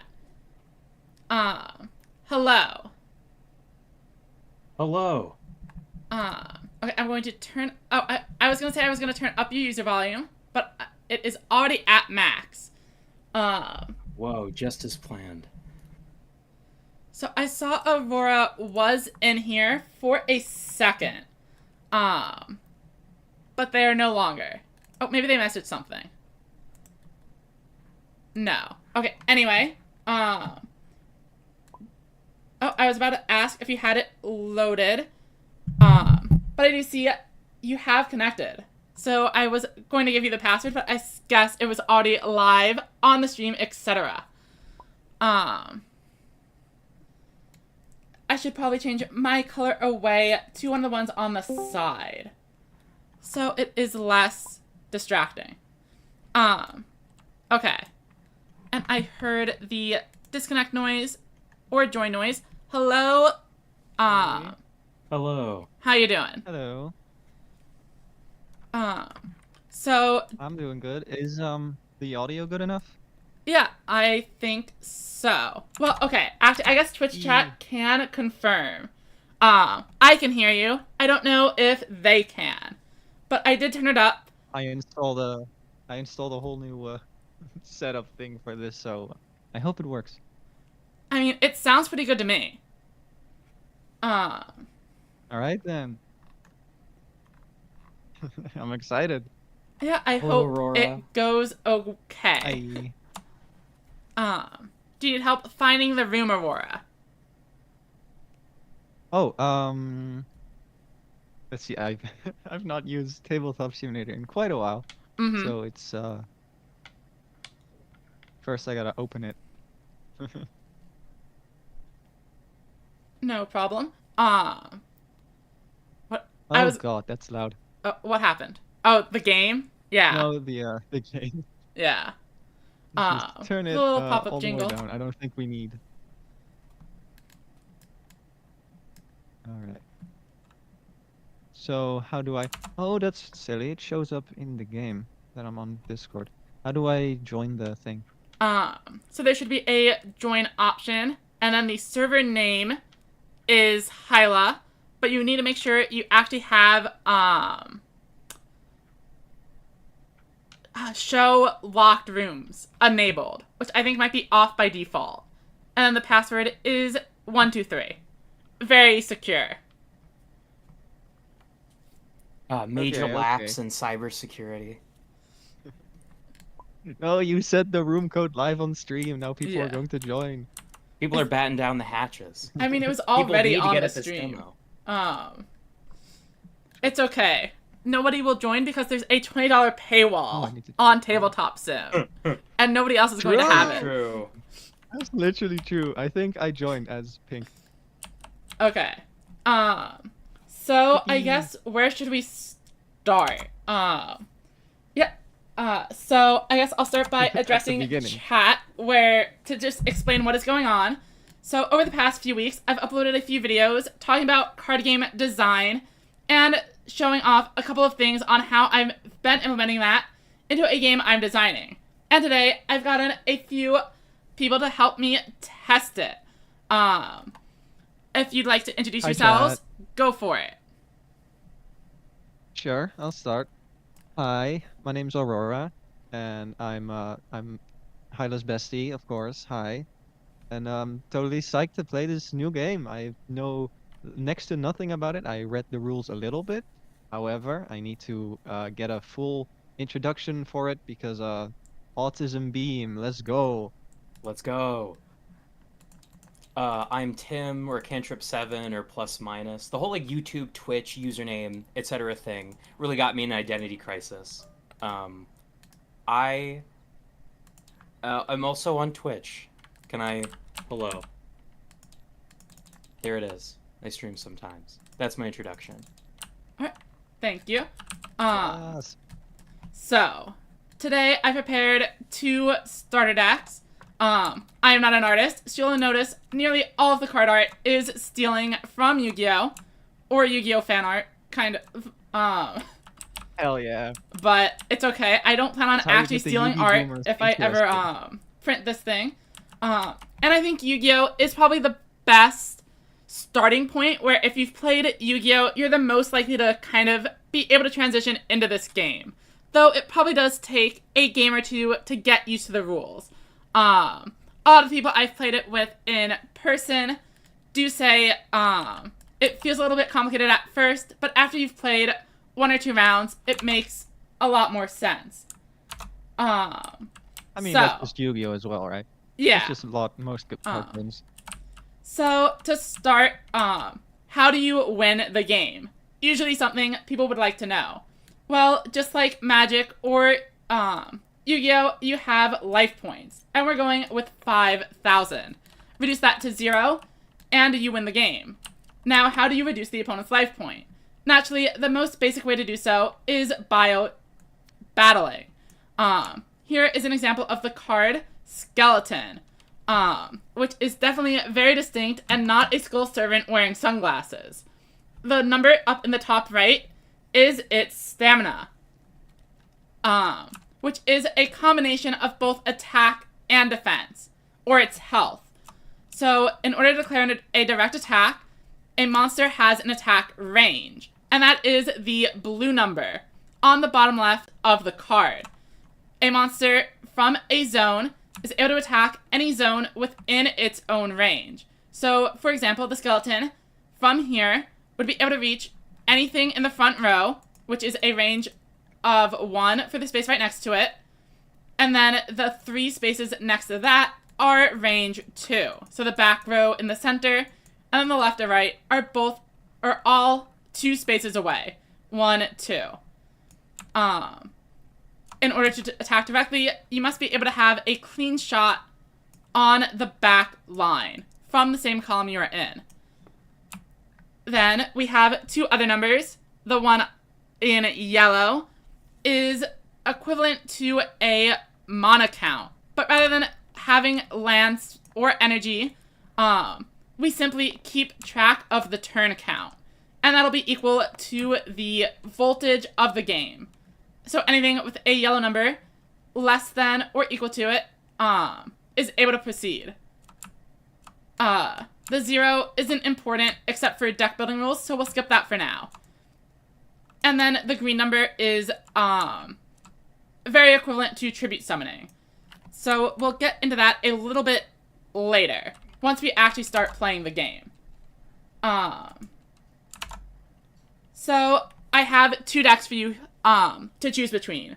We have a dragon deck, which is definitely the easiest deck. Most of the monsters are vanillas, and it's just a basic beatdown. Then we have the zombies, who honestly might be a little bit stronger, but they are focused more on actually comboing together a couple of cards to get out their boss and mill their own deck. So it might be tougher if it's your first time playing. Do either of you have a preference for either deck? I get analysis paralysis really bad, but I can also, if Aurora has worse analysis paralysis than me, I could go for the skellies. I want the skeletons. Okay, then I'll be dragons. Alright, Yippee! so skeleton deck will be right here. If you want to change your colors so Yes. you're facing the screen properly, but you can also just rotate. Okay. How do you? I think this works fine. Okay. And then dragons will be over there. So, first step, of course, is shuffling the deck. If you're not used to Tabletop Simulator, you can do that by hovering over the deck and pressing R to shuffle. Then, You can also right-click and then press shuffle. I think. yes. After that, you're going to want to draw 5 cards. You can do this by hovering over the deck and pressing 5 on your keyboard. Or you can right-click and draw 5 times individually. Okay, then I think it is good if my color is on this side of the board. How do I change my color? I can do that. I actually don't know who was is that right? Yay! Okay, All right. Yeah, 5 cards? Did you that's say that? correct. Okay. 2, 3, 4, 5. Yo, there's rush art in here as well. Let's go. That is correct. So then, prior to the What start is of the that? game, the first thing to do is determine who goes first. So we have 2d6. Whoever rolls higher would normally be the aggressor, but I think for this one, we are just going to have Aurora go first on the skeletons. But normally you just sure. roll. But knowing this, you now perform your mulligan. So if there are any cards in your hand you do not want, you are able to place them on the bottom of the deck and draw that many cards to replace them. Obviously, there is something equivalent to mana in the game. So if you have a bunch of cards with high values, you might want to get rid of those and try to search for sums with 1, 2, or 3 in that yellow area for the voltage. Basically the first number on the top left. You can place those on the bottom of the deck and then draw an equal number of cards. On the bottom. However, it is worth noting there are no cards in the game that shuffle the deck. If you mulligan a card away, it is on the bottom, and you are very unlikely to see it unless you get through the entire deck. Fine. This card It's a seems little terrible. scary. Like this, and then. God damn it. And I put this on. Nope. If you hold down longer, you should be able to pick up the entire stack. There you go. Yes. All right. And then you can Yu-Gi-Oh. draw to replace it.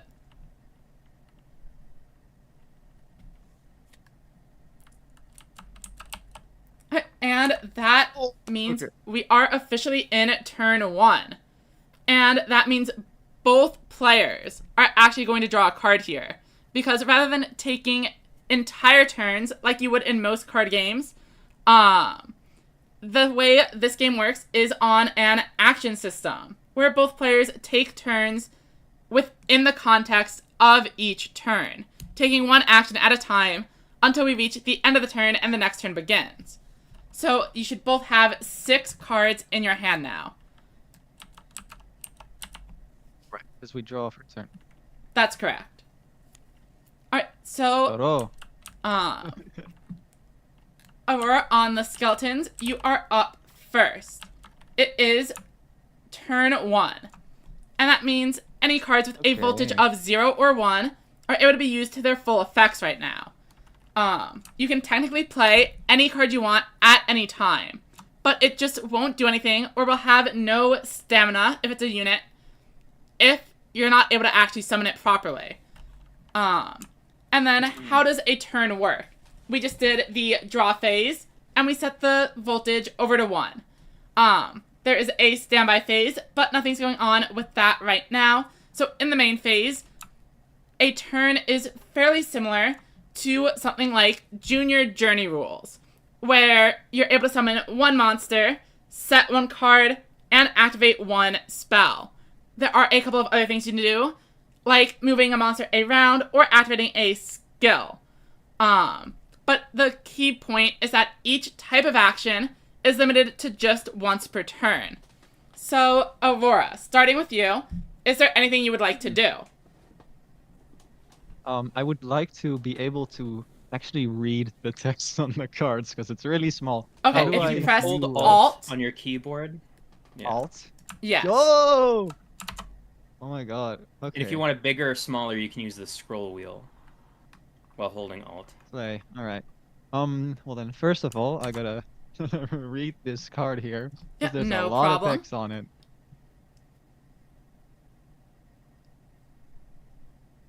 I'm trying to think what it could be for early game. Yeah, and if you have any questions, obviously this Yeah, is no. a very simple or sample game. Don't be afraid to show each other cards or anything. Yeah, Okay. sample, not simple at all so far. Fair enough. Okay, so I have a question. Go for it.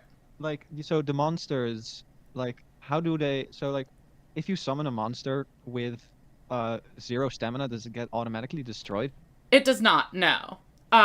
It'll be destroyed when it is attacked or takes damage. Oh, so it's like a last resort you can use if you want to use it. Yeah, I Okay, mean, some at 0 are balanced that way because they have effects. Other ones, Right.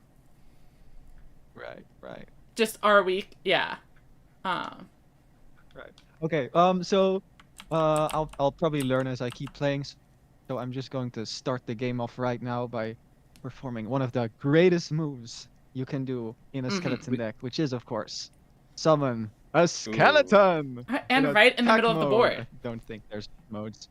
Yeah. With a fearsome 200 Go get 'em. stamina. That's correct. Fearsome So 200 then- stamina and 2 attack range. That brings it over to Tim. So it's the first turn, but you take turns on each action. So Tim, is there anything in your hand that you would like to do?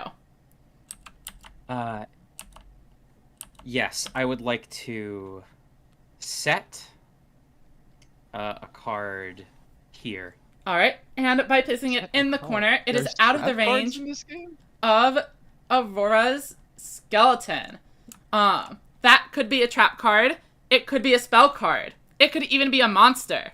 It could even be a monster with 5 or more, with a higher voltage than 1, that they're hiding for later under the assumption you're not going to destroy it.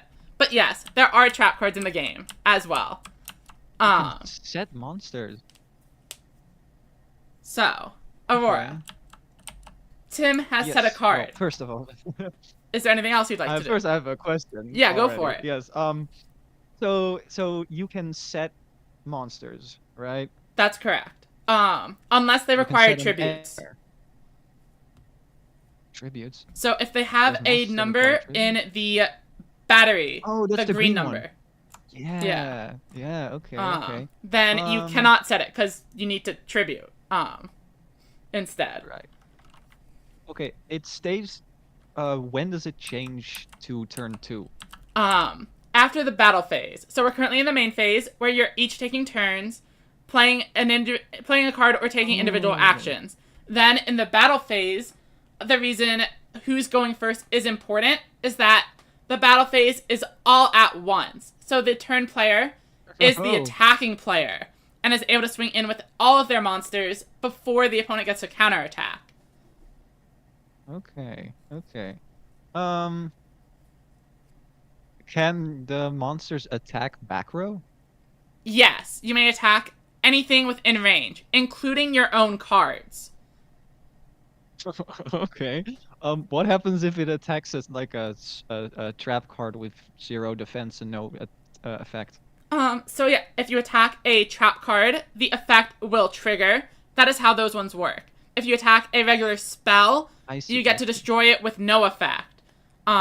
Same thing if you attack a monster whose voltage is higher than the current game's. Otherwise, it's like attacking a set monster, it flips up, and they battle. I see. I'm totally not telegraphing the fact that I have 0 trap cards. Okay. I'm looking at this skill thing as well. I'm going to leave that for later. Yeah. I don't want to read. And I'm simply just going to continue with doing the best play that a zombie deck can produce, and that is summoning another skeleton. You're only allowed to summon one monster per turn. Oh. You can set that skeleton if you'd like. He goes back to my hand. I will not actually. Wait, can I move my skeleton? Not the turn it's summoned. I see. Which is, Okay, I think, okay. So why there's, like, Tim decided to put it in their card in the corner there. It's safely hiding from the attack. That makes sense. Very devious of me. Mm-hmm. Don't worry, Skelly boy. He will be on the field soon enough. Notably, if you do... I will... Oh, go ahead. No, you first. Okay, I was going to say, if you set a monster during one turn, flipping it up does not count as the summon. Flipping up a card is its own action. Ooh. So you can set monsters early, then flip them up and still summon the same turn. And you can do that for spells as well. So you can activate a spell from your hand and reveal a spell. But you can only reveal one card per turn, regardless of whether it's a spell or a monster. Just like everything else, flipping a card up is once per turn. I assume you cannot flip cards back down when they're flipped up. That is correct. There are certain cards that can do that, like a Book of Moon type thing, but not by default.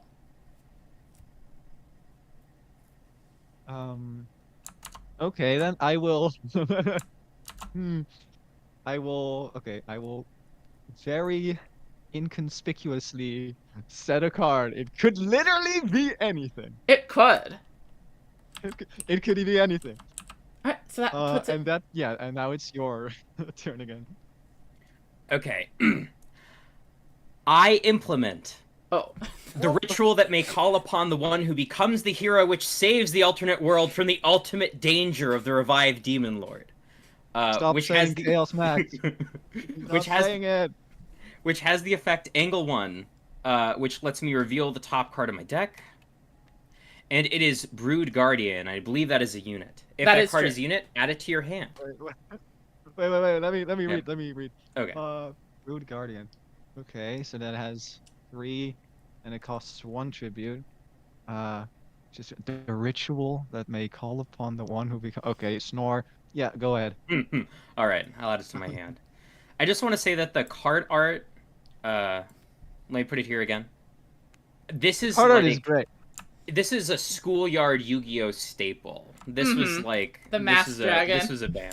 Oh, I love... Is it Masked Dragon or Unmasked Dragon? Which is the graveyard? Yeah, that one. Okay. I know somebody who didn't know there was a 3-card limit in Yu-Gi-Oh! And just ran, like, 15 Masked Dragons in their deck. Oh, I have a horrible story about this one kid, like, when I was, like,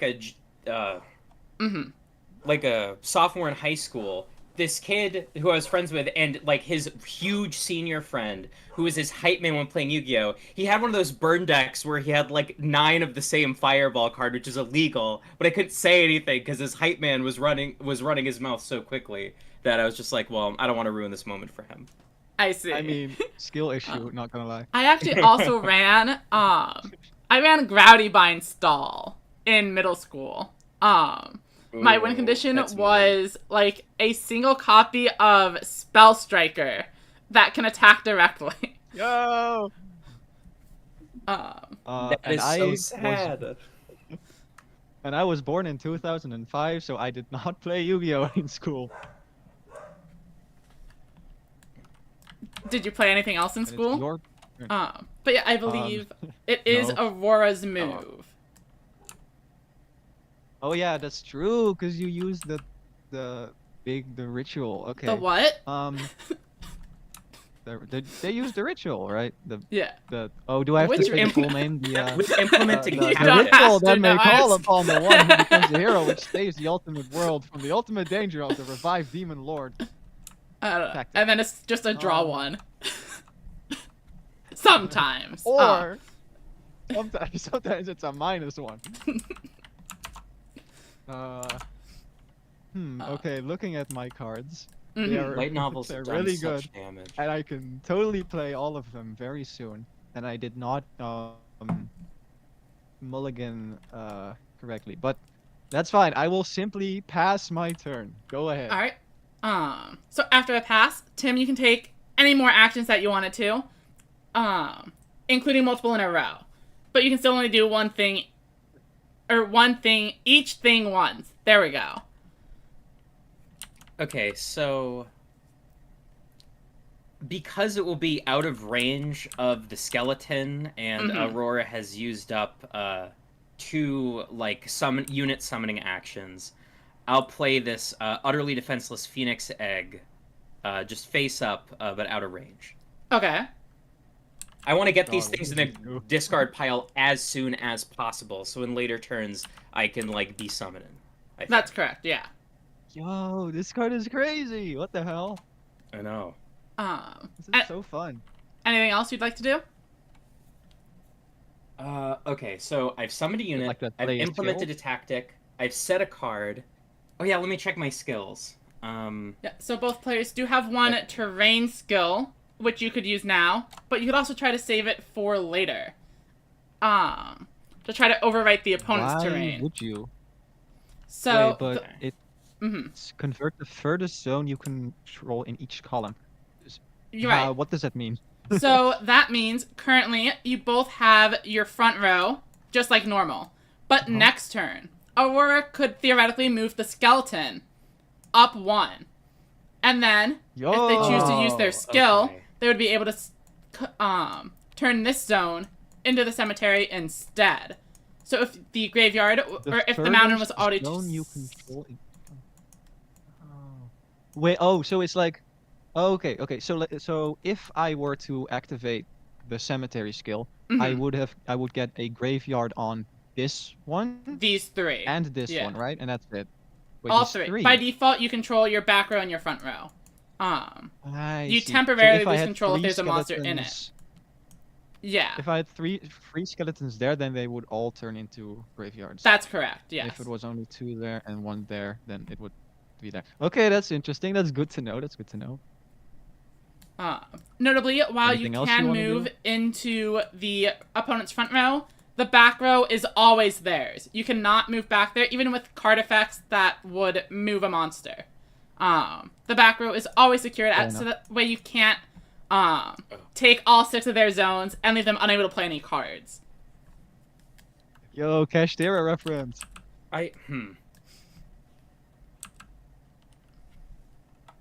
So, feel free to say no, but can I undo my move? Because I was just thinking of a way I could use a skill to, like, do a mechanic, I guess. Go for it. Okay.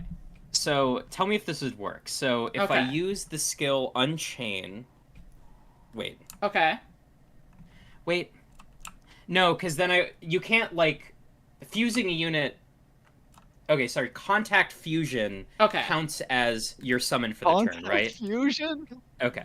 So never mind. Phoenix Egg is there. Okay. Okay. There's I don't think I have contact anything else to do. fusion. Sorry, I'm thinking about fusions. I'm thinking about how fusions are gonna happen, but I think I gotta wait. I think Aurora's gonna get I don't know cockatrice what next fusions turn. are. Help. So that was everything you wanted to do? Yes. Okay. So then you get one more chance What are before these going. cards on the side? Those are the other 8 starter decks I've made. Or 6, I see. mean. Okay. But these are the 2 that I think are the simplest, or they were also the first ones I made. So they're the most, like, I see. representative of the idea. And then these other ones get a little bit more, convoluted. The Golem one is all about setting monsters and flipping them face up. The fish are about treating the deck like the ocean. So you have a lot of effects that use that angle ability to look at the top card and then either stack the deck or put stuff on the bottom. And stuff that can interact from the bottom of the deck as well. Like pulling things from the depths. Fire is just burn. Everyone's favorite.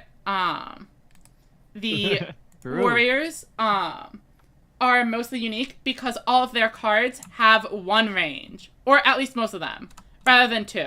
So they get a little bit more stamina. And then they get a lot of movement effects to offset the low range. And invade the opponent's territory. I see. And then I like that. spellcasters are vaguely spell counter themed, but also tokens. So they have a lot of effects that either clone units or summon out extra monsters. Why is this guy just called Ian? Because he's the dark magic Ian. Why wouldn't he be? He's just Ian. Just let him be Ian, man. That's good. Come That's on. good. Thank you. Is that the first time I've heard that? I think in my life. Is that an old bit? I don't know. I've Is this a new definitely bit said just it for for this a game? while. But I don't think I've met a lot of other people who make the same joke. No. Oh yeah. World So first. silly. But yeah, Round it's break. Ian. Alright, so I believe both of you have passed. And at this point, after this pass back, you would technically get a last chance action if you decided, oh, that Phoenix Egg is actually really dangerous, I want to do something. But I don't think on turn 1, there's very much that you do want to do.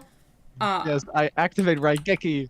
Mm-hmm. And just to be clear, your last chance doesn't give you any extra actions. That's You're still correct. limited by the one set. Yeah.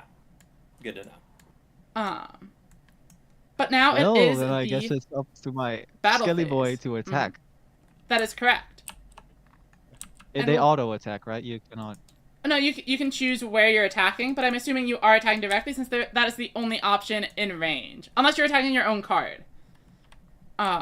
Wait. Oh, so the range doesn't matter when there's nothing in front of it, right? You can still attack directly. If it had 1 range, it would have to be right here. It has to be able to hit the back column.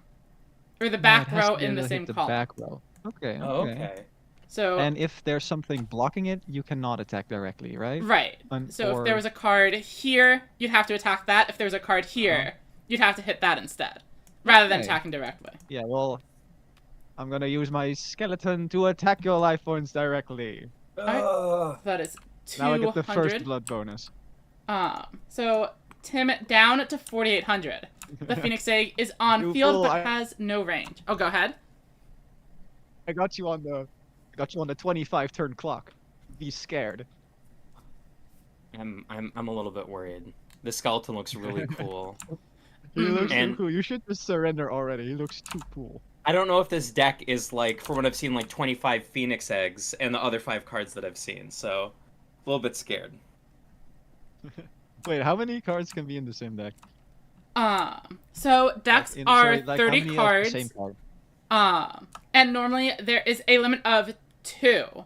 But you'll notice the skeleton and the Phoenix Egg both have 0 voltage, which normally would mean they can be played on turn 0. So why aren't they just 1 voltage?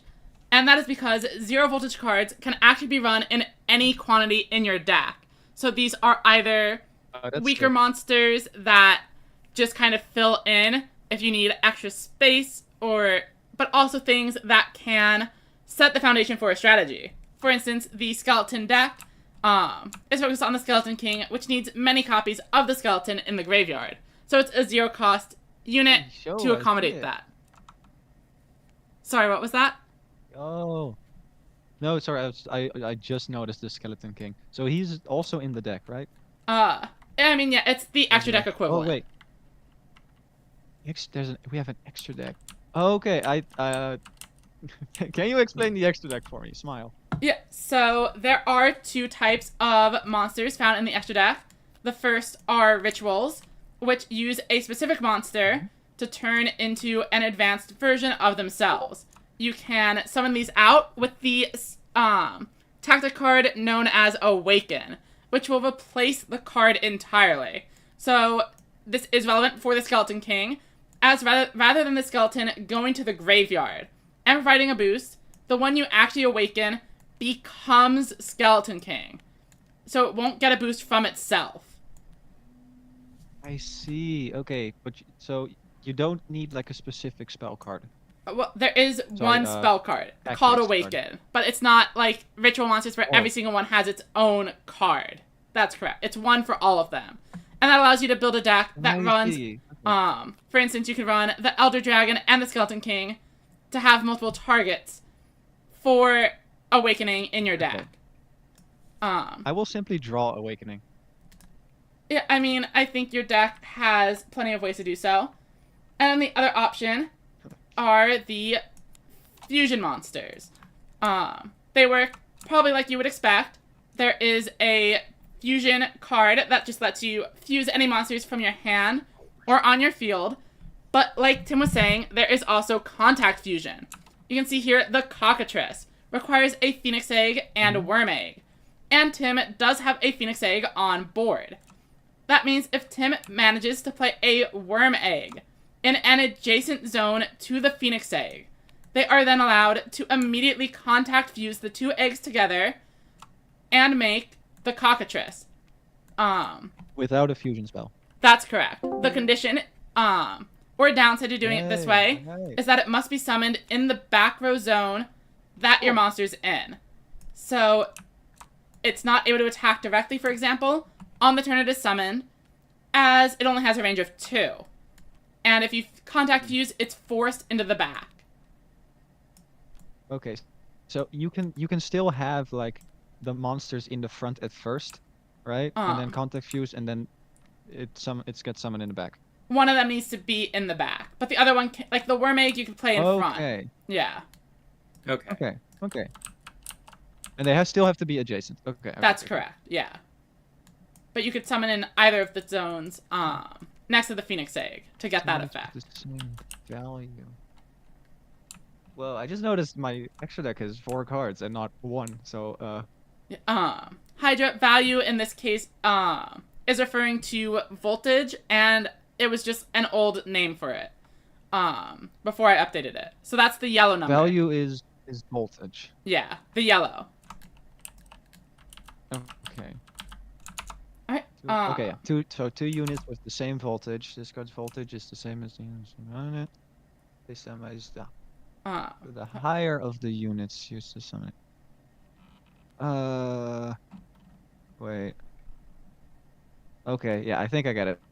But yeah, that's for later anyways. Fair enough. Are you all ready to proceed to turn number 2? Very. Yes. Alright. So we started off by raising the voltage, and then you both draw 1 card. And this time, Tim is up first. Oh no. Hmm. I'm fine. Okay, so the voltage is 2. That's correct. Okay. I think to show off game mechanics, I may make a play that's ill-advised and aggressive for the funsies. Okay. You're gonna fusion? I think so.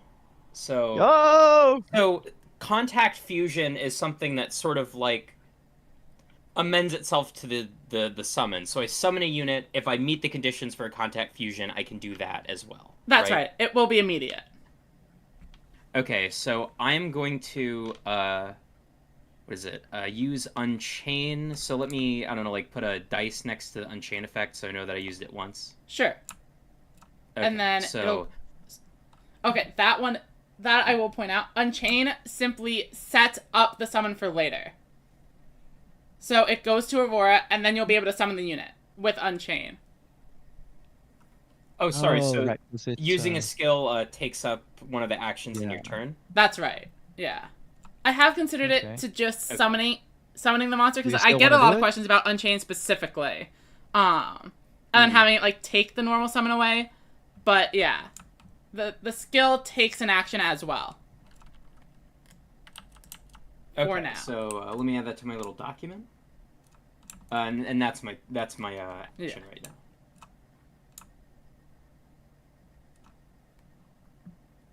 Wait, this card is broken. Why did it not do this last turn? What the fuck? Sorry, I'm just reading. It says unit. Okay. Why? Okay. Yes. Okay. So now it's my action, right? Yes. Yes. Okay. Then I will also use a skill because I mean it's only the test game, right? So I can be a little more open. My hand is ass. It's terrible. So I will use. How do I choose a specific die roll? Oh, here, 1. I will use my call of the week to basically just use card trader. I will discard Underworld Master and then draw a card. Alright. And Cycle effects are very strong. That brings it back to 10. And then before, I don't know exactly what you're about to do, but I do want to point out the level part is the tribute requirement, not the voltage. Just in case. Oh. I'll allow you to change it, because I'm thinking you're about to try to summon a Hydra with like some 5 voltage unit. So you can change your play if you need to. Okay, Imagine summoning a 5 voltage unit on turn 1. Sorry, so level, is that how much battery it That's needs? correct, yeah. Okay. I'll make a note of that to make that make more sense. Okay, let me see if that changes what I'm trying to do.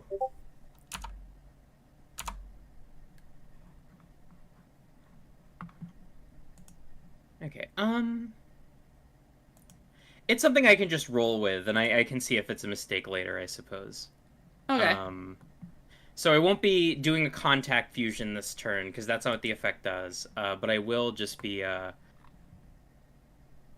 what's the range on this thing? Okay. I think I want to summon Brood Dragon, because I can do that, because now, its level is 0, right? Oh shit, no, sorry. It's voltage 2, so I can't do that. Let's see. I don't think I can fuse anything. The only thing I could fuse is Hydra, and then I would have a whopping 0 stamina monster to attack twice with. You should do that. A very powerful Hydra made from eggs. Hey, it gets you Phoenix Egg in the grave. That is true. Okay. Okay, I might want to do this like whole level thing. Yeah. Okay, so what do I do then? Okay. I think I will... Oh. I will set an unknown, mysterious, crazy little card here. Okay. And then, I'm gonna let you take a second one, since I think you want to not use the skill, right? Yeah. So you can do something to replace that real quick. Okay, I can implement attack. Literally cheating. Literally cheating. Yeah. SMH. No, go on. You totally weren't gonna do the same thing either way. Okay. Okay, I'll just summon another Phoenix. Oh, would you like to contact fuse your 2 Phoenix eggs? No, no, I will All right. not. Fair enough. I'll just let You them. should use No. All right. But then you can use the effect of Phoenix Egg. So, Broken. Aurora, your move next. I know. I wonder what this card in the back row is. It could be anything. It could be a bluff. I have still okay. Already there's a thing. Maybe it would be handy to have like a card with like every action, so you can keep track on which actions you've used per turn. Yeah. So don't forget.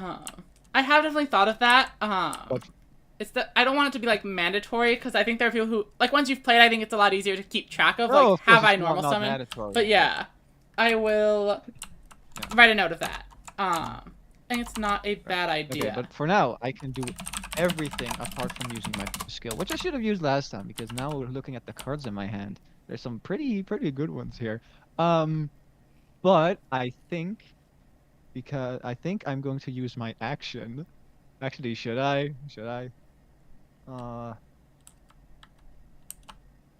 It's a tough one. Okay, so if 2 units battle, then the one with the higher stamina wins, right? It doesn't decrease in stamina or anything? It does decrease in stamina based on the opponents. So I mean, the Okay, Phoenix okay. Egg at 0 isn't going to do anything. That is true. And I think that's why I'm going to Siri, play the monster mash. I'm going to move my skeleton to the side. Ooh. Okay. Ominously. Go ahead, your move. Let's see. I wish I had I can something do to that right, I'm rattle not just cheating. during your little animation. So True. I've summoned a unit. I've set a card. I don't want to implement a tactic. I can't really think of any skills I would use. And I don't have a reason to reveal a set card this turn, so I will pass. All right. Anything Hey. you want to do? You're able to take I can any do number as of much actions. as I want, right? I can That's just- correct. I can go crazy. I can go stupid. Yo. First of all, I'm going to flip summon my skeleton. What a shock. That's crazy. And I can still use a normal summon, right? Wait, no, That's correct. Yeah, I can use. Wait, I can normal summon, and I can set. Yo, this goes hard. Okay. Do I want to normal summon anything? I don't know. Voltage is 2. Let me quickly alt. Okay. So what was it again about setting a card and turning it into 0 stamina? So you can play a card at any time, but if it isn't the right turn, it just goes down to 0. So like Tim's monsters could be 4 stamina or 4 voltage cards. Or since you've seen the Phoenix Egg get summoned, you could summon out a 3, knowing it'll survive until the next turn, and then be online and gain its normal attack and effects. Oh, wait, what the fuck? That's how it works? Okay. Wait, that's oh, okay. I did not realize that it was how it works.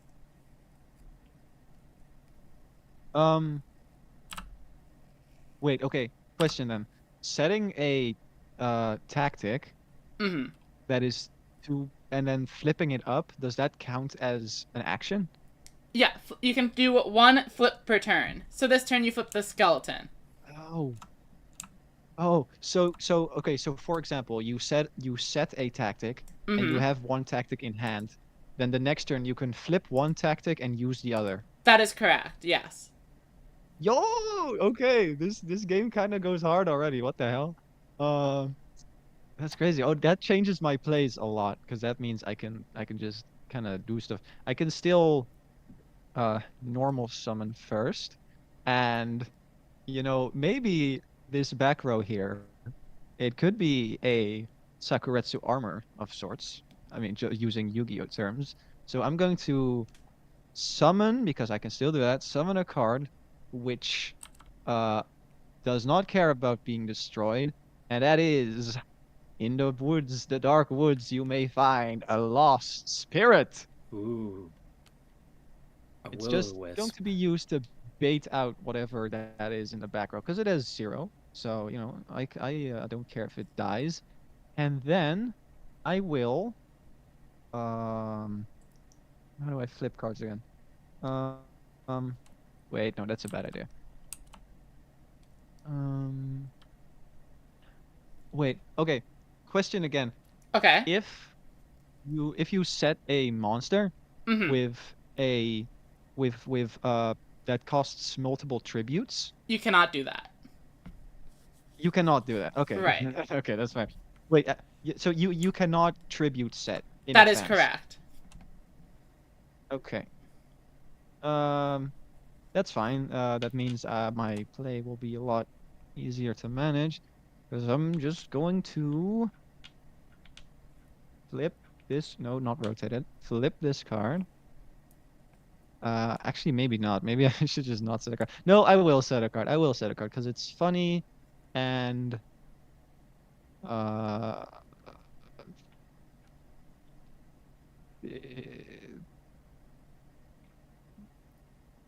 here. Okay. Yeah. All right. It took me a while, but I got there. L versus and L. I think that is all I can do, right? I can. Yeah, that's all I can do. I think. All right, and I don't take my bonus action. All right. In that case, we will head into the battle phase. It is turn 2. Tim, would you like to declare any attacks with your 0 range Phoenix eggs? You should. You should do that. I think that would be awesome. I fire a Phoenix missile into the darkness, I guess, and pass priority. All right. Yeah. Does it go in order from left to right, or can I just decide which However one you to want. attack with? Okay, well, first, because it's safe, I will use my Scaly Boy to attack your fragile egg. Pow, pow, pow. All right. Well, they're gone, and You actually don't take any damage there. life. Wait, you do? No, Oh, you I don't. 'Cause it blocks. That's correct. Oh, sorry. Then I'll plus 200. Okay. Here we go. Yay. And then I can use my other skeleton to attack your back row, right? Mm-hmm. Yeah. Okay, pow, pow, pow. Kill it. Fell into my trap. It's another Phoenix egg. That's another one! No! Well, now there No, are 2 this in is there. crazy. You can use the effect now. No, you're going to. I want to pop off soon. You were going to. Oh wait, it only needs one of the requirements. Okay, Oh, I'm sorry. I see. Okay, so you would still need a tribute. I see. Okay. And then to hopefully bait out your trap card, I will use my 0 lost spirit to attack you. Okay. It's another Phoenix egg. They don't get destroyed Stop! because they're both 0. Why do you have? Oh, they don't get destroyed? Okay. Yeah, just like in Why do you have so many Yu-Gi-Oh. Phoenix eggs? Your opening hand was just all of the eggs, huh? We did shuffle, right? All of the eggs. Yeah, I had a bunch of like high voltage cards in my opening hand, so you know, I got what I asked for, I guess. I only have 2 skeletons. What the hell? I'm ready to pop off though. All right, ready for turn that is 3. the end of my battle phase. Turn 3. All right, you both draw 1 card, and this time Okay. it is Aurora up first. Deck out doesn't exist, right? That is correct. Yo. Oh, what the hell? This card is crazy. Should I do this?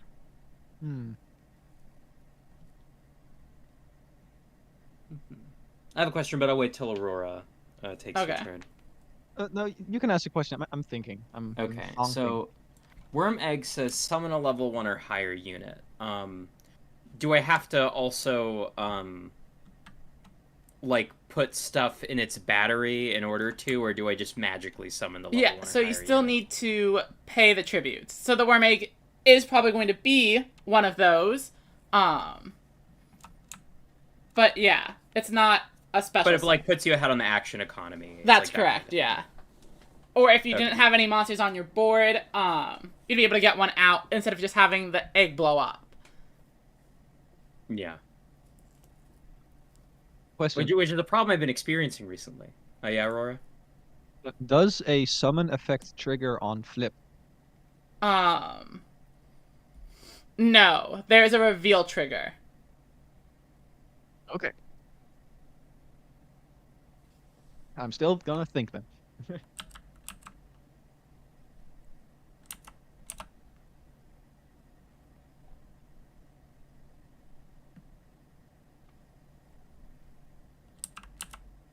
I'll be honest, my hand is kind of crazy, to be honest. Hand is kind of nutty. I thought it was terrible. It was before I realized that I can use my skill. Oh, okay. Yo, should I do this? I say do it, get silly. You know, we're Oh, learning. wait. So okay, this is going to like tell you what's in my hand. But if you resurrect a card that is a voltage too high for the turn, it still goes to 0, right? That is correct. And it if doesn't have that- any traits, right? It doesn't have any Right. traits, right? Yeah, it does not have Okay, its that's effect good. either. Okay, then, okay, then I am not going to OTK or whatever. That's correct, yes. Yeah. I want to get. I don't know. Do I want to get rid of the Phoenix eggs? I don't think they're really doing anything. I mean, if you want to, you know, deal damage to my life, you're gonna have to get rid of them eventually, right? That's correct. True. That yes. is true. What does this do again? Oh, okay. So this works like that. Okay.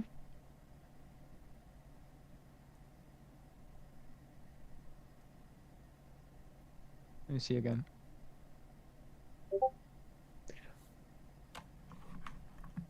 Oh wait, that's funny. Wait, that's really funny. Okay, I am going to. Am I going to do that? Yeah, I will. I'm going to move my skeleton forward, approaching your location. Okay. And that ends No. my my action. You're Go ahead. clogging up my field. Yeah, That's exactly. actually- That's the That's point. that's a serious consideration at this point in the game. Exactly.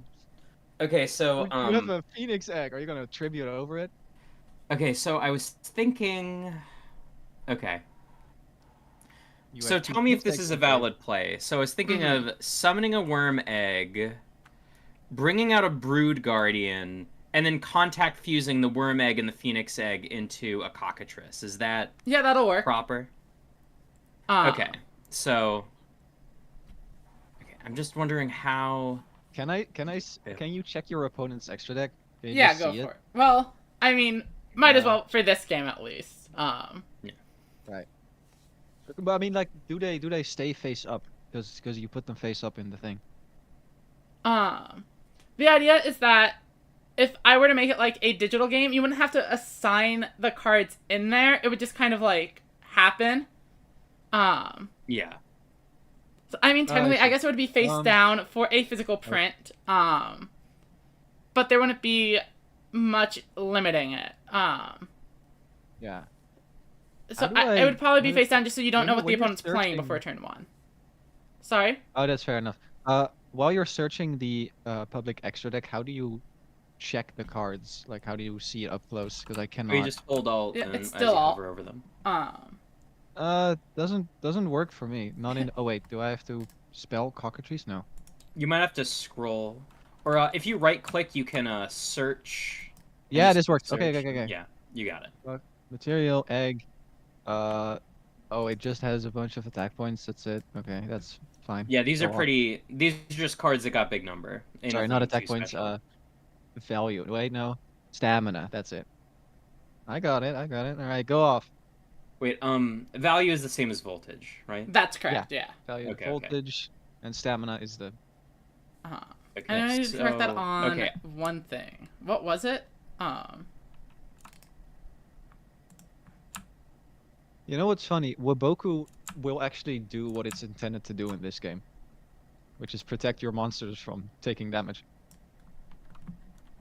Oh, hi, Lester. What were you checking?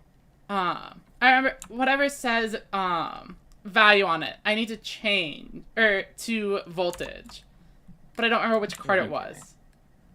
That It mentioned is it. the Hydra. Okay, thank you. You're welcome. Okay, so I'm going to okay, let me double check contact fusion. So just for the sake of curiosity, does it matter whether the unit you summon is in the back or not, as long as one of the fusion materials is in the back? Yeah, somewhere? the Phoenix Egg is already meeting the condition. So as long as you're willing to summon the cockatrice right there, you are good to go. Can they be diagonal, or is No. it only... Okay, it has to be adjacent. So, okay, I'm going to summon the Worm Egg. I'm going to use its optional trait to summon a level 1 or higher unit. So I'm going to summon Brood Guardian here. And then I'm going to contact fusion these two. Wait, so you do not need to pay its cost? Because of the No, effective you do still need to Worm pay Egg. the cost. You do need to pay... Yeah. For Brood Guardian? Yeah. Okay, so... There we go. Oh, And it does goes that- under it. Oh, that's silly. So positionally, it doesn't matter if it's, like, from this effect, right? That's correct, yeah. You're just summoning normally. Okay. Okay, so... And then I contact... Sorry, my OCD is acting up. All right. Summon... Well, what is we it want called? it The visible. Cockatrice? Oh, you want it visible. Ah, shit. Oh, okay. okay. Whatever. That's the problem. Okay. And these Right, two do go to the yeah. grave. Oh, those two go to the grave? Okay. Yeah. And then the cockatrice has to be in the back. Okay, so, yeah, back here. Okay. So that is my action. Alright. Yo, you're kind of popping off, though. It's kind of crazy. It's a little bit crazy. Okay, so the brood guardian is here. Wait. Oh, and the cockatrice has... Okay. Okay. Okay, so you already summoned, right? What actions did you take? Summon. All I did was summon this turn, I think. It Summon was just was very a- complicated. Okay. Yeah, no. Okay. Does that work? Does that do anything? Wait, I think... No, it doesn't. Okay. Okay, so I only moved, so I can still do everything else. So... Wait, can this do what I think it does?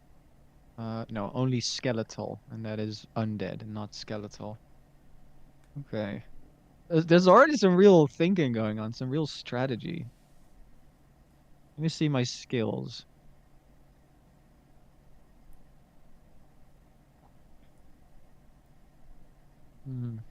Wait, what the fuck? Wait, this is crazy. Wait. Okay, I might do this anyway. Yo. Okay, I'm thinking. I might be pulling off some big brain moves here. Can you tribute face down monsters? No. Okay, that's fair enough.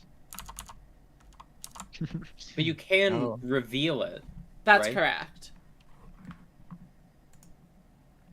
If you so use the reveal action, you could then tribute it. Oh my god. Okay. I might be cooking a little, just a little. Because I might just be getting a little aggro. Okay, so the monster attacks the monster in front of it, right? It can attack any monster in its range of your choice. But oh wait, so if I have a monster here, can the Brood Guardian attack the skeleton? No, it is blocked off by the spirit. It is blocked off by the spirit. And can the skeleton attack the Brood Guardian? Yes. Yo. Okay. Sorry. I'm already going to get a little crazy in this game, but I want to figure out because I only have. Okay, so it's the skill. Okay, so first of all, I will normal summon Soul Keeper in attack mode. And on summon, this card allows me to draw one card and then discard one card, right? That's correct. So I will draw a card. And then, oh wait, this might be better. Wait, my play. Okay, wait, this might be just a better move. Is it worth going for the early damage or waiting until 2 more turns? Let me check what skills you have. Rally boost. Wait. Draw a card for each material to your units. Does Aurora have a Hydra in their deck? Yeah. Okay. I do, but it's not gonna be part of my plan. Convert the furthest zone, mountain, times their value. I think it's worth it just keeping the advantage going. Okay, so I drew and I still have to discard. So I will discard my second Underworld Master. Okay. Right? I think you see where this is going. I don't see where this is going. I don't have enough information. I don't think. Wait. I mean, maybe. Okay. Wait. Shit. I do have to ask this. Okay. Special summons versus normal summons. If I use Third Strike, do I still have to pay the cost for Underworld Master? No. Yo! Okay. Well, my action is now done, so you can go ahead and take yours. That's scary. So Yes, it is. Spooky, scary skeletons. let me try to imagine what Third Strike is supposed to be looking at your little extra deck here. So, Tee. this might be like a god moaning a little bit, but I have this card in my hand called Fair Fight. It says until the end of the turn, negate all effects that alter stamina. Would it make any sense to do that preemptively? Like, is Aurora building up to a Skeleton King turn or something? I feel like you'd probably want Depends to wait on if I until you have, see it on board. Okay. So, Then you can just use it. Right. as another question, does it negate and, like, reverse all stamina altering effects? Like, is stamina alteration like a floating effect? It'll just put it back to their base values. So, like, the Skeleton King would be at 500. Does it alter Hydra? Okay. Oh, Does it put Hydra to 0? No, because Hydra's a question mark, rather than a continuous effect. Okay. You might want to make a note. I might be wrong about this, but because it says that would alter stamina, that makes it seem like it only works on all stamina alterations like after Fair Fight has been implemented. I will change that. Okay. Let's see. Okay, my turn. Oh my god, I just feel like there are a lot of possibilities. No, I can't. Okay. So use my summon. So my options are implement, set, reveal. Let's see. Can I fuse anything? I don't think Cockatrice is a fusion material. Brood Guardian is not a fusion material. The skeleton is not mine. The skeleton is mine. Wait, maybe you should switch. I was gonna say, if you want to rotate your cards, you're allowed to do that. Okay, that makes sense. Yippee. I was wondering if it was for the stream that they should be like a certain way. I mean, your cards are mostly vanillas anyway, so yeah, I think it works out. Not a big deal. I don't know if anyone in chat wants to pass. complain. Feel free. All right, chat. How is everyone doing? I do not have the stream open. I've got both of them open. I'm going to say that they are enraptured. Mm-hmm. They're completely mum in awe of game design. Yeah. Of graphics. That's definitely the reason. Gameplay. And not because they all left, because the tournament's over. No, but this is the best part. I agree. This is literally the best part. But yeah, it's your move. Okay, so I think we're double passing, right? I think that's what's occurred. I think Aurora didn't hear that you passed. Okay, yeah, I passed. Oh, yeah. Okay. Wait, so I can just do whatever I want now. That's correct. Yes, but there are no rules except for all of the rules. All right, What does your bonus action do, right? What does it do again? Well, like after you do all your stuff, I can choose to do like a last chance. Then you can do a last chance. So you might not be out of the water completely. see. So Okay, keep right, that in right, mind. okay. Yeah, so you can still, so you would still be able to set a card to protect your life points if That's needed. correct. Yeah. if needed. All right, you saying that Okay. scares me a little bit, but do your thing, like pop off or whatever. Yeah, well, I have plans. I mean, Pop off like with there's little plans. there's already my right column, which is 2 cards which are going to attack you for a whopping 500. Mm-hmm. But now that it's my turn, I will do I have to take I'm not sure if I have to keep track of it. It's probably fine. Tabletop simulator, just make sure there's Oh. no issues. It Are doesn't you show still up for in me your yet. in my game? Because if so, I need No, to we get gotta back do in it now. there. We got booted. You gotta get No. back in. I mean, it should have saved, right? Copium. I doubt it. Is tabletop that bad? Come on. No, my stream crashed. Like my internet is the bad Oh, thing. your internet Yeah. crashed. Oh wait, Ah, but I see. do see an autosave. It might be like a little bit behind, but We didn't We rotate can- the cards, so you know. Oh, we didn't rotate the cards already. It's very silly. I like it. Okay, I Um, lost connection again. I've like playtested other people's games before, and I think something that always scares me is I have to read all these rules. But I was reading through them. There aren't that many, and they do like all the things that like a Bushiroad game does, that Yu-Gi-Oh does, and that Yeah, that's Magic what the I Gathering like Combat about does, Yu-Gi-Oh. Is that and Magic is that all of the rules are like in the cards themselves. Like the reading part is like while you're playing the game and not beforehand. 1, 2, 3. I mean, I'm just waiting for Hyla to Um, talk to me. I think I'm back. Okay, hello. Yippee! Hopefully it doesn't go Hi. out a third time. Hyla. Obviously we have lost some of the viewers, would be- but I think you guys are enjoying the game. I would like you to be able to finish it. Yes. So server I'm should really be enjoying the back game. up. Okay, eat substitute. So what did I miss while disconnected? I heard you were talking about like the rules complexity, etc. Yeah, we're just talking about the game. yeah, I appreciate that and- the rules are pretty simple so far. Wait, Hyla, I'm not sure if I ever asked your pronouns. That's okay. What are they? They're amateurs. Sorry.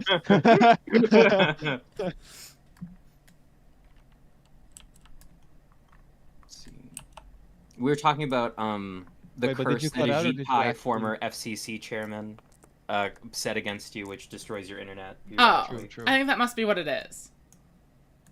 Give me 1 sec. My dad's watching TV really loudly.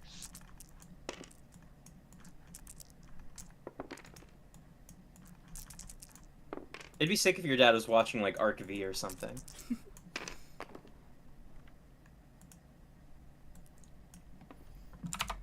Quiet down. I'm rewatching Luck and Logic for the 8th time. Stop clicking so loudly, says Aurora's dad. What I'm is back. luck and logic? Welcome back. Oh, it's this like doomed Bushiroad game. It's one of those games where like it only has like sexy Doomed? anime girl characters. I see. And they made like a Doomed? whole. Have you seen that like GIF of like that anime girl like eating broccoli in the most freakish way? That's from Luck and I Logic. don't No. think so. Huh? But based on the description, I probably don't want to look it up. That's fair. Broccoli That's girl. fair. What happens if I just type in broccoli girl? Or is it No, is it no the clue. chicken? Or have you been able to find cursed. We the don't need to see server? it. Oh yeah, Rory, you gotta re-enter the server, right? Wait, a sec. Yeah, I do.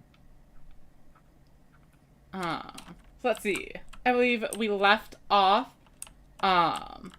right as Tim had passed turn. So once Aurora joins, they're going to be able to take any number of actions they want. And it sounds like they have Yippee. some things planned. Yeah, I was in the middle of my amazing game-winning move. Yeah, I Before thought I Tim's got turn was booted. pretty powerful. But it might I guess just we're both popping off. be countered a little bit here. But we're Okay. gonna find Yeah, out so- soon. Right. So, as a sneaky necromancer, I have the power of the undead on my side, which will allow me to use my third strike ability. As you can see, I have 2 copies of Underworld Master in my graveyard. Right? Oh crap. So, yeah. I Hmm. used 2 discards on this, one from my skill and one from Soul Keeper. Ah. So I will be able to banish it. Where does banish cards go? Yes, to my Yeah. banishment. I send one to my banishment, and the second one, you might now be able to see where this is going. We'll be going right here behind the lost spirit, to be protected by it and yet still be able to attack your dragon. I just want to say, Hyla, you were gassing me up. You were gassing me up something fierce.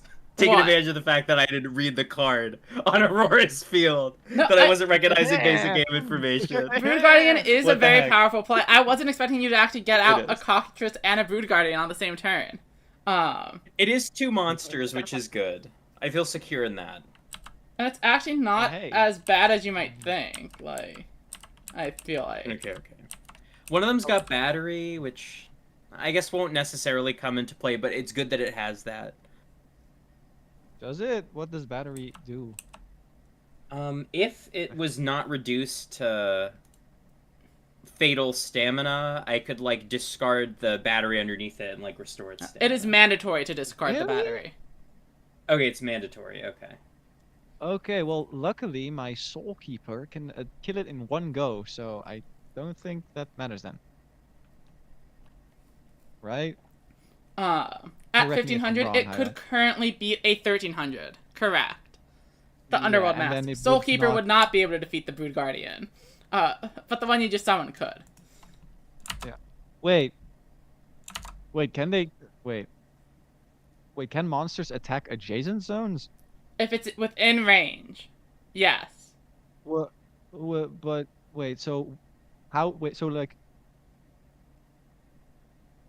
So that doesn't... So diagonal would count as 2? That is correct. Ah, I did not know that. And they get to attack first. Okay, That's fine, I mean, it doesn't matter, So, right? Brood Guardian can Brood Guardian attack over Lost Spirit? It cannot Cannot declare the attack attack, over it. but regardless of range, if an attack is initiated against you, you will deal the retaliation damage.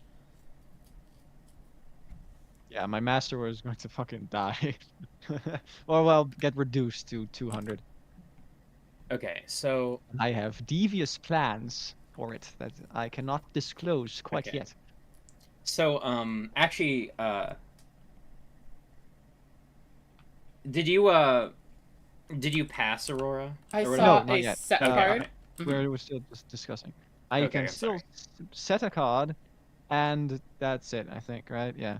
Okay. Okay, No well, question. I'm looking at this wild card thing. That The might player be starts a turn with outdated. 2 or more- Okay, Oh. so that I need to re-upload it, but in the rules I sent you, the way wildcard works now is that it is a standby phase action, where if you have nothing on the field, so it's still very Okay, similar. well, that's But it's at the start of the turn, so you actually like remember it. Because what I found in the see. earlier playtesting is that nobody ever used it, just simply because they forgot it was an option. yeah, that makes sense. Yeah, okay, I will not wait. set a card. Wait, oh, sorry, you're not setting a card. what's up? Well, Was I this mean, one not unless you set wanna this turn? say something. No, this one was set like turn 1, I think. Okay, I'm convinced. Okay. No, wait, it was set turn 2. I yeah, remember. It was set turn That 2. makes more sense. Yeah, and if yeah, I think I'm not going to set a card, and I will pass on to you because you get to start the battle phase. Okay, but Well, before you that, can use Before an action, that, yeah, you can use an action. last chance. Last chance. Last The power of surprise. that underworld master is, it's incomprehensibly high. There's no way my 1300 stamina brood guardian could, Oh, could no! defeat it unless Oh I use my last chance in order to use my skill, mountain. no! What? Wait. So I can convert the furthest zone I control in each column into a mountain. So do I? Okay, so these ones are all mountains. Hey, Yay! shit, no, that will be 1600. Yes, dragons gain 100 power times their value in mountains. Brood dragon has a voltage of 3, giving it a total of 1600 stamina. That is crazy. It is crazy. That is insane. The deck that Hyla gave me is unstoppable. It's unbeatable. Wait, but I actually no, okay, yeah, keep going. It's your so that wait, and then now I can do a last ditch thing, right? Correct. Yeah, I will not set a card. Now it's on to your turn. You can declare an attack with your your 2 monsters if you want. Aurora, it's actually your turn to declare attacks. Is it? Yes. Oh. Because you went How about first. we use this and we swap the Well- position to... Yeah. I just use odds and evens, but Okay. that works too. Okay. Well, I have very bad news for you. Well, depending on the answer of no. Hyla to my question, could this skeleton attack the dragon? That is correct. And Oh. correct me if I'm wrong. Detaching the material is mandatory if it takes damage, That is also correct. and I can attack in any order I want, right? That is correct. Wow, this makes things a little more easy for me, because let's see which ones I actually want to keep on the field. Because I think actually he's going to die anyway. How much is this? How much is this guy? Let me check. Cockatrice is 1200. Whoa! I did not mean to do that. This ain't Bakugan, put that thing back. Yeah. Now he's crooked. Wait, let me. Can I? Whatever. He'll just. Lost he'll just Spirit's stay gone like this. astray. Lost Spirit has gone astray. He's Twisted Soul, lost. there we go. He's literally lost. Okay, so the value of Brood Guardian is how much again? 16, right?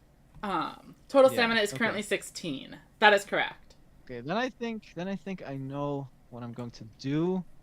Yeah, I know what I'm going to do. I will attack my skeleton into your dragon. Okay. Brood Dragon It does. survives, but they lose a battery. Or let me Yeah. bring this mountain back here. Yeah. And it has 16 still, right? That is correct. Yes. And 16. I think just because... Wait, maybe I should actually trash the Soul Keeper instead because that would free up a zone. This is an interesting predicament I have here. Yeah. Yeah, I think I am going to do that. I am going to attack my Soul Keeper into your dragon. Okay, This so... makes it yeah. 1300, and my Soul Keeper dies. And since it now has 13, I can use my Underworld Master to attack it, destroying it and sending it to the graveyard. No. And now my Underworld Master is at 200, I think. That is correct. Okay. Let's see. So I can do this to 2. Oh wait, is it for damage? Oh right, it's damage count. It's just a Pokemon. Okay, then it's 13 on the die. And yeah, Either- then my skeleton is going to attack you directly for 200 more damage. No. Whatever's easier, And, you can either do it as damage or remaining stamina, whichever one makes more sense to you. Fair.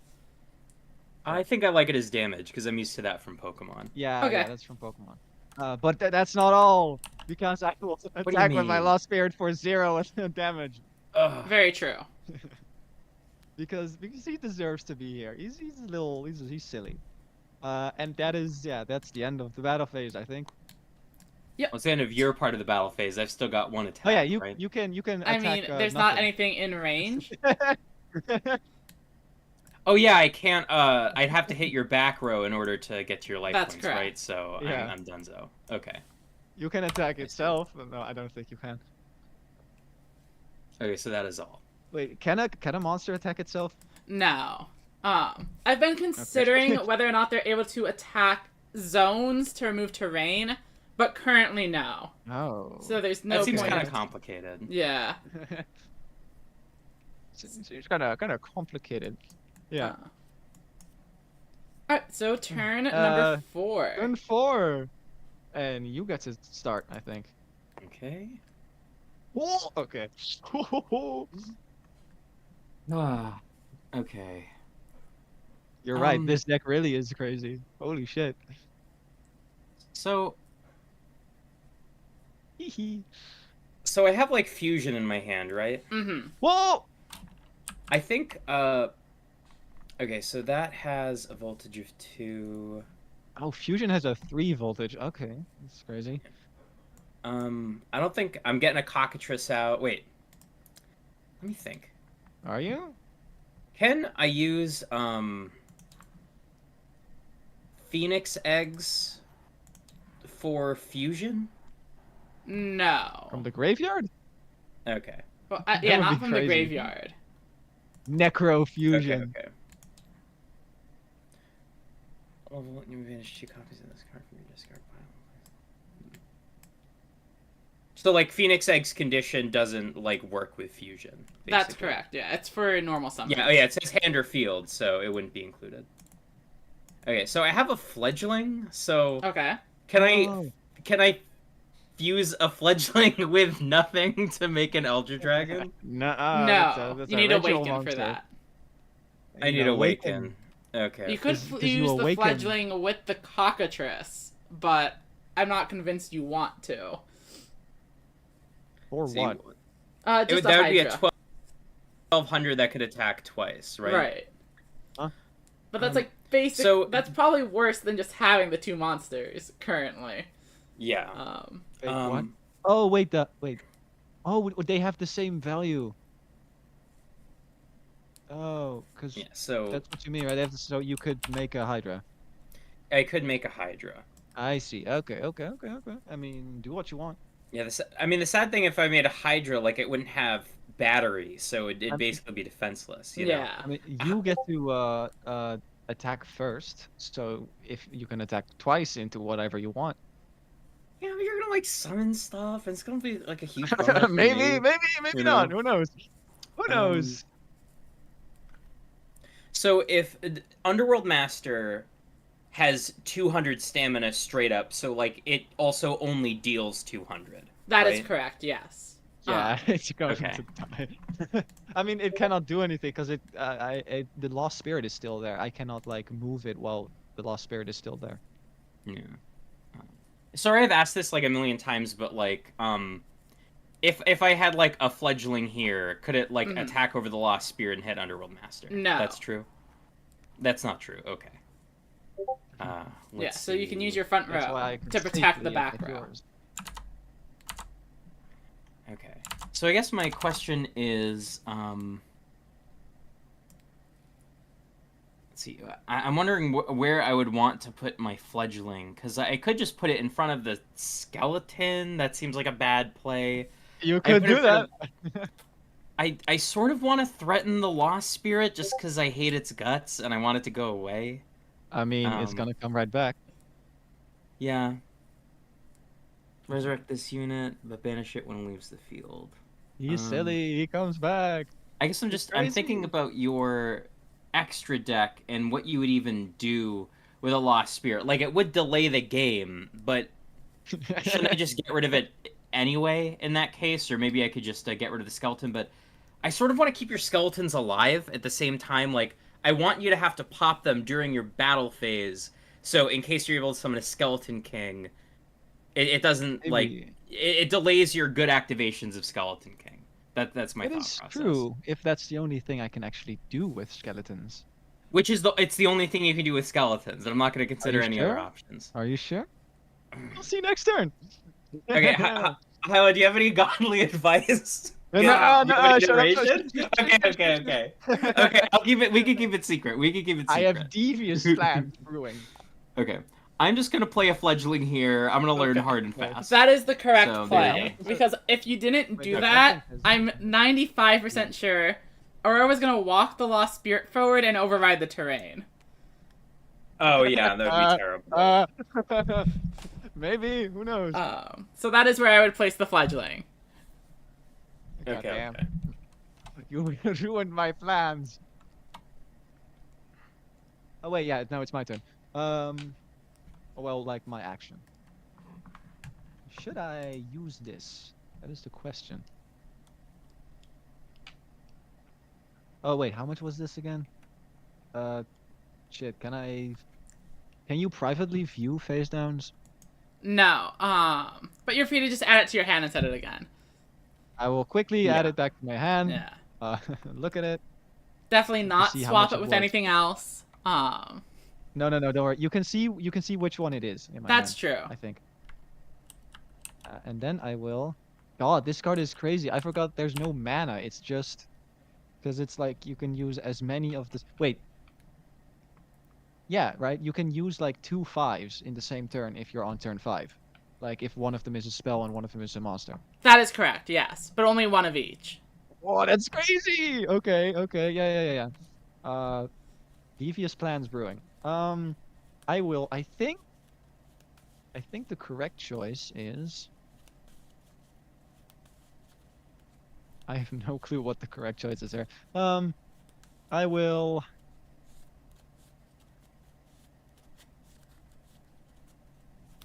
Yeah, I think this is correct because there's enough. I will use my second Cold the Weak.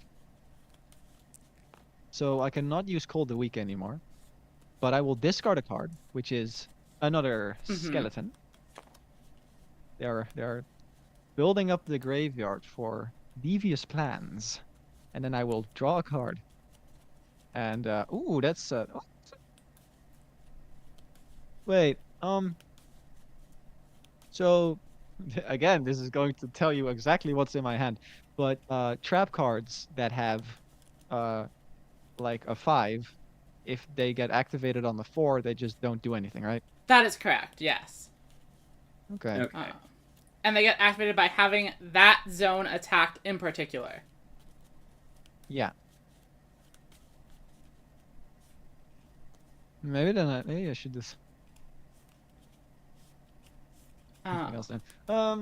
Wait, I already did that. It's your action. Yeah. Okay, That's correct. I'm going to move my cockatrice up 1. Makes sense. Yes. Let me see. So the fledgling is at 1,000, right? That is correct. Okay. What does my thing do again? Wait, I cannot even use it. It's fine.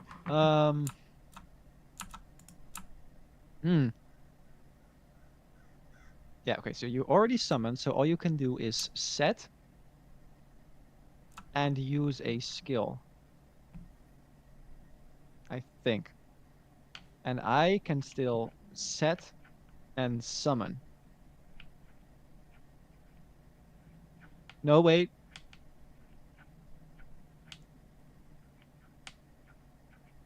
Wait, no, you went first. I can still set, summon, and move. Yes. I think, right? Yeah, I can set, summon, and move.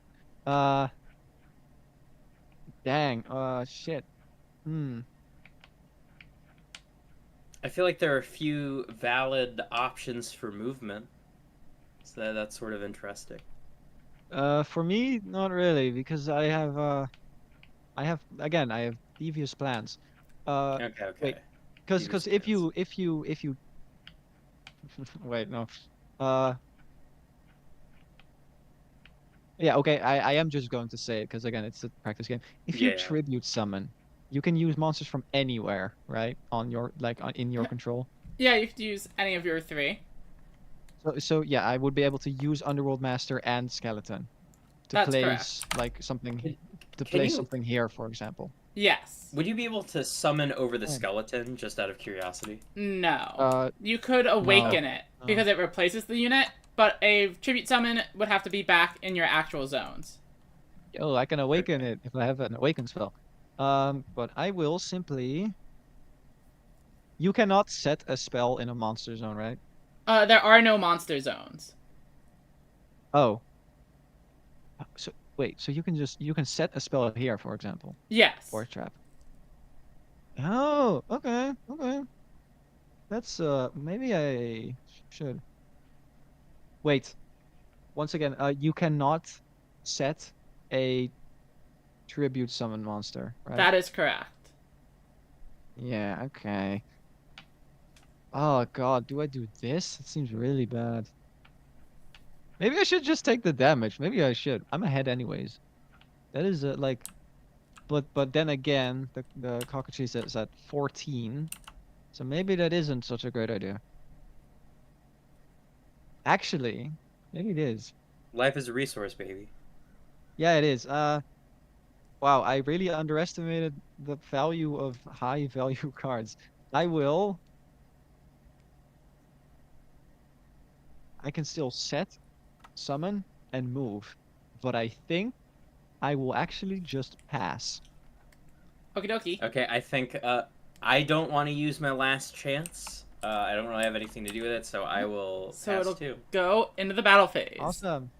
And All right. yep, go for it. You Okay. get to choose. So just to talk through this a little bit, Mhm.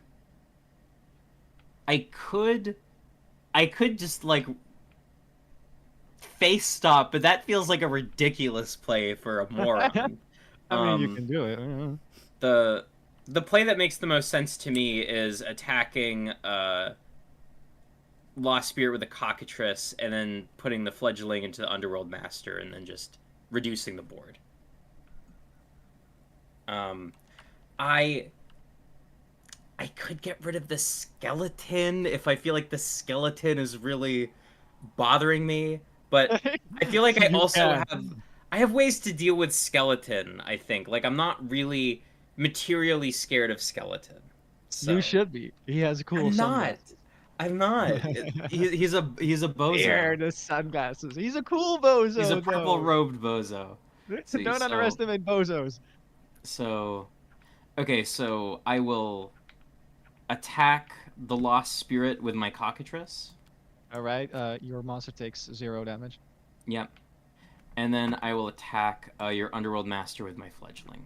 All right. It takes 2 damage, and my Underworld Master dies. Batteryless fool. Yeah, and now it's my turn to attack, right? Mhm. 200 to face, baby. Let's go. I'm getting rug burns, you know.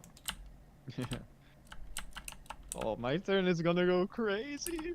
You have no idea. Okay, so the voltage is been going planning- up. And... I've been planning devious things for the past while. Okay. So we both draw 1. Yep. Okay. And Draw. standby Draw. phase. Perfect. Ho ho ho. Standby phase. Well, no, actually, start of turn. Yeah. phase. I trigger my lost soul in the graveyard Yep. to summon it to this zone. Okay. Do I actually? Doesn't matter where I summon it to. Can it move? Can you move a card that has been summoned from the graveyard for like this resurrection thing? Not on the turn you summon a card. You can flip Okie a dokie. monster face up and then move it though, because it's already been on the field I for a see. turn. Yeah.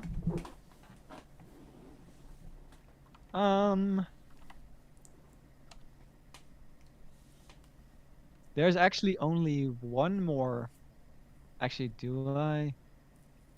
Not sure if I should. Maybe I should wait for a turn. Maybe I should.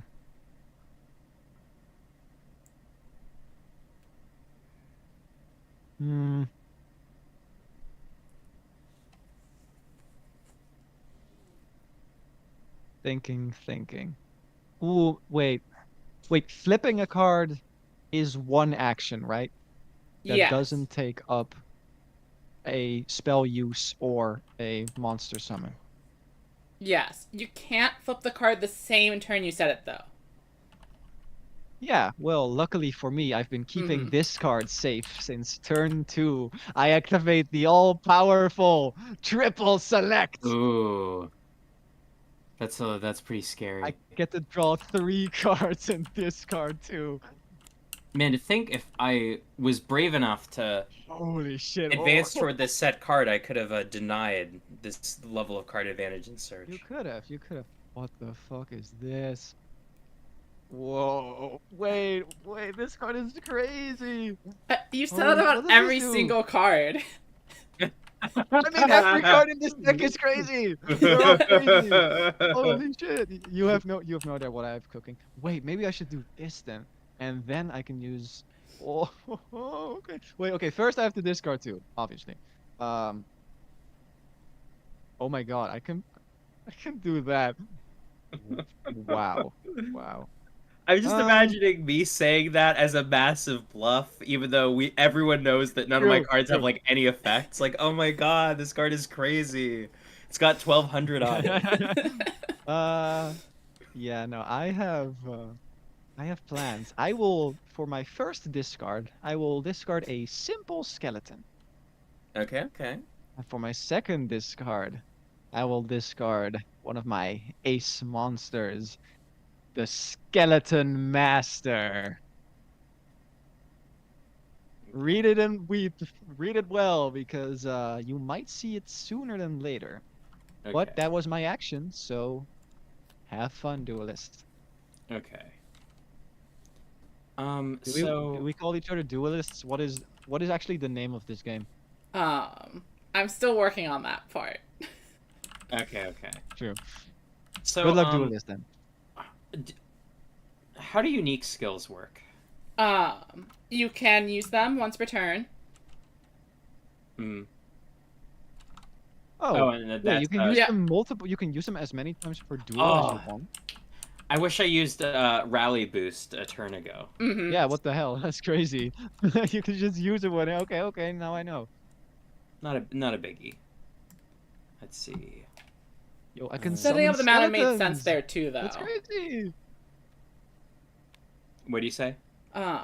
Setting up the mountain was also a good plan, though, to not have it die immediately to the Underworld Master. Oh yeah. So. Yeah. You can only use one each turn, so it makes Right. sense to not just spam them. This zombie deck is kind of crazy. What the hell? So Is there a hand size? No. do you know how to do that thing where like you point, Okay. point an arrow in Tabletop Simulator? Yeah, so on the left side of the No. screen, there should be... Oh, I thought it was over there. Oh, yeah, the there bottom they are. one Here's is the- point. Yo! Wait. Oh, Okay. nope, that's not what I thought it was. How do I? Oh, eraser. Oop. You can flick stuff. Okay, so press I tab. will so I flick can away hit. your cards. Okay, this is what I wanted to do. Okay. So, yeah. So, I can't summon something here. Like, this isn't my side of the field. That's just out of the question. Yeah, the skeleton's in Okay. there. Yeah. Let's see. So, like, I would like to summon... It would be nice if I could, like, summon aggressively. I do have a question. So, if 2 units which are controlled by the same person are in the same column and they're uncontested, does one block the other, or are they both able to attack a player directly or a monster if they're both in range? They can both attack. Like how the Underworld Master was able to hit your Guardian. Okay. Yeah, that's consistent. Let's see. So...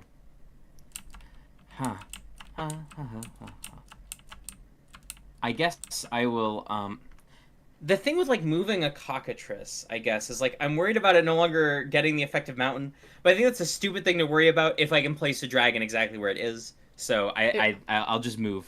But I'm it'll moving. lose 200 attack points. I know, but I'm moving it. No. It's gotta happen. Nar. Okay, your turn. Oh yeah, that's true. It is my turn. Or your action. My action. Wait, no, wait. That's priority? True.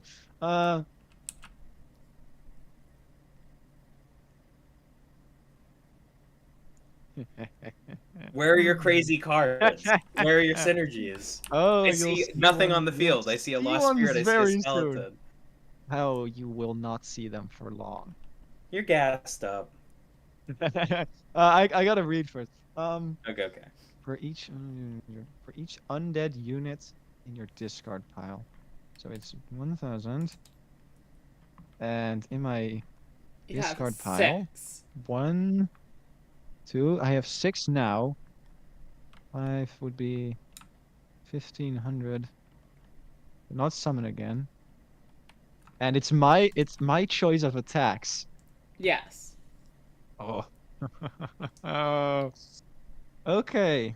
Oh wait, shit, that even works with the fucking the oh wait, with the if your monster attacks an opponent, they still get the heal effect, right? Of the cards underneath.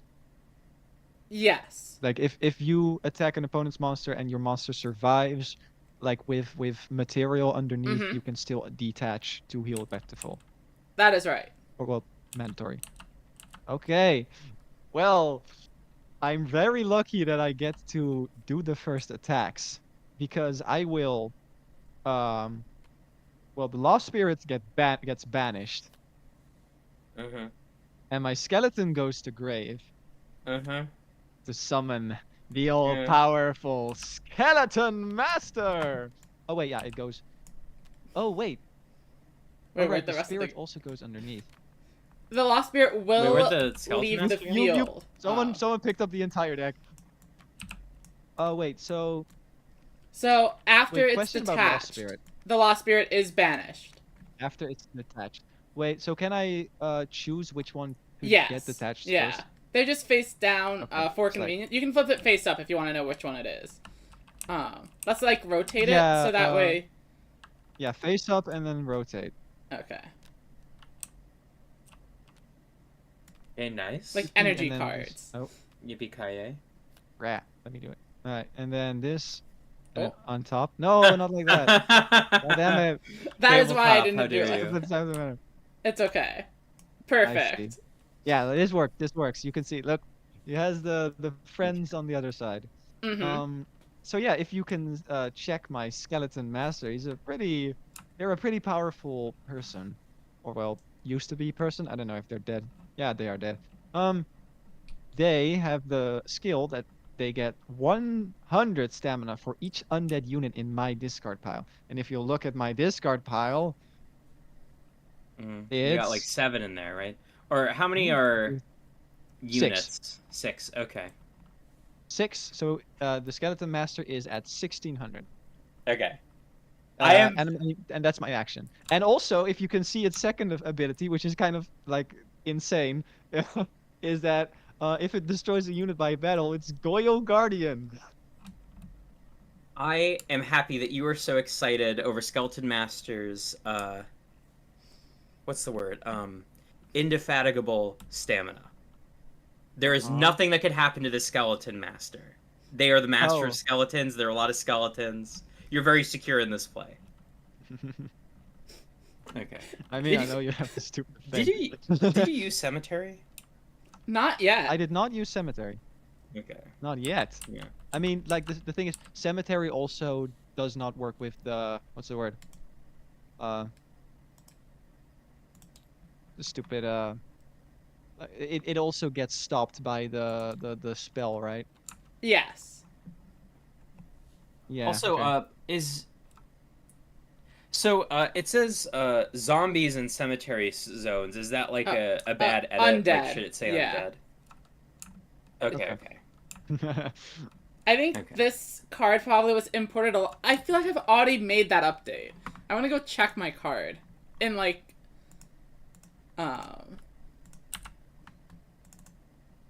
Shit, I should have done this differently. That's fine. It's fine. I'm fine. There's still okay. I feel like the play that is going to happen to me in my world isn't isn't as like perfect as I was expecting. To clarify, like, power is now stamina, blah blah blah blah blah. Okay. And effects is like literally anything that is text that is happening. Any source is generating an effect. So like the mountains are an effect. Okay. You can probably understand why I'm asking you these questions. Yeah, I know. Okay. So, I guess I'm gonna, like, play coy for a little bit and summon a zombie dragon. The question is, where do I want to summon it? Because, for reasons that will soon become clear, it doesn't really need to be in a mountain. Yeah. I wonder why. I'm wondering if I want to spread my stuff around, or if I just want it in here, because I feel like there's going to be some amount of destruction happening on the field right now, I guess. Zombie dragon's kind of crazy. Yeah, I mean, it's a crazy. zombie and You know, a when dragon. I drew it, I was... Oh, yeah.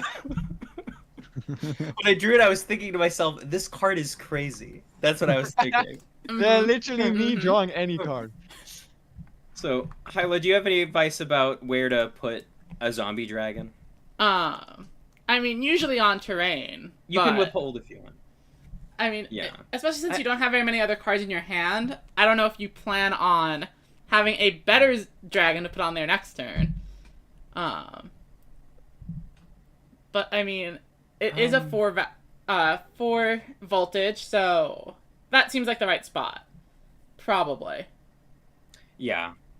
I'm feeling this. Also, like, the undead deck's full of weenies. Like, I don't care about having an undefended column right now. I can slap some garbage in another turn if I really want it there. So anyway, I play the zombie dragon. Okay. Sure. So I've moved and summoned so far. You've moved and summoned, and I have summoned and activated the set. Oh, so like you So revealed? Yeah. Yeah, so revealed, so I can set, I don't have anything to move, and I can activate something from my hand. Is it the second triple select? No way. No. It's something even better. But I No do way. So that you will see.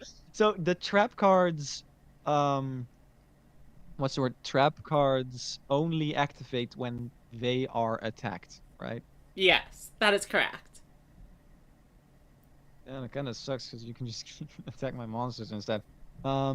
Wait, I have a question. If there's a trap card, if there's a trap card here, and this is an empty zone, can the cockatrice attack the empty zone? No, you can only attack directly in the same column. Okie dokie.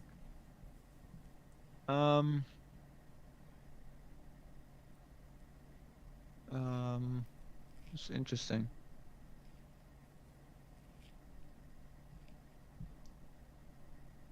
My facial expressions have been vacillating wildly through this turn.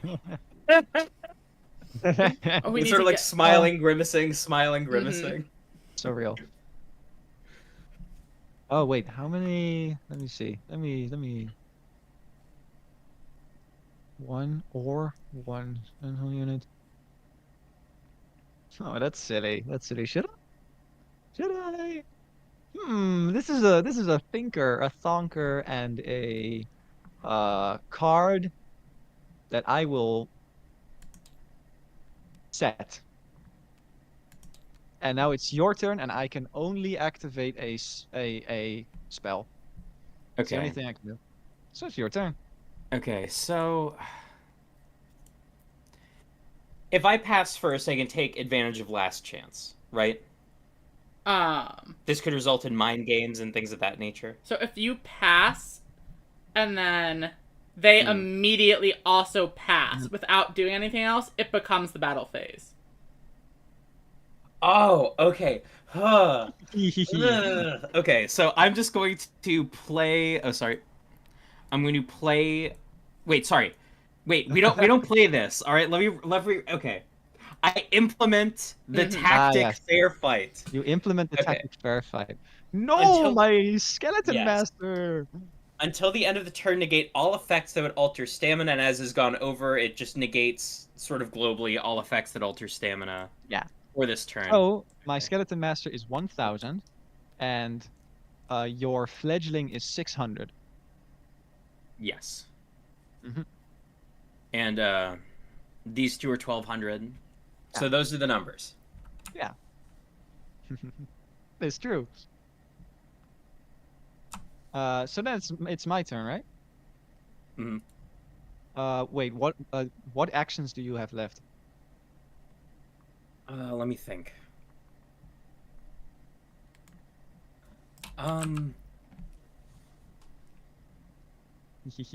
I could set, I guess, and I think that's it. I could set and I Set. could use an ability. Oh, interesting. Okay. How curious. Well. Curiouser and curiouser. Oh, this is so funny.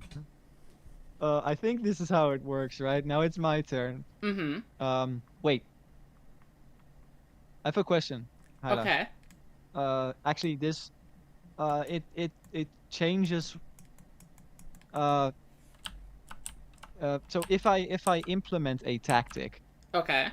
does that zone become unusable until it resolves? That is correct. Oh. Would I be able to unset my card? I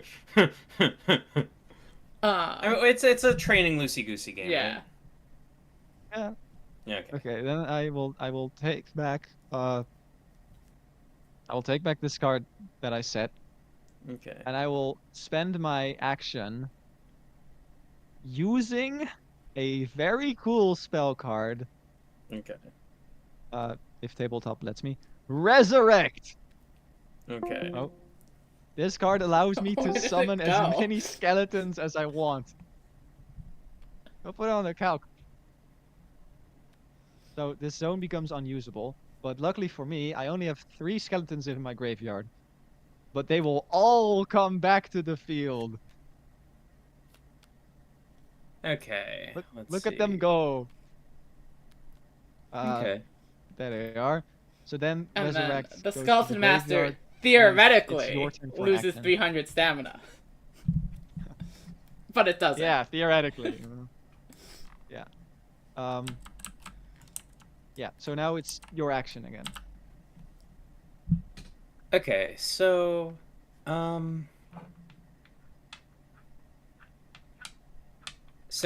you're attacking first, right?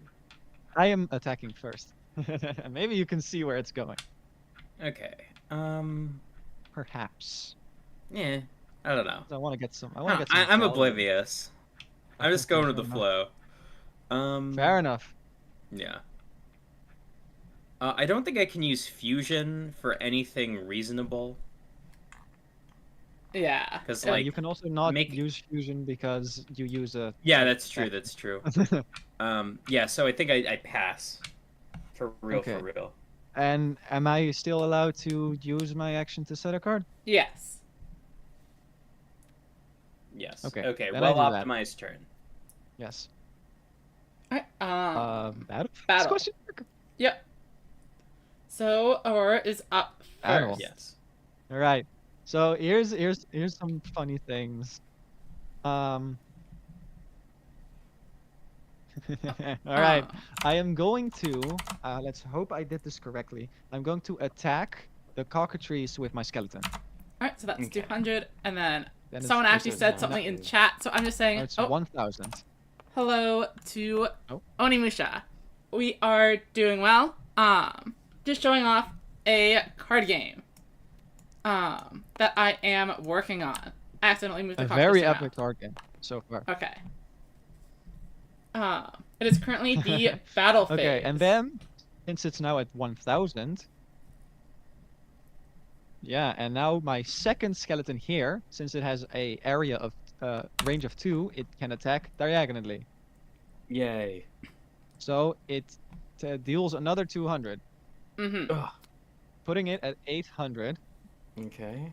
And now I can swing my skeleton master into it, killing it. Okay. And then multiple things happen. Firstly, I will firstly, I will detach the skeleton, mandatory, to bring it back to full health. My skeleton master. Secondly, I will revive the cockatrice in this Okay. zone because it was destroyed by battle. Now, I'm not sure how much it matters because, as you notice, killing the skeleton master will also destroy the cockatrice, right? Yes. Yes. Okay. Yeah. So this is just traumatizing me. Yeah, it is. And then I am putting you in a position where you have to like really decide if you want to keep your guys on field, which I would advise against because my skeleton master is going to pop off if you keep him alive, and I will attack you again directly with my skeleton for 200. There's not really a use in attacking the fledgling because yeah. Can I bear to perform an attack that would destroy my own cockatrice? The precious cockatrice which Hyla gave to me? This is I tough. would not do it. Yeah, go off. Attack my monsters with your feeble dragons. Okay. So I pretty much I just attack Skeleton Master Zombie Dragon, right? Like that's just the play. I mean, There's if nothing you else that's want going to. on. Okay, let me Then it fucking dies. Okay, well I do that. So Yeah, and now he's at 200. okay. Wait, there wasn't like a battery situation or anything, right? No, because it is enough to kill it in one hit. Oh yeah, you're right. Okay. Let's see. Want to attack directly or attack my my silly skeleton? See, this is what is tricky about this deck, is like, do I get rid of skeletons, fueling your future ability to use skeletons? Or do I really care about, like, board presence and stuff? Like, you have this, like, set card that I'm pretty sure is just a trap. So it's like, do I even want to open this up anyway? Are you sure? But the thing is, like, if you have skeletons around and I, like, fuse stuff, then that causes, like, a lot of confusion and strife. And I am going to attack next turn. So I kind of have, like... Real. Yeah. I don't think... Is, like, 600, like, a magic number that I care about turning into a 400? I don't think so. Like, nothing in your deck is, like, 400. I could maybe draw another one of the card that alters stamina. Are there multiple of those in the deck? Yes, there is another one. But I mean, if you draw that next turn, you're just gonna So that die. actually makes it. What do you mean I'm gonna die? I'm feeling so secure and wonderful. Because you're not gonna have any monsters left. You're really hoping to draw a tribute monster, I think, is what me the with position one you're card. in. Me with one card in hand. Oh, you've Yes, got I'm 3 pretty cards, secure. yeah. You've got 3 cards, so that's difficult Because for of me. the Graceful Charity, it's broken. So I think, let's see. I'm feeling great. I'm pretty sure I attack the skeleton. I'm gonna attack the skeleton. Shit. Fuck. Fudge Okay. Yeah. No. That's the correct choice. Yeah. Because I was gonna move him and then use. I feel like a baby Hearthstone player where you don't or like a baby like card game player again, because I'm like, I don't want my guys to get hurt, you know. But that's what's happening. So all right. End of the battle phase. We draw 1. Start a turn effect. Start of turn. And we are at turn 6. At this point, the voltage will keep increasing to keep track of turns. But 6 is the highest value of any card in the decks. Ooh, Okay. there's a 6. That's crazy. Maybe I will find it with my next move after they do that. And it's good to leave that design space open, because maybe there could be cards that, like, you know, reference the voltage amount for various effects, reasons. There is one in the Spellcaster deck, which is Um, actually quite strong. Let's see. So, I'm starting the turns, right? Yes. Yep. Yahoo. Okay.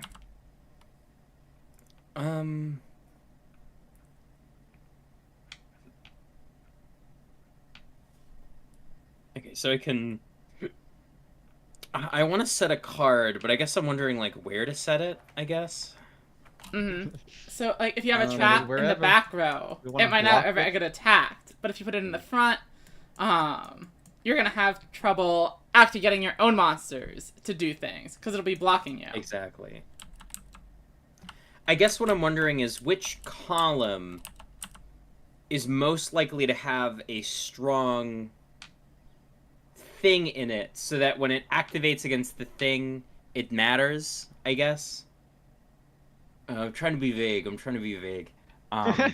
Don't worry, I'm just vibing. I'm just How bouncing. do- I guess it's Yippee! it's always good to like mess with them from the middle, right? Uh-huh. Interesting. Yeah, messing with them from the middle. Okay. Okay, that's my move. That's my Well, then action. it's probably a spell. How interesting.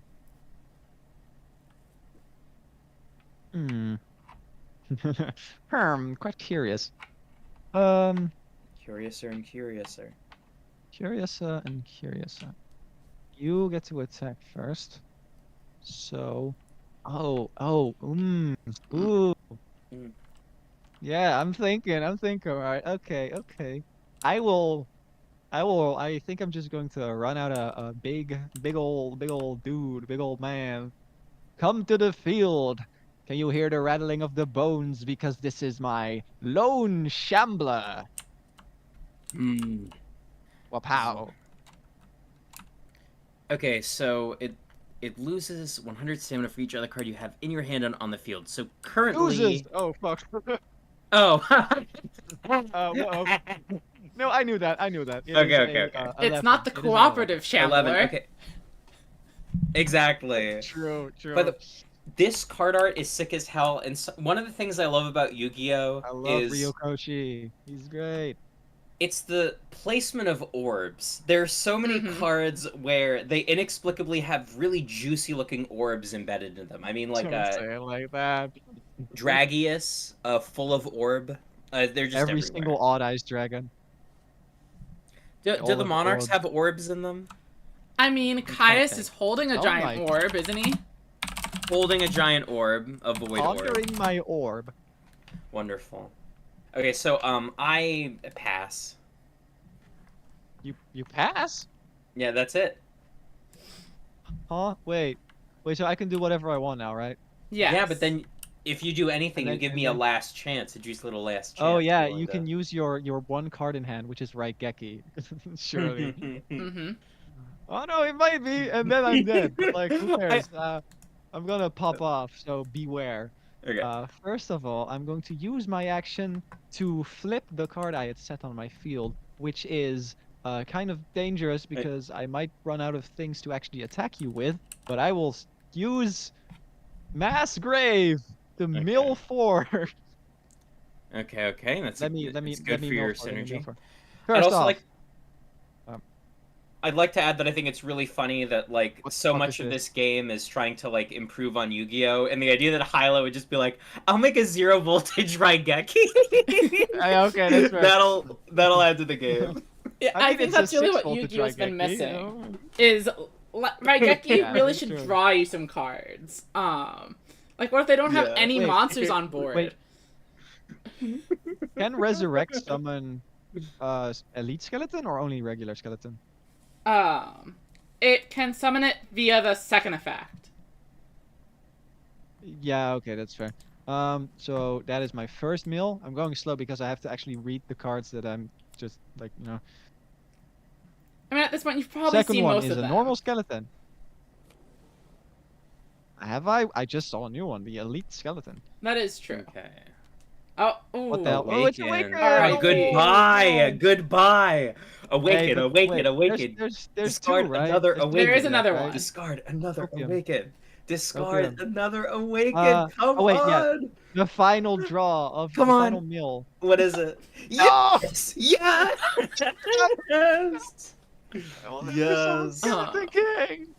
No. Rest I in sleep, peace, I the sleep. kings. Holy shit, worst mass grave in history. But think of all the skeletons you got in the Rest in grave peace, for the when you king. play Awaken. Yeah, I did. Okay, that is true. I did get 2 skeletons. Okay, so then mass grave goes to the graveyard, and then it's still my turn. I can use a skill and activate a card and set a card, I think. Okay. That is a Yeah. lot, but I can do that. I'm gonna use this second mass grave. No.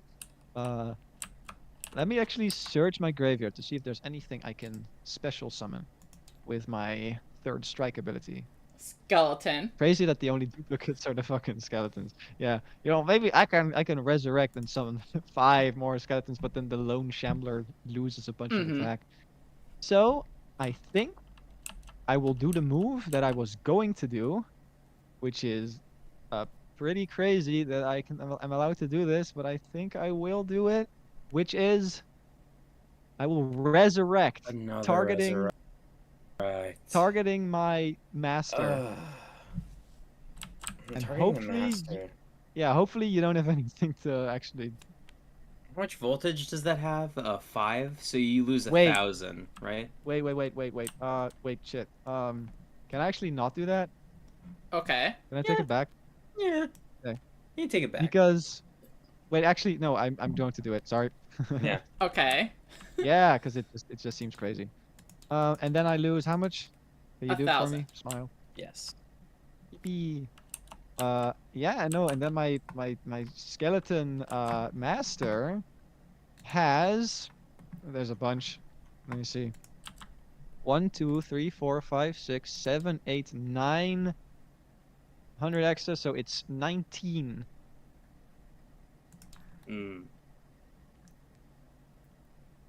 Yeah. 19. And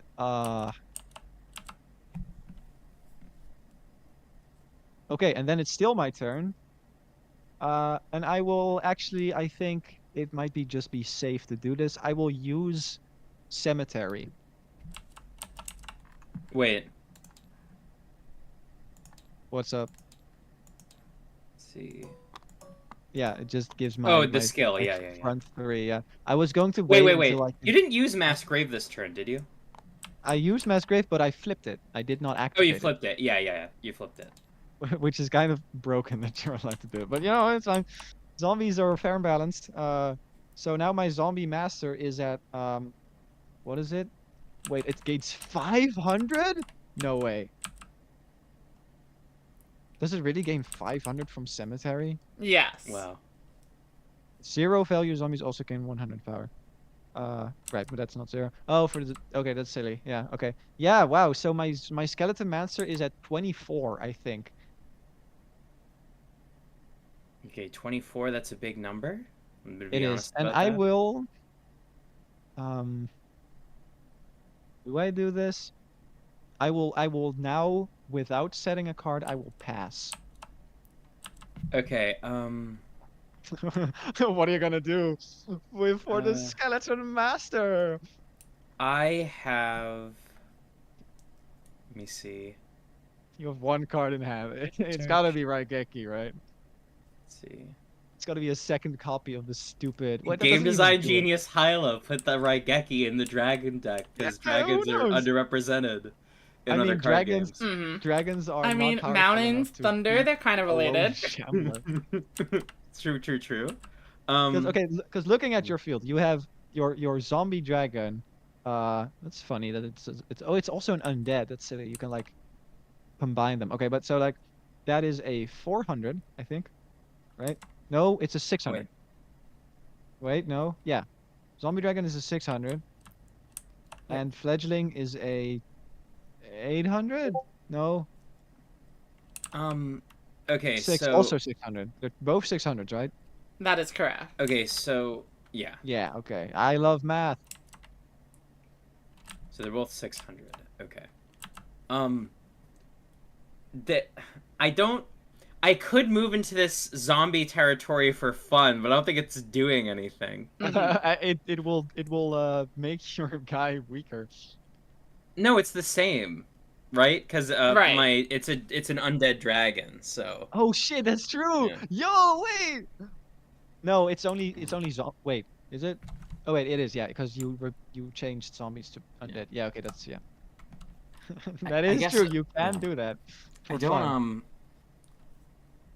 I don't really know what to do. I might be hosed. I might not have gone fast enough against the skellies. Mm, That may have been my issue. Let's see. This is Halloween. This is Halloween. I mean, I have a suggestion, but I think that's cheating. Hit me. If I Come give on. advice. Aurora, No, position to cheat. Aurora, position to cheat. It depends on what it is. For the sake of If- showcasing the game. Ah, For game just- design. I would probably Coaching is use fine. Cheating is not fun. your last chance to move the zombie dragon backwards. I see. Okay. Because I think the Yes. only way you Why? get back into the game is if you draw it into something that you can actually tribute summon, but you're not going to be able to do that if all of your guys are dead. And you do have the Extremely true. Phoenix eggs in the grave. But if you save the zombie dragon, you can actually draw a card off of the rally boost. And you might draw a 2 tribute monster as Yes. well. Hmm. You know what? I think I just heard the spirit of Hyla, creator of game, within my mind. So I will use my last chance to move the zombie dragon back. It definitely doesn't like She's save you outright. You're definitely in a bad spot. Yes. Since you have like the I'm a dead hot fusion or whatever. Egyptian pharaoh. Um. Okay, well, now that you took your action, do you want to attack? Yeah. I think the It's just Wait, sad that I wait. can't attack life. I want to I attack have your a life question. so bad. I have a question. Hiya. So if you attack a monster Mhm. and that monster survives, can the opponent then still declare an attack with that monster? That is correct. Yes. Okay, well then, yeah. I was like, well, then you just crash into the lone shambler so I don't get the fledgling, but you know. Maybe you still do that. I don't know. Wait, why would I? Oh yeah. So you don't get the fledgling. Yeah, Sorry, you free just advice. said that. Okay. Hmm. Okay. Don't worry, I'm helping because I know it's Yeah. we're in a rough spot. It's a rough position. Okay, so I will. Zombies are kind of crazy. I keep saying that, but I really mean it. And maybe you see now why. So Skeleton Master. It's let's see. 24. I It's think. battle. It's not when attacking. It's battle. So even if I attack, the effect. Yeah. So Mhm. okay, Yeah, it's Goyo. Goyo Guardian. because honestly, like with something that has high enough stamina, just like if you have nothing better to do, reducing its stamina would make sense. But in this case, I'll crash into the Lone Shambler. So Okay. that's 400. So 600. Yeah. Okay. The goodbye. boost. And then Lone Shambler is now at math. This one's the hardest one to keep track of. 600. Because it has so much Could we going use the on. It's a purple big- dice maybe for like the global thing? I don't know. I don't know. For its But debuff? okay, so Lone Shambler is at 600, I think. Yes. This does not help. What the fuck is this? Okay. Okay. Three Well, it's plus at Not 6 is 900. 9. Oh. It's losing 300 from its effect, but it's also gaining 300 from the stamina, from the terrain. Oh, so it doesn't matter. Yeah. Yeah, right okay. now it's exactly Whatever. equal. Oh wait, it is gaining. It is gaining 300. I forgot. So it's at 9. Wow, my The deck 9, is so okay. great. Holy shit! I'm glad I picked this one. Okay, so I'm fine with just taking the amount of damage that's inevitable. Yeah. So now Oh, it's wait. my turn to attack, right? Yeah. Yeah. So I will attack with my Lone Shambler, which is now at 9. 900. 900. Okay. Oh yeah, you're attacking into my face down. I mean, Right. this has to be oh right, Cylinder. your face down. I forgot. Do you Yeah, I want to? forgot. Would you like to? I mean, yeah. Yes, please. Oh, okay. It's Yeah. the mirror force. Oh! Misdirect. Deal damage to the opposing player equal to the attacking unit's stamina, which is 900. Yo, I So. wonder what this card is based on. It's a real question. I can't quite put my Hmm. finger on it. You can tell it's can a you do it mystery for me? because of I the don't- question mark I- on the barrel. I already did that. I'm not. Oh, it's I'm mystery too, barrel. Oh, thank you.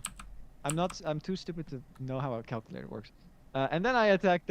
I'm so glad I did it in this order because I actually Yeah. put the Lone Shambler in the middle for the exact reason of Yeah.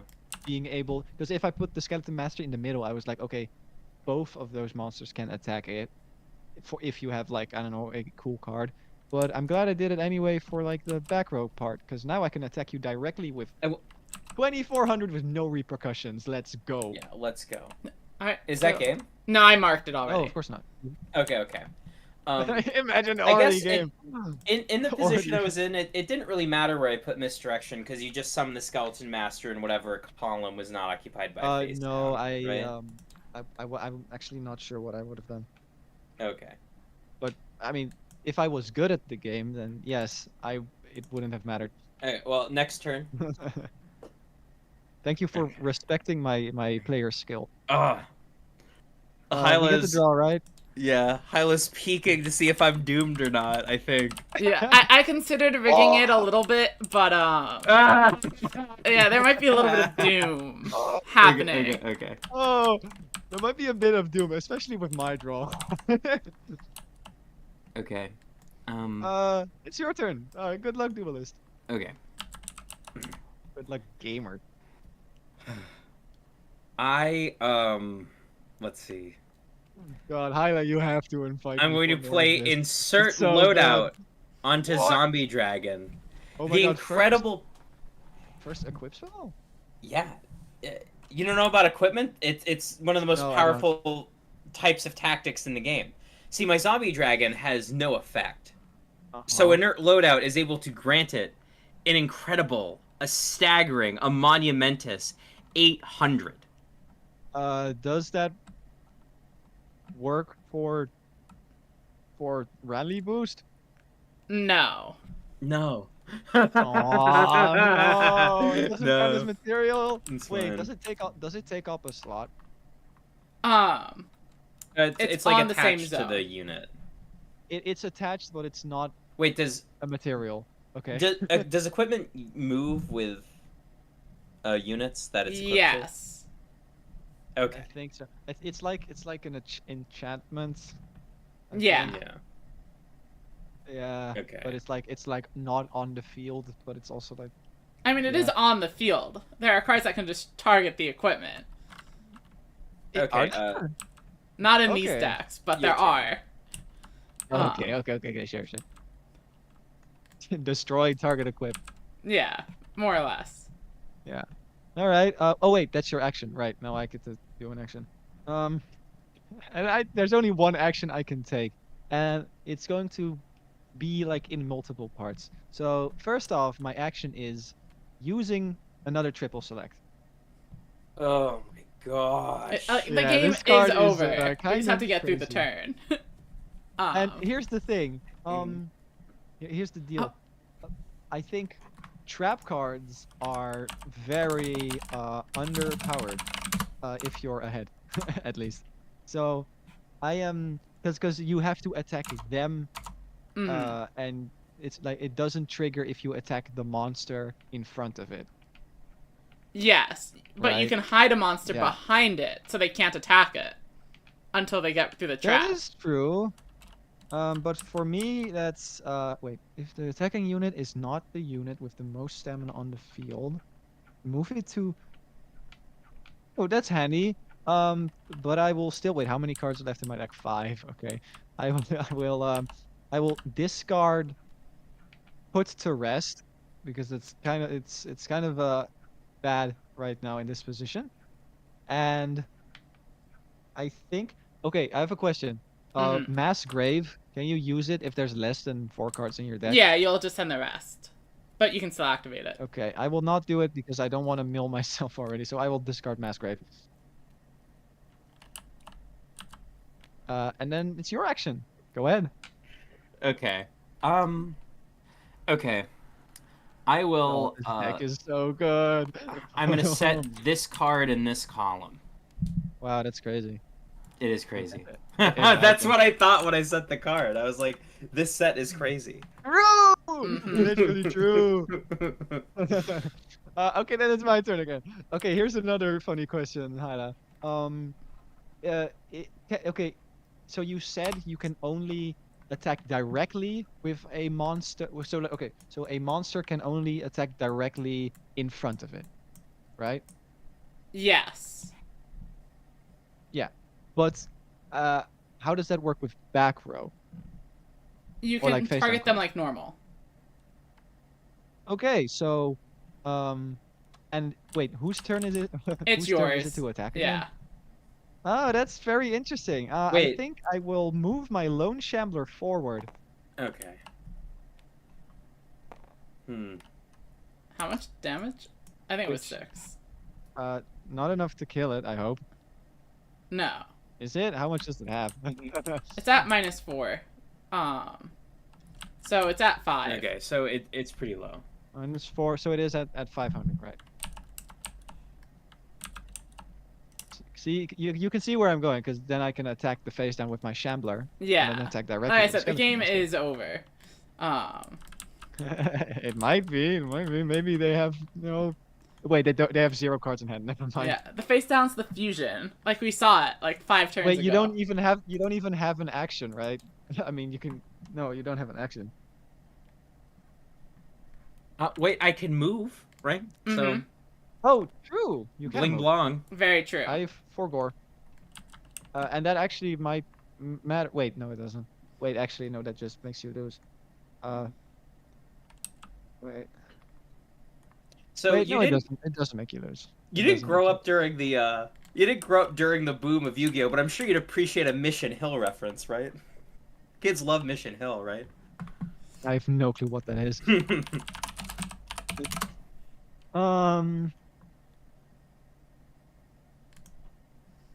It's okay. Wait, I that's haven't heard of it funny.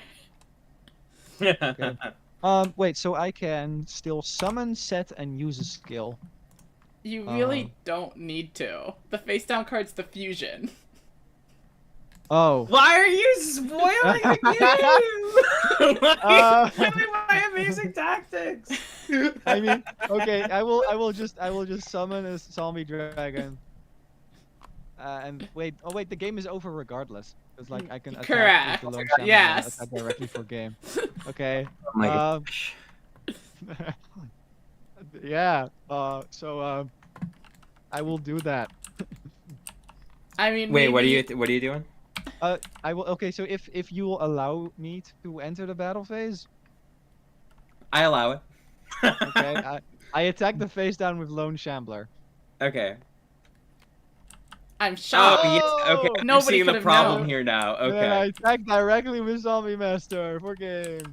Okay. Yep, that happens. I thought that was gonna save me another turn, but I forgot well, how the that game happened. works. Yeah. So. But moving forward. I mean, Yeah. he was shambling. Yeah, was he shambling. shambled. He shambled over. Damn. So that Wait, is He did the thriller dance. the game. What are your first impressions? GG's. Holy shit, this is big. Okay, actually, let me reveal the cards I had in my hand. It was 2 of this, which would have like done something maybe. Okay, those are interesting. They're interesting traps. Let me see the rest of my deck. It is. At this point, it Another has to elite be skeleton. repeats. Surely. I just want to say again, like okay. the art in Sorry, this keep game going. is so good. That's one of the best things about it. This Yeah, is for true. sure. This is true. Uh-huh. Oh, there's the lost spirit. I was looking for the last. Where is the last? Wait. Oh, never mind. I thought there was another copy of another card in my deck, but never mind. I mean, That's there are fine. 2 of everything but the Shambler, I think. Yeah. Yeah. No. Yeah, because one is banished. Never mind.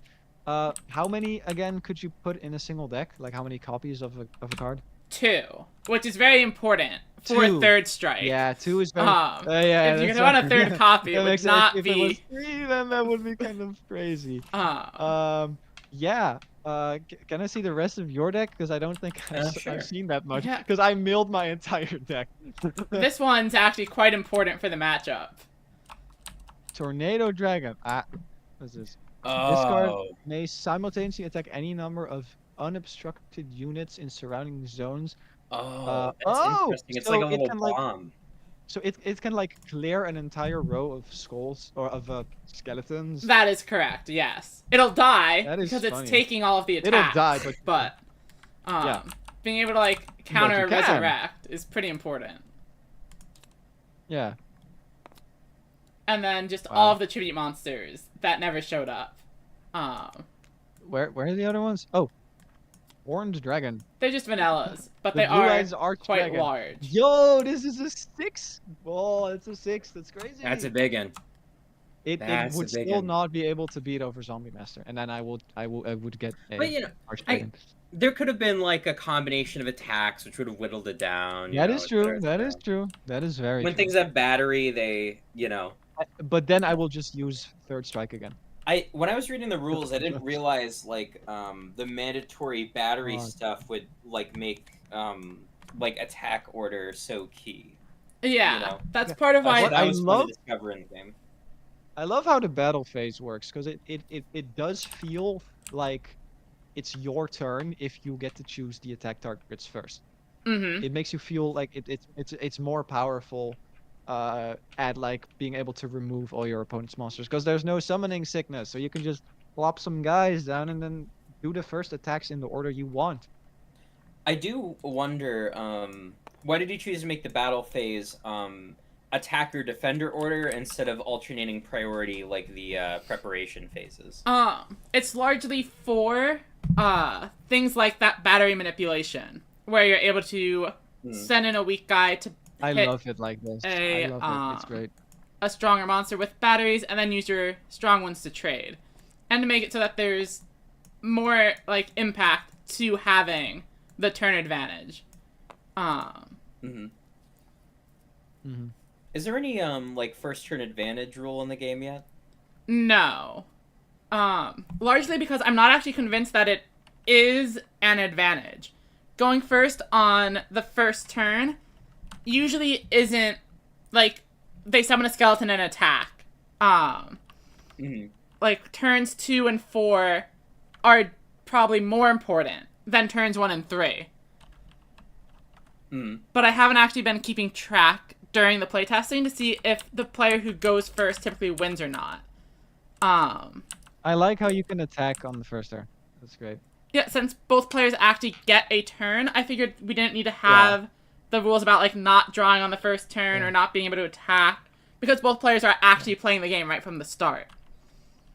Yeah. Let's see. I really liked what is it?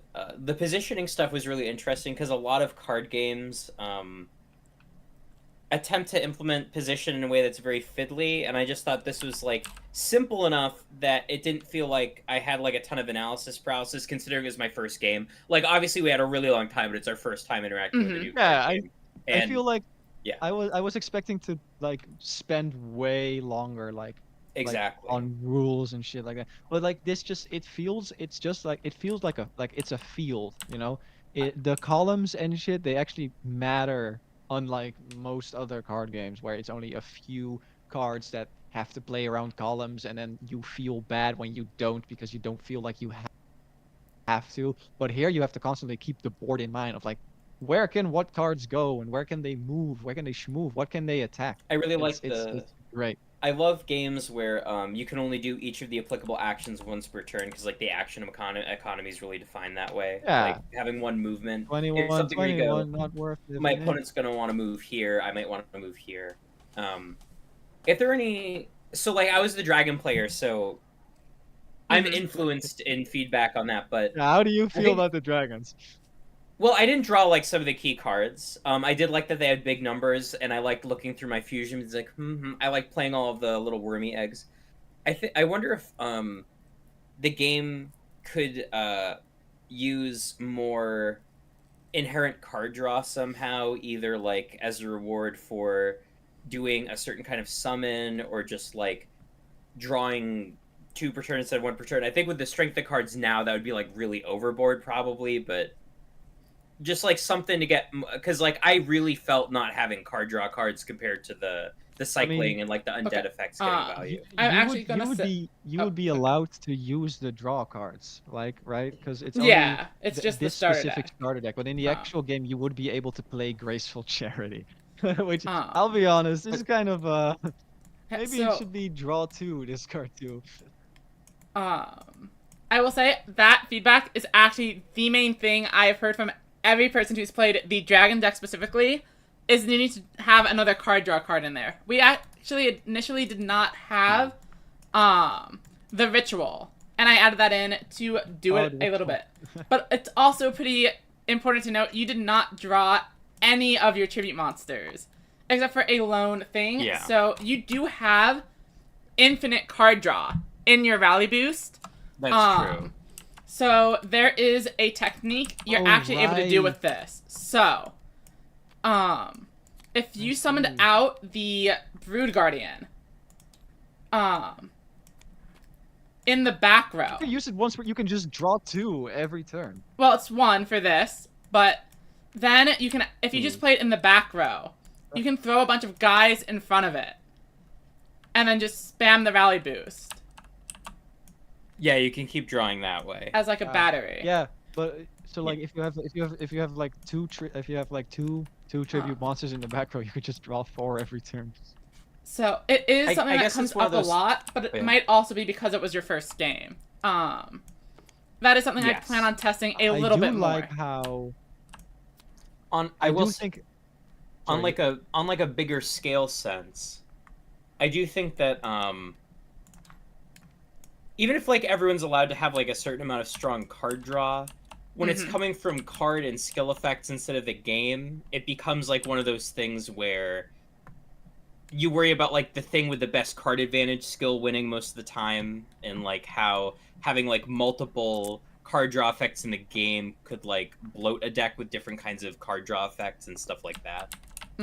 Though, like, obviously the fact that, like, everything's basically a supporter card does limit that somewhat, you know? You run into, like, the 2 Professor Oak's problem kind of thing, so... Yeah, I do think, like, you should make, like, for example, the Graceful Charity specific to, like, a certain deck, because otherwise you end up with, like, a bunch of the deck just being draw staples. And it did seem pretty strong considering how strong, like, dredge kind of strategies are in every card game. Yeah. But, again, like, I was playing the Dragon deck, so... I think if Triple Selector is just a cycle for draw 2, discard 2, it wouldn't feel as bad. Yeah. Well, at that point, it's not a cycle, it's a if -1. dragons... I think it would still be worth it. I think it would still be That's worth fair. it in zombies. Because you have so much card advantage, and most of that comes from graveyard effects. So the Well, I mean, like effects go ahead. that don't do stuff in the graveyard. Because, like, for example, I love what's the word here? Resurrect. I think that's a really cool card. It's also like extremely powerful. Because you can just summon a zombie master, and like the only downside is that it doesn't have protection. But if it has like 1 million attack points, then the only thing that can really out it is that thing that they drew. But if they did not draw the anti-boost spell, I'm not sure how they would have like easily been able to out it without me getting like all of their monsters. A lot of that comes down to the positioning, where the Skeleton Master can theoretically like retreat and then hide behind cards to keep the monsters alive. But a lot of the time, you're gonna be summoning it on while it's your turn, so you get the first attack and can steal the thing you want. And then they're going to theoretically summon their own boss and take it out, or at least try to. It gives you opportunity to respond. Like the first time your skeleton guy came out, I just killed it basically, and it didn't really do much, right? So yeah, I also ordered that I ordered that turn wrong because I could have used the resurrect on the zombie master instead, and then normal summon a guy, because then next turn I could actually summon a zombie master that had 2 materials under it. But I won anyway because this deck is like crazy. I do have kind of a... This isn't a question that necessarily caused a problem, but like what is this? ritual cards having ritual summons currently feels weird if there aren't inherently like multiple targets for the ritual cards, because you could just have the ritual card in the deck. Well, there are multiple ritual monsters. No, but like if the let's see, do the ritual monster summoning cards name specific monsters or just types? No, it's just Awaken. Yeah, it's Okay. awaken summons Where awaken is your monsters awaken? and fusion You're summons supposed to fusion have monsters. awaken in your deck. I don't know where it went.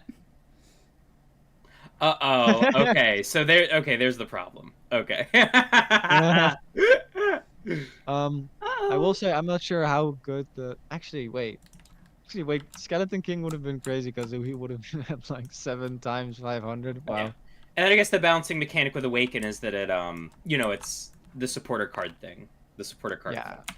We're Yeah, that makes sense. taking out the Yeah, fusion. Well, Jesus Christ. Okay. I want to ask how it went in different games because to me, the skeleton deck seems way better than the dragon one. So the issue I've had is that the playtesting is the deck I play wins because the other person doesn't know how to play the game.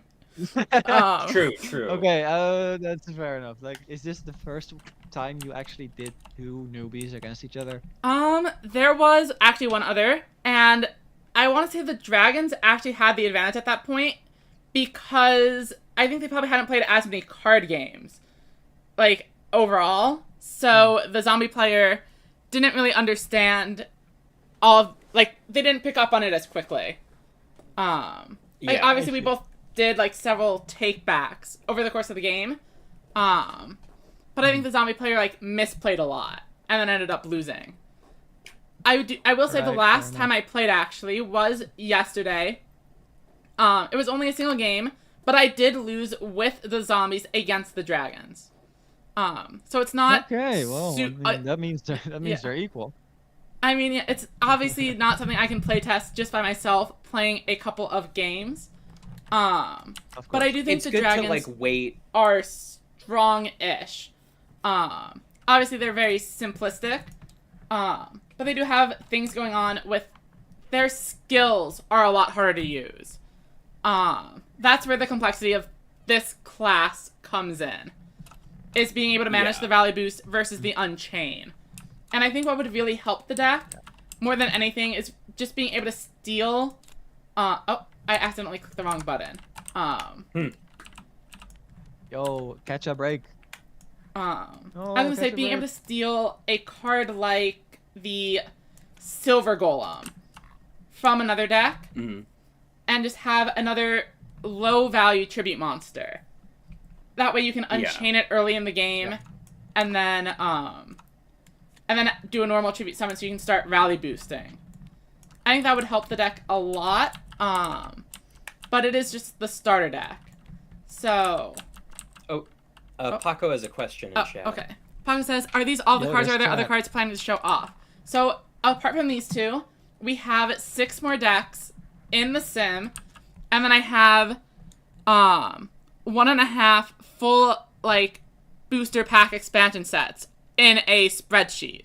What the hell?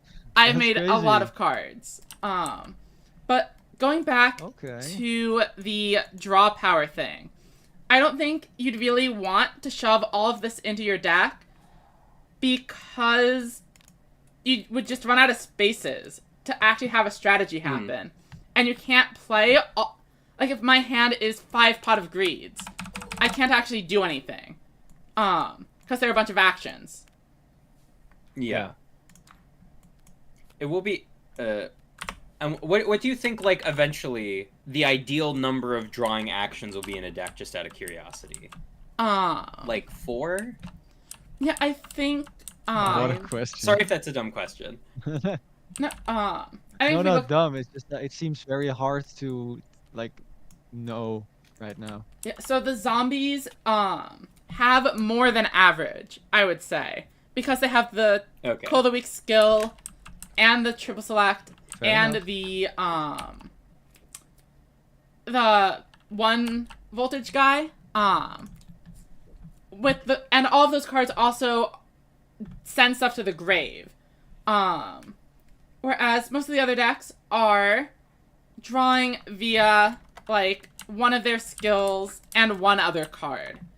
I know the fish have a lot of cheat effects as well, though. I guess I think I'm asking the question because I think it's interesting that this game is, like, really... It has, like, a lot of Pokemon inspiration. Like, even, like, the back row the idea that you could like defend something in the back row almost feels like using a Pokemon ability like from the bench, but it's more like interactive of just having to say, "Fuck you if you play a bench Pokemon, destroy it." That's cool.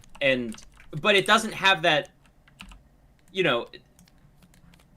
This doesn't feel like the kind of game where you need to have like 40 cards in your deck that like aren't a monster, which isn't necessarily super fun sometimes, at least from like a casual level. You get used to it when you play a lot of Pokemon, but yeah. I think you need a lot of monsters in the deck, because ideally you want to be able to set a card, flip a card, and play one of each type of card each turn.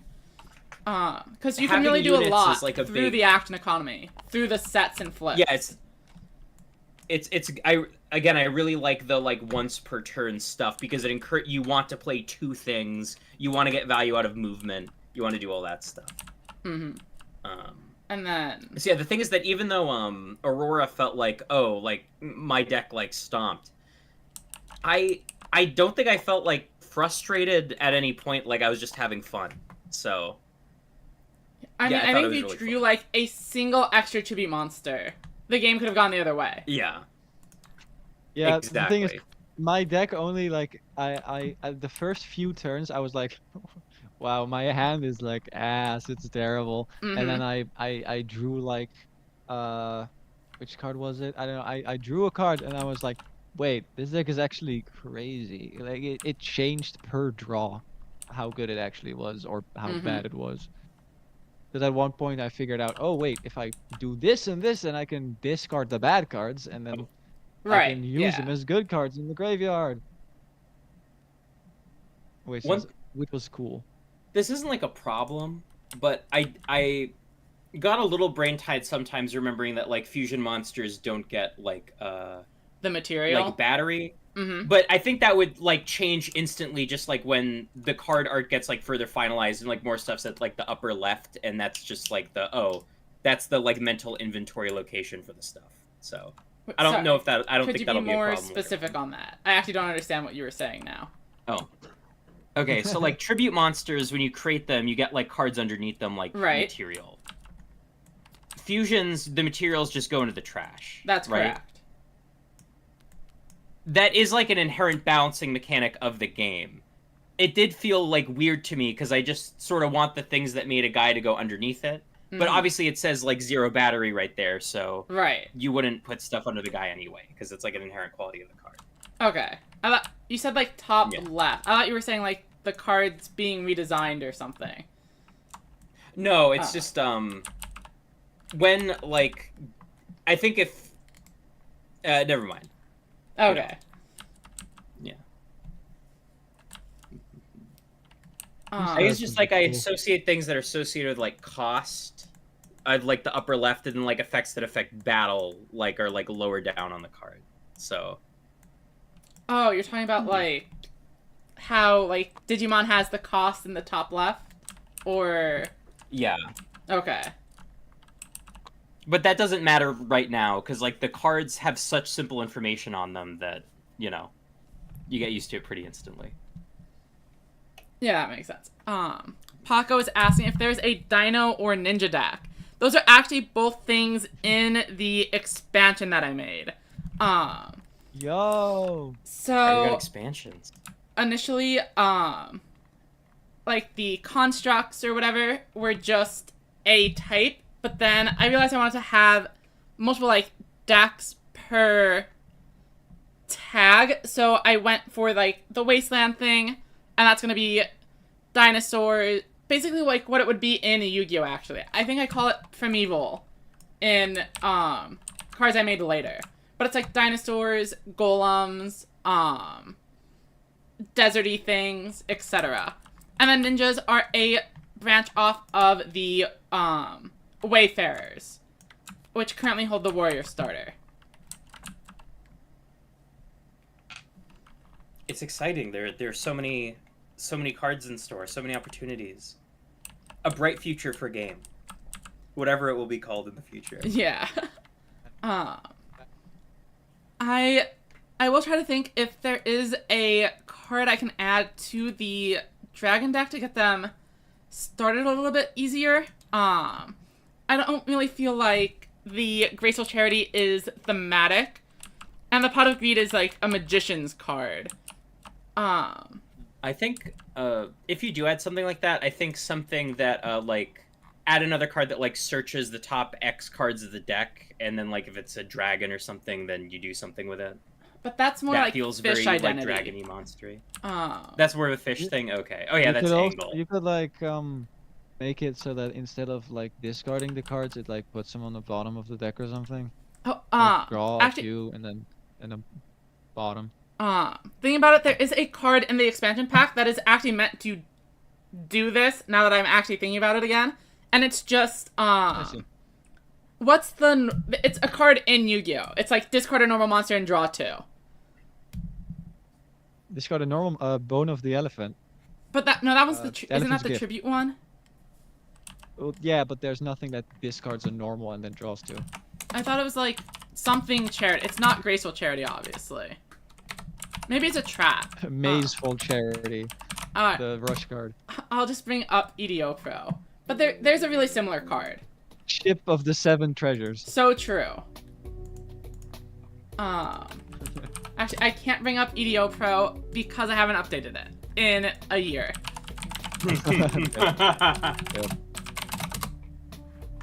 No, but I really do think that the normal monster draw card is the white elephant's gift that tributes and then draws 2. I don't know if there's another one. I think it might be a trap. The picture is like some guy holding All right. Some random, some local. holding like an orb or something, and it has charity in the name. The card I'm Me thinking. when I ponder my orb. Let me look this up. I'm always pondering. At least my I'm orb. pretty sure it has Okay, charity in the name. Paco has it. Oh, Common charity. It is a trap. Oh, Draw common 2 charity. cards, then banish 1 normal monster from your hand, or if you have none, send your entire hand to the graveyard. yeah, I was Okay, gonna say well, it's a that's lure like of card twisted. Yeah, darkness, that's but great. bad. It's a Lair of Darkness, but for normal monsters. And it's a I know trap. you knew this but- while you were saying And a but trap. And a trap. the absolute unhelpfulness of saying it's a guy holding an orb on a Yu-Gi-Oh trap or spell Mhm. is like Yeah. crazy. But no, I knew they had to draw It's the one. same about like Crystal Yeah. Seer. But we did find it. Yeah. Well, he reminds me of Crystal Seer, which is why I was That is like, true. oh. Isn't it the same guy on Heart of the Underdog, aka like the Yeah, Joey knockoff? probably. I could actually give them Heart of the Underdog. But that seems pretty strong. True. That would be a little too strong. That's not in the game. Whenever you draw a dragon, you can reveal it to draw another. Uh, Surely that's not broken. well, the upside is that you can attack spells and traps. So the continuous spells can actually be a little bit more powerful than they would in Yu-Gi-Oh! Because you can just Yeah. bonk it directly. And I love a game that tries to think of ways to make stuff like that interactive without just attaching them to a body. That's always something, because like, you know, in other card games, it's like you need all these cards that just say like, you're a spell, I hate you, you're a trap, I hate you, and it gets a little like, you know, Swiss Army knifey. I don't know. So real. So apart from the draw in the dragon deck, was there anything else that stood out? The draw in the dragon deck? Like needing more. Like stuff that needing more. So this is something, again, might just be a result of the way the game went, but let's see. So Worm Egg requires you to summon it, and then you summon a level 1 or higher unit. And so it's good that it's cheating out like a high-powered unit, but that does not necessarily advantage Mountain unless I then use Fusion. Wait, no, then it doesn't because there's no battery. But Mountain? I'm confused. What's your question? oh, sorry, if I use okay, how do I put it? I definitely like scrambled a bunch of words in my. You still need Oh, to rally tribute boost. monsters. You still need to tribute monsters for it. Like the egg, right? Yeah. Yeah, I Worm guess I'm Egg wondering, is becomes that material. anti-synergy with Rally Boost, the Worm Egg? No, It's still very no, good. It is. It It is to actually set it is it up. synergy because you summon the egg, and then you can use it to tribute summon Okay, a guy. I see. Yeah. So it's basically just like the graveyard effect of the Yeah. eggs, but then but then it helps you toward. But then it's a summon, and it helps you towards the draws. Gotcha. So yeah, I guess that's it. I mean, I had a lot of fun. So It was so great. I loved it. Not just because I won. Even if I lost, I thought I think I would have probably loved it. But it's great. If you want to go again, you I are love free milling. to. If you want to try a different deck, you're allowed to. If you want to call it a day, that is good too. If only one of you has How to late go, is it for I will you? play against you if you want. Whatever you all are up for. let's What are see. y'all's times right now? Like how late is it? For me, it's like 7 p.m. It's not too crazy for me. I know. I mean, I have been streaming for Tell me the time. Tell me the time. 9 hours. So I should probably eat at some point. But other than that, I am good to Yeah, go. Yeah, I haven't had dinner, so I'll probably duck out of the stream. That of course leaves you, Aurora, to play a game with Hylister if you would like. I'm excited for game. Oh, Thank you. Game. Game. I love game. Woo! And Gaming. I'm Look at the gaming. All right. Yeah. Thanks for being my opponent. Thanks for joining the thing. Thank you for playing, and thank you for letting me test out the game. Yeah. Thank I you had a for great time. volunteering.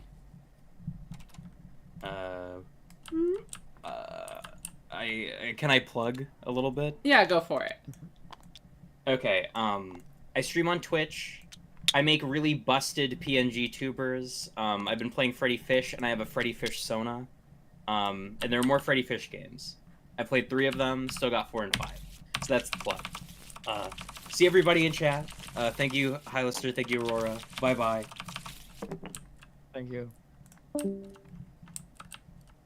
Gaming. God. What? What a nice young man. I was thinking the exact same thing. Yeah. Would you like to beat me? Yeah. Well. I would like to try. It's okay. I I hear the doubt zombie that I'll deck be is able to. busted. I can Zombie stick deck? with the dragons if you'd like. Or I could show off another deck. I wanna try out a different deck. Oh, you want to switch? Okay. In that case, Yeah, I suppose I should switch as well. Also, I need to load in their Yippee. skill cards. Right. Did you have one in mind? No. I don't know. I get way too. What's the word? It's not bored easily. It's just. I don't know. ADHD moment. Let's see here. We have. Are there 2 different fish? No, those are just the Decks? extra decks. Oh, okay. I will say the fire deck is completely untested and is probably stupid. But I don't know yet. Well, like- I mean, then you already know which one I'm picking. We're going with Fire Lord. Alright, it is, like I said, I have not tested this one at all. Because with any burn deck, I feel like at some point you just reach, like, a critical mass of cards, and then it's just really good. But it's I'm also going to break possible this game they are a little bit somehow. awkward. So we will find out. Right. Let me go ahead We'll and see. load in the skills for it. And I'll bring warriors. Because those are If you probably give me 1 second. Yeah. I'm going to get some water. no problem. BRB. Custom card number 1. Do I have it sitting around?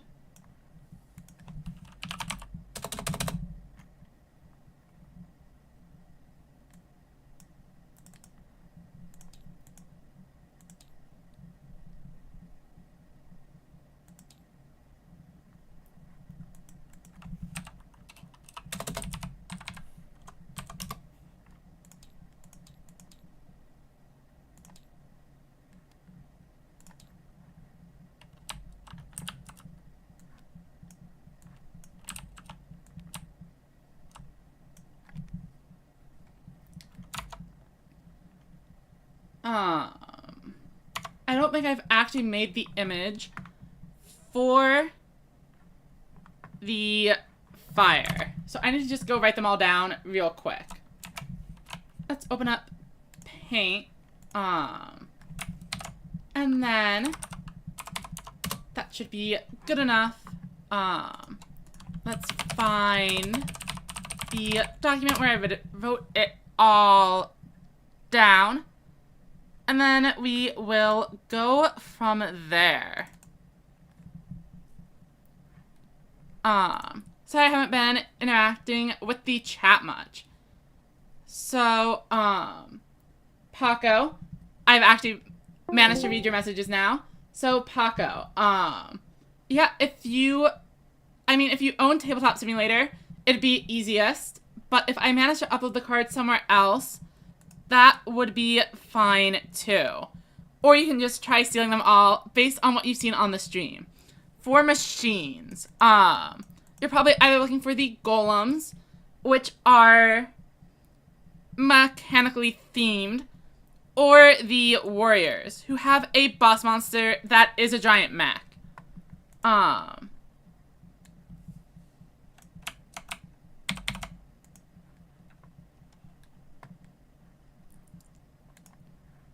Okay.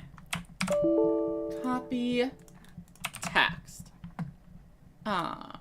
Filter left. Oh, and I messed it up already. And ladies and gentlemen, we are so back. Welcome. Yippee!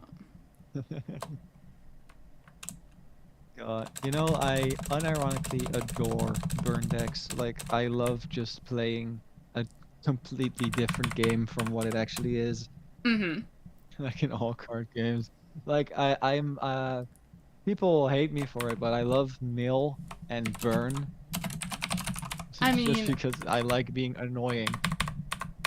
The, I'm curious to see how burn works in like an environment like this. I want to see if I can do the solar flare dragon lock, you know.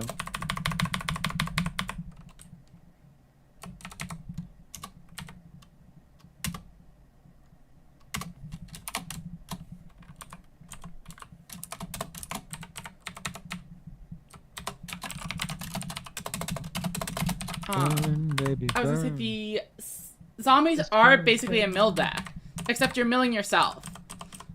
That is true. Mill yourself now. And then I'm gonna send you over the. I had to go just type the Firelord skills on an image real quick because they're just in my notes. Like I Oh, of said, course. very untested deck. But I will go ahead Fair enough. and What does this import guy do? that real quick. Tabletop Sim, custom card, and front. Oh wow. Are you reading through the Oh, cards? this or... burning land stuff. I'm reading the Lord, the whatever, the fusion. Oh, okay. Cards a row.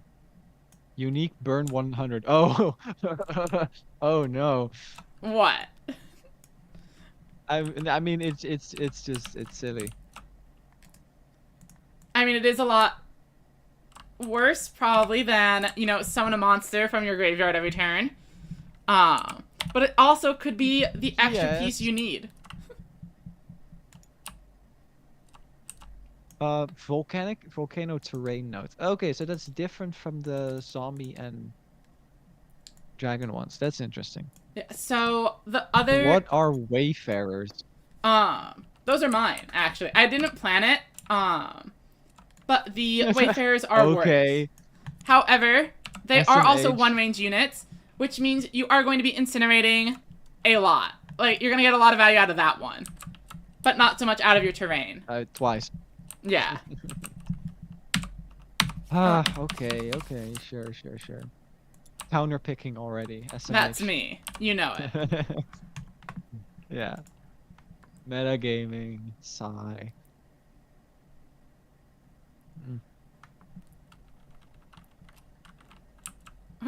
Paco is saying they do own Tabletop Sim. I feel like they said no in the past, but maybe they recently picked it up.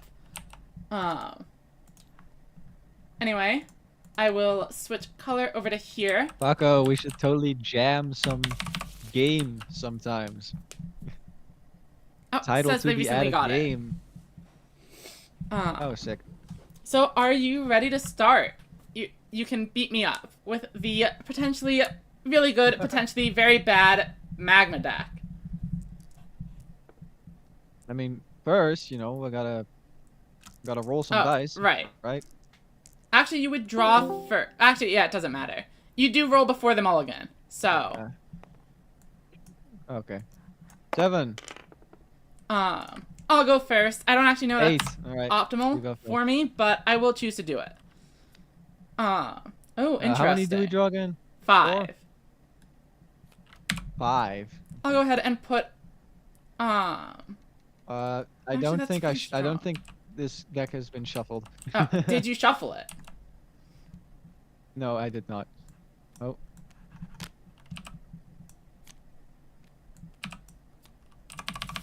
Okay. Thank you. Yeah, no problem. How do you draw a specific? I should learn the shortcuts again. I've not used this sim in like ages. I'm not sure Alright, it time to spend is 10 minutes optimal reading here, these. but I am going to keep my entire hand here. That's crazy. I think it's Oh, good so enough this to get is- started. What does battle range 1 mean? Oh, I get it. Oh, never mind. Yeah, If so it if only it's in triggers range if you're 1, fighting then something it does. adjacently. Yeah. So it has a range of 2, Uh, but its effect doesn't always apply. Magma Walker. Can I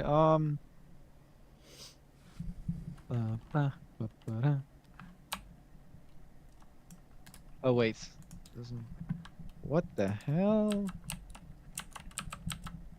Oh, that seems terrible. This is okay.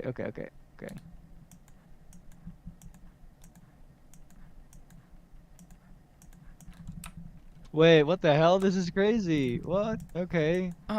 They might be. I'm already saying this is crazy again. It This very is- well could be. Again, I'm already doing this. Um, Delete the top 2 cards of your deck. Does that mean mill or does it mean banish? ban. I mean, it should say it. Does it not? It says delete. And then it doesn't explain it under it? That's interesting. Oh, right. Sorry, yeah. It does. It does. Delete I cannot read. No, I play Yu-Gi-Oh. Mm-hmm. Permanently removed from the game. This is not the discard pile. Okay. Is that different from banish? Or is it banish? These were just made more recently, so deleting is banishing, yeah.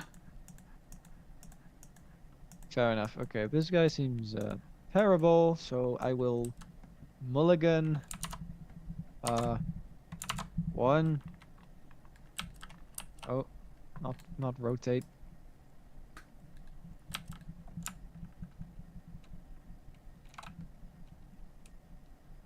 Two. This is worth keeping. It might be. Yeah, okay. I will mulligan 2. Oh, not here. It goes on top of... Nope.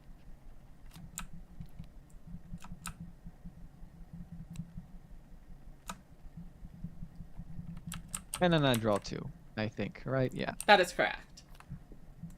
Alright, and now we are ready to begin. What the hell does... Yeah. Draw a card at the start of the turn. Oh, wow. Oh, Jesus Christ. This is something. Okay. Yep. Oh, wait. I draw 2, right? That is correct. Yeah. And I will start by setting a card.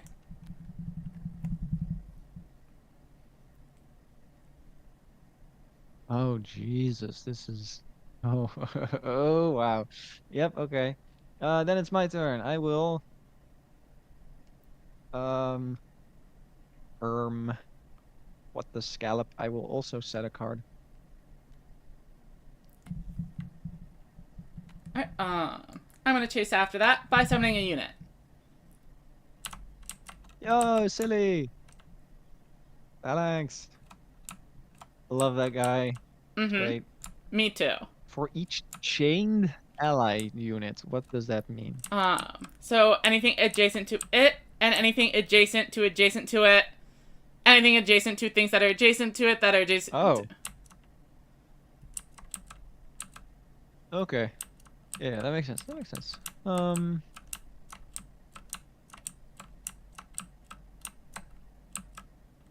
So that's 400.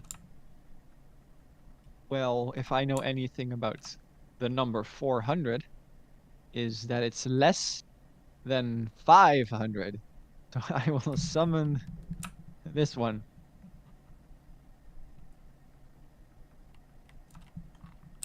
Darn. That's Wait. pretty good. Yeah, no, yeah, this Actually, I'll place it here. Okie dokie. If that's fine. I Already cheating.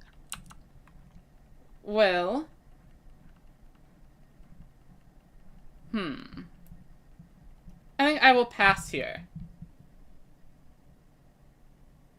Oh, so I can do one more action? Oh wait, no, I can do as much as I want, and then you get a last action, unless I pass.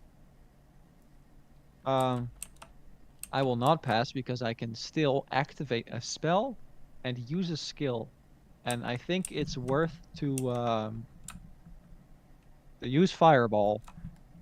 Alright. I Take will 100. take 100. Fool. I have, God, I have You're you in the on lead. 50-turn clock. Mm-hmm. I am in the lead. Mostly. And then I will pass. Okay. I am ready to battle. And I'm going to swing into that face down card. Why did I place it here? Wait, what the fuck? I was very Why did I- surprised you okay, decided to whatever, move the guy out of the way. Yeah, I don't know why I decided to move the guy. It's a spell I wanted to use next turn. I see. Very Whatever. good choice. We take these. I will Wait. Wait, what the fuck? Wait. Does the battle thing is that before or after battling? Simultaneously. So like you deal 800 instead of 500. If you're adjacent. Okay, but it's still right, okay. Yeah, okay, but it's so it still would take 400, That is correct. right?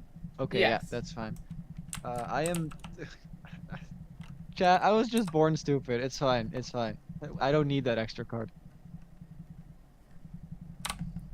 You probably don't. I will simply draw better cards. What does this need again? Does that card even exist in my deck? Probably. Okay. My turn first, right? Yep. Okay. Take 100. I use my special ability. You got it. Fireball. It's funny that I can just use that as like a pass. Mm-hmm.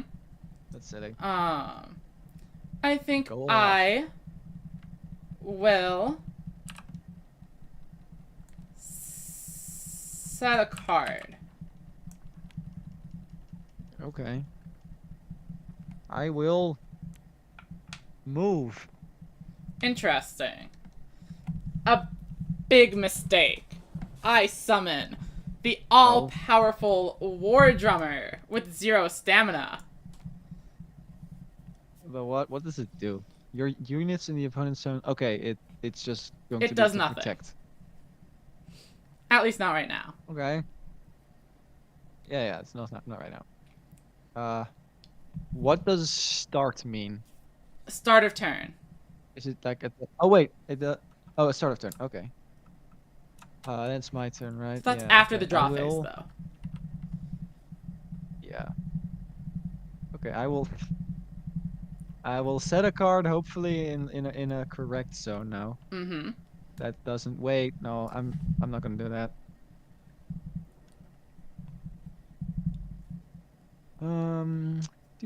Do. Do-do-do-do-do. Oh, okay. That doesn't work the way I wanted it to. That's fine. Oh.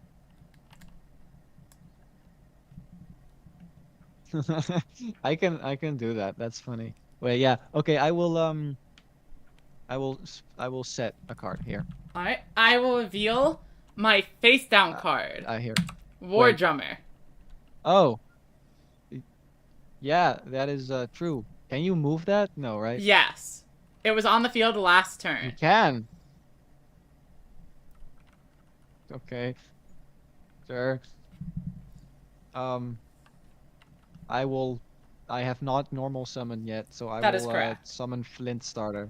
Alright, that's fine with me. It also has 0.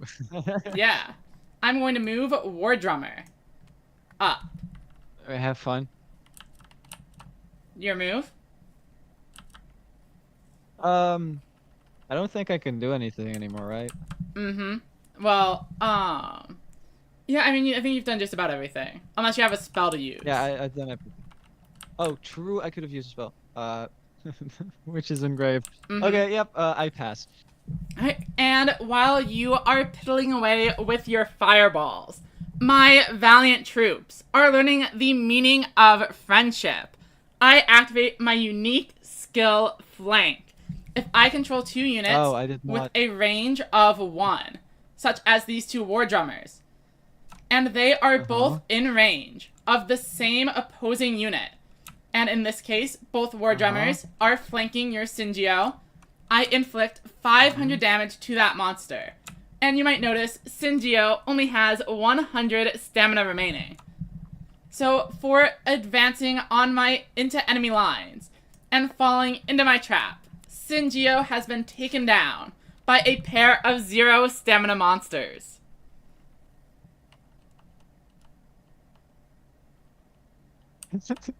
That is a good one. What the fuck? Shit. Yeah, no, you got it. He's dead. That guy. And then I'm in a battle, but let me- all 3 of our I should've monsters hit your are skills. at 0 stamina. So next turn. Hey, I can Oh, okay, choose first. I okay. can choose first. Mm-hmm. I will pass on to you. Okay. War Drummer's going to attack. Nothing happens. True. I agree. Let me read your things first. Yeah, go Trade for routes. Oh, that's funny. Recycle at from grace your hand. Oh. Okay. Yeah, no, I should have read flank, but you know, that's funny that it that you can just do that now. Yep, alright. Start of turn 3, right? Yeah. Wait, that's actually terrible. What the hell? Okay. Draw. I take 200 damage from Oh. Flint Starter. You do, and you're gonna take a lot more. Hopefully. I pass. You've only taken 400. You pass? Okay. If I pass, it just goes to battle, right? That is correct.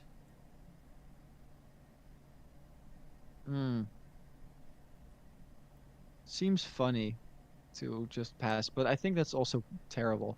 Probably. What does this do? Yeah.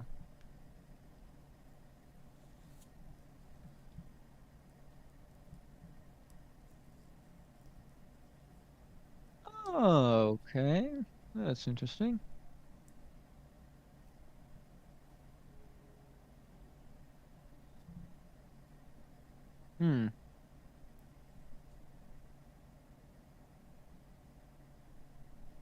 It's turn 3. And I have 2 incredibly powerful monsters on my board. How will you ever deal That is true. with the drumming That is true. wars? I will do that by sacrificing my Flint Starter Mm-hmm. That's probably sticking around. Oh yeah, that's true. Sorry, I keep forgetting it's not Yu-Gi-Oh. For my which one of these? I think this one's funny. My Mutual Malevolence. Okay. That's Okay, actually it's supposed to something be visible, right? Yeah. I meant to ask while Cantrip was still here. Does it feel like you're just playing wacky Yu-Gi-Oh, or does it feel like its own game? Because that is something I want to make sure it's not just like this is just Yu-Gi-Oh at home or something. I mean, I think it's only like the card arts that make it feel like that. Okay. And like, you know, the backside of the art. I think it's I think it feels way more like a board game than Okay. a just a regular old card game, because you have the whole stuff like the lands and the like the stuff like that. So no, I think it really does feel like its own card game. Okay. That's good. Thank you. Alright, so you summoned out the Malevolence. Did you have anything else planned? Yeah. Oh yeah, I use my skill. Take 100, fool.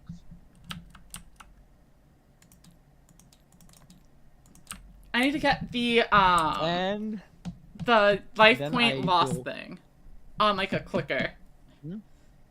Right. Yeah. Okay, was it? Yeah, okay. Do you want to take a emergency action? Because I would passing. actually. I'd like to tribute this War Drummer for veteran. Oh, you can do that? Okay. Would you like to take an emergency action? Do I want to?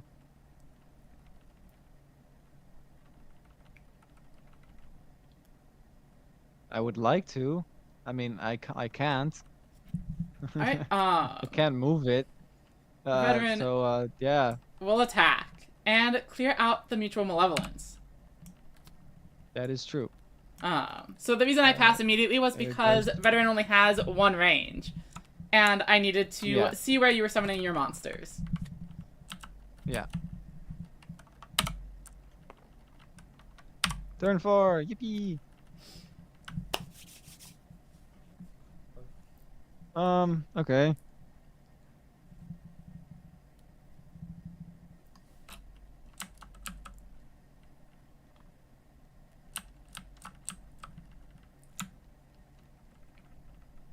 Take 100. That's what I'm gonna do.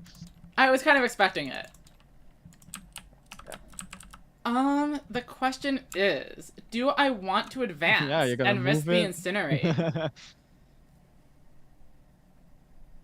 Well, You actually, should- you've you already should do used a that. skill this turn, so I will move my veteran up.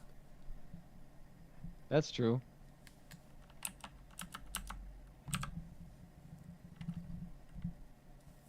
Oh yeah, my turn. Keep foregoing. I mean, 1,500 is quite a bit. Surely you don't have anything capable of dealing with his years of on-the-job training.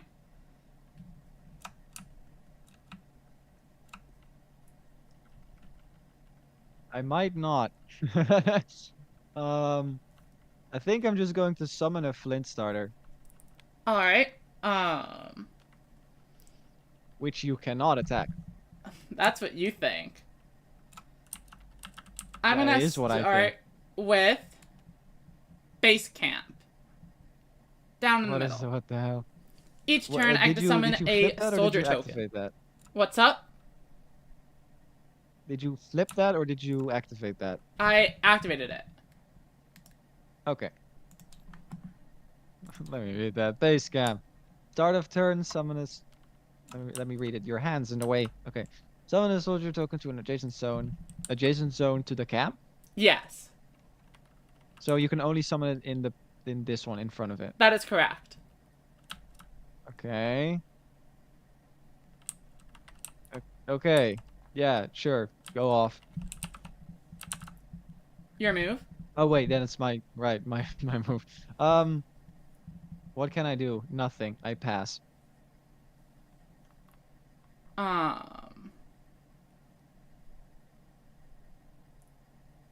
I moved the veteran this turn. I'm pretty sure, right? Yeah. Do I want to do anything else? I don't think so. Let me check this. Okay, that's what I thought it was. Alright, I'm ready to go to combat. Would you like to declare any attacks? No. Alright, veteran will attack the face down. Yeah, it was a fusion. Okay. It doesn't do anything. Turn 5.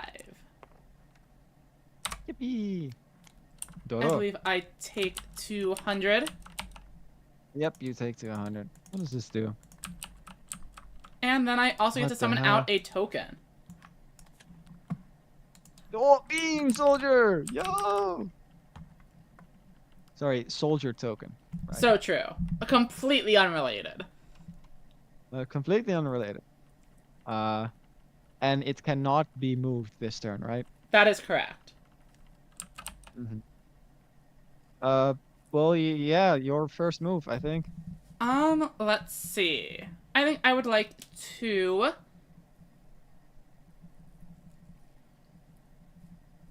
tribute the soldier token and the war drummer for a platinum hunter. Ooh. Yo, BLS. Love him. Platina Hunter. 19, yeah. Yep. Okay. Let's see here. Actually, I'm gonna put him in this zone. Sure. Actually, this zone. Mwahaha. Sure. Sure. Yeah. That sounds good. Are you sure you want to put it in that zone Yeah. specifically? Mm-hmm. Okay, no. I will. Wait, that doesn't work the way I want it to. Because then it. Wait, no, it does. Yeah. Wait, no, it doesn't. Wait, does it? Sorry. So if a monster with a 2 range attacks a monster with a 1 range, it still takes damage, right? That is correct. Yes. If it's 2 spaces away, it still takes damage. Wow, that makes it way worse. Jesus Christ. And you get to choose attacks, right? That is also This turn. correct. Sigh. Whatever. Okay. I will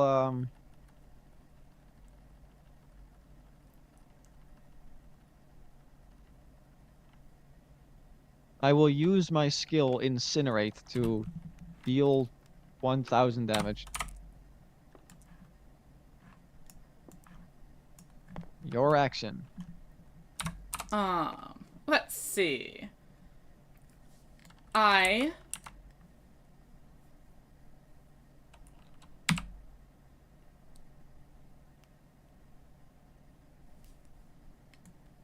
will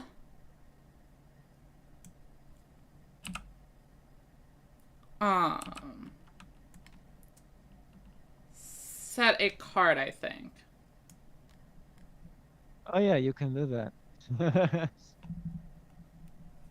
Okay. I will also set a card. I am going to activate my face down card, teleport, swapping the position of veteran with Platina Hunter.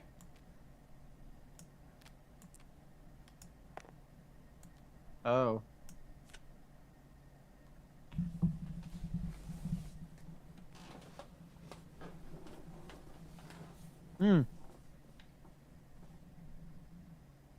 That messes up my entire plan. It's fine. You get to choose attack targets first, yeah. Okay. I will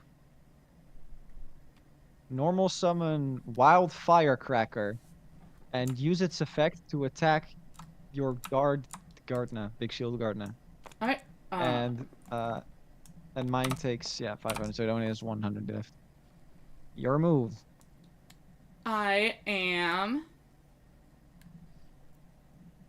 Let's see. Am I good here? I think so. I will You're gonna pass. pass? Yeah. Okay. I will move my flint starter one forward. Okay. And I think that's all I can do. So you want to take an emergency action? I don't know. No, I'm ready to go. And I Yay. think Have fun attacking. I will just target the face down. All right. It was a Another spell. Kindle. Glad I got rid of it then. Another spell. Yeah. Alright, your move to attack. All right. I will attack the face down with fire starter. Alright, it Flint is starter. Heroic Arrival. I'm able to move an adjacent unit to that zone and then What force the you to fuck? repeat that battle. Final Hunter will deal wait, what? 1900 damage and also escape the range of your Incinerate. Reading. Sec. Summon a unit or move an adjacent unit to this zone. And then repeat the battle. Huh? Wait. Oh, wait, it is adjacent. Yeah. Oh, that's cool. And your unit takes no damage. Okay. Okay. Okay. I will still attack it with the cracker. Alright. I lose one War Drummer. Nope. And it becomes turn number 6. Yahoo. At the start of the turn, I will summon a soldier token. Yeah.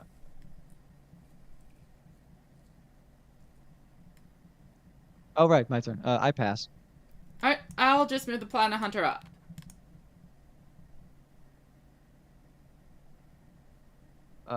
Yep. I pass. And then I'm going to summon a Wait. War Drummer. All right. And I Yeah. will Right, I forgot. You just get. set a card. Okay.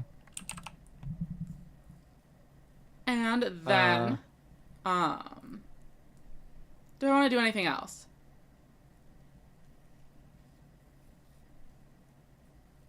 I think I am good here. All right. Emergency action. Burn 100. You got it. I wonder what's in your hand if you did absolutely nothing this turn. I will swing in It's all for tribute monsters. 2100. Yep. Oh, but that does remind me to actually remind you of the bonus action this turn. So, turn number 7.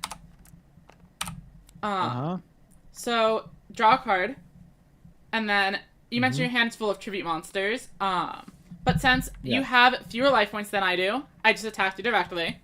And you control no cards, you get a free action during the standby phase. A free action. Yeah, so you can do whatever you want, and it won't count towards the once per turn limit. So if you manage to draw into a low-level monster, you'll be able to summon it and then treat it off on the same turn.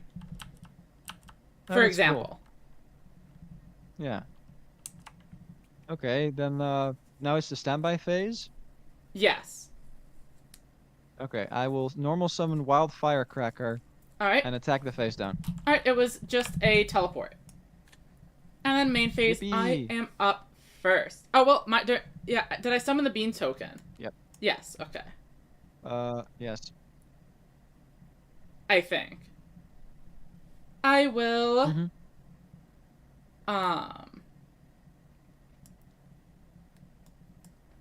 be the one passing this time.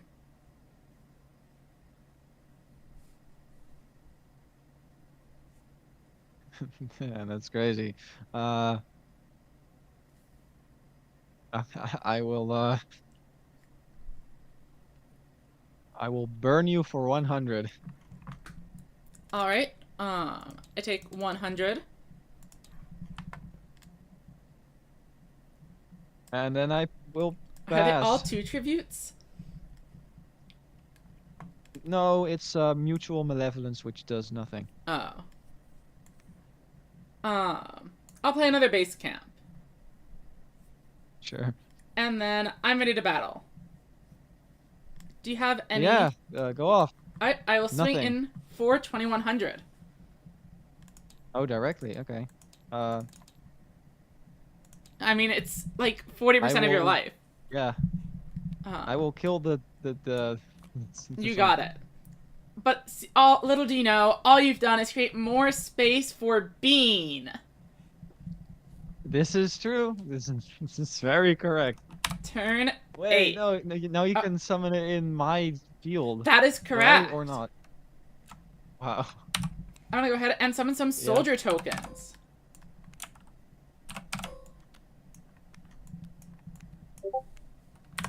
Yep. Start of turn, draw.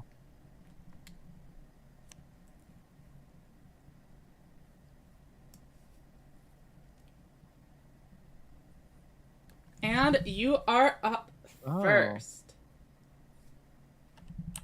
Wow. Jesus Christ. This would be a very cool card if it did anything.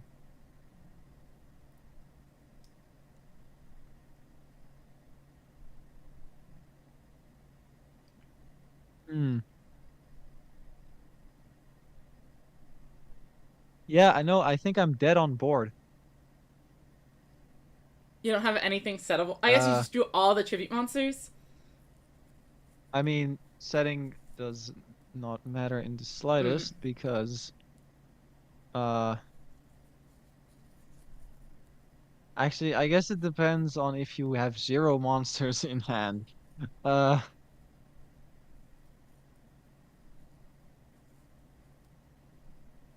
Jesus Christ, I guess I'll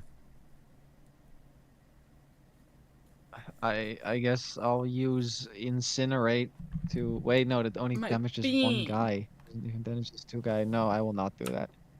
I will I actually I'll forgot it was only summon one. Your Cinder. Alright. Your turn. I'll summon a formation commander. It allows me to summon units to your adjacent zones. If it's open. Interesting. Right. Kind of like how the base camp is doing that. Oh wait, I get the first attacks, right? That is correct. This turn. Yo, that means I live a turn. That's crazy.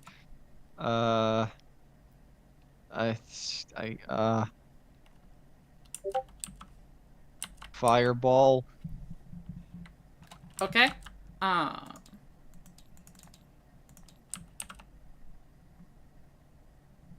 Go. No, I'm not even gonna set. I pass. Yeah. I pass. Battle. I attack the bean soldier with Pierre Cylinder. Take 600.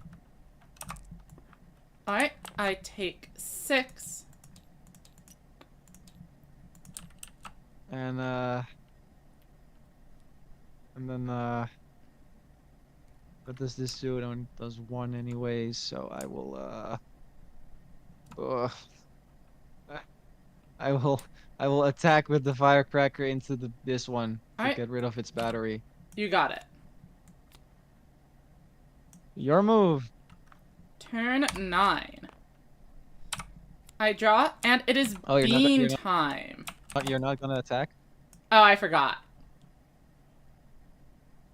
You can attack. No, with, okay. I'll swing in then. Yes. Thank you. Thank you, Jesus Christ. You want to be able to use your... I need that bonus action. You got it. Yeah. But yeah, I just Okay. completely forgot. It all depends on this draw. But how can you deal with bean? I cannot. My last I drew this. Oh. My hand was Pyro Lord, this one. Oof. Did you, like, open When- any of those? When you or... said when you I opened them and then mulliganed and then drew them again. Wait, how?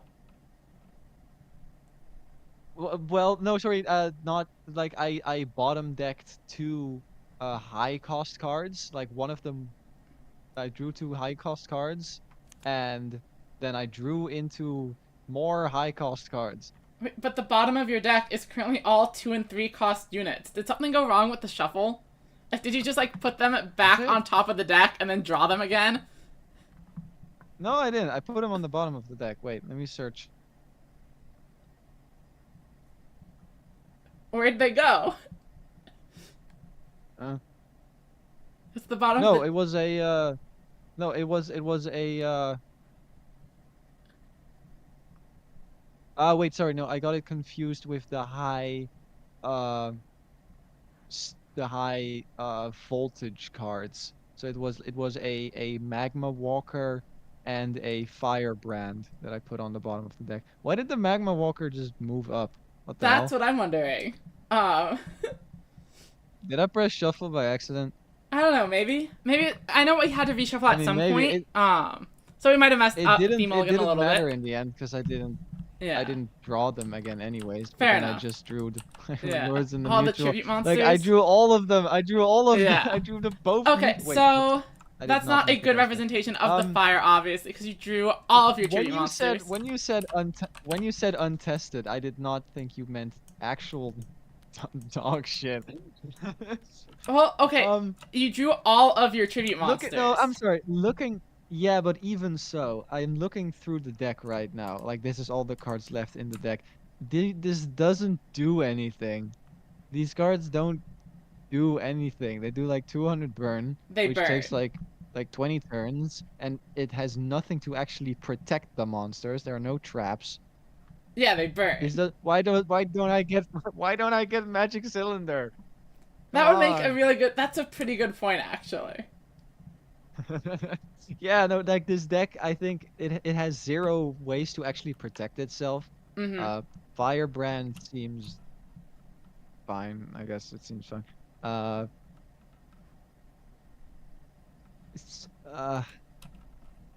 Yeah, no, maybe I should have just waited until I drew the cards for the fusion, but then again, I don't think it would have done much. And also, like, Sinjeo is ass.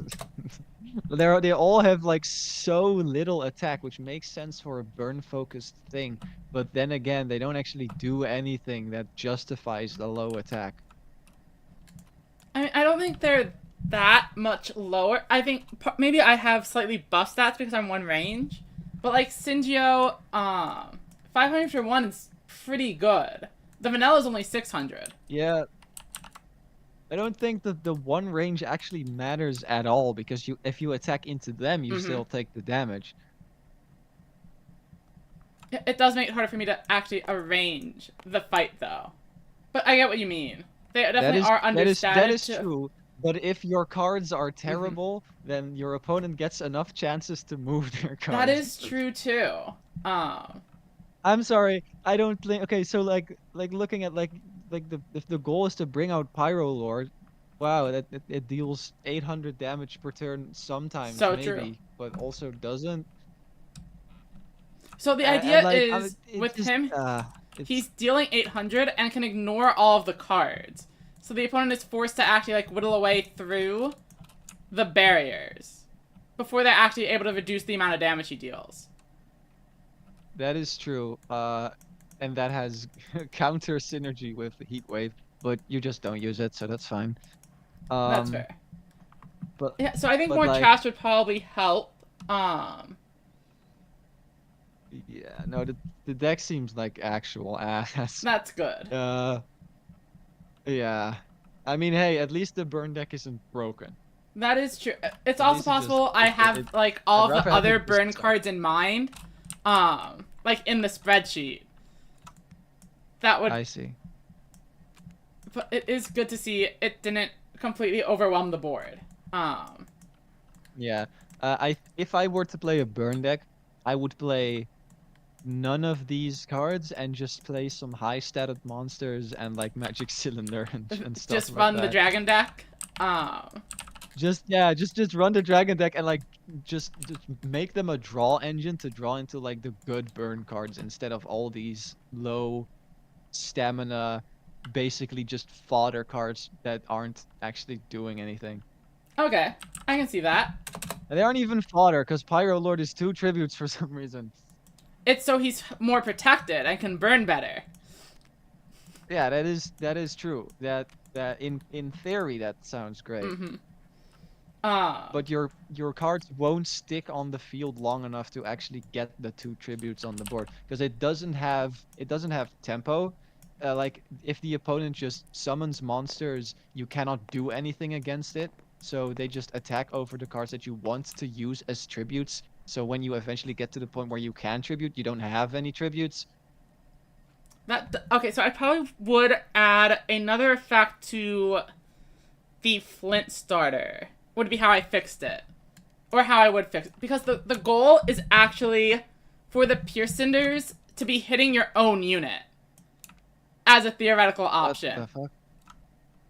Because the Flint starters are 0 attack, so you can kill them and then still be at 800 to burn for the full amount. Yo, that's crazy. Then you go minus. Yeah, so I think I'm going to add something to the Flint starter. Like, make it a draw card if you attack it with your own unit. Kind of similar to how Catch a Break works. Yeah. Yeah, that's true. Then you can, like, summon Pierce Cinder, set Flint starter, and then attack the Pierce Cinder into the Flint starter for 800 burn and 1 draw for the cost of 2 actions, I guess. And then try to figure out You something just gotta from hope. there. You just gotta hope your opponent doesn't summon a single monster. There is like a Swords of Revealing Light equivalent where you can try to like put it in front of this. It's not in the deck, but that's a good point. Wait, yeah, where's maybe the the meteor? burn deck will be playable if.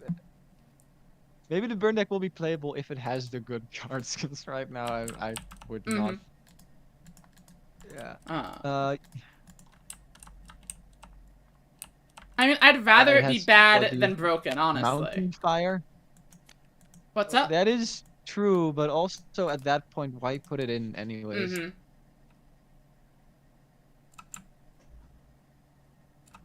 Do you mean Mountain Fire when you say that? Oh. No, there is a board wipe. There's not a meteor card. Oh, what? Yeah, there's meteor's not in there. There's not a. Yeah. Yeah, I love burn. Yeah. Oh god, this is agony. I think okay, Mountain but Fire I might do wanna actually be say an I issue love- with the skeletons though, because they mill themselves so quickly. So I'm afraid of them milling their entire deck and then just milling the opponent. Yeah, Mountain Fire seems crazy for skeletons. This seems insane for skeletons. What the hell? This is literally just undead support. Yeah, okay, so I think that's what's in my head, is that I think the burn deck is very busted once we leave the starter decks. I just forgot the actual starter deck was not that. You just forgot that the starter deck was terrible. Yeah, I mean, I hadn't played it, but yeah. No, when you said untested, I was like, oh, it's gonna be like too strong. But no, it's like unplayable. But then it's also the best deck if you just throw Mountain Fire in the skeletons.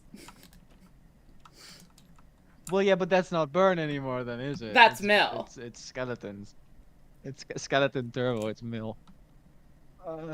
Yeah, no, okay. I do want to say from this game, I love the warriors. They seem so cool. What the hell? Oh, thank you.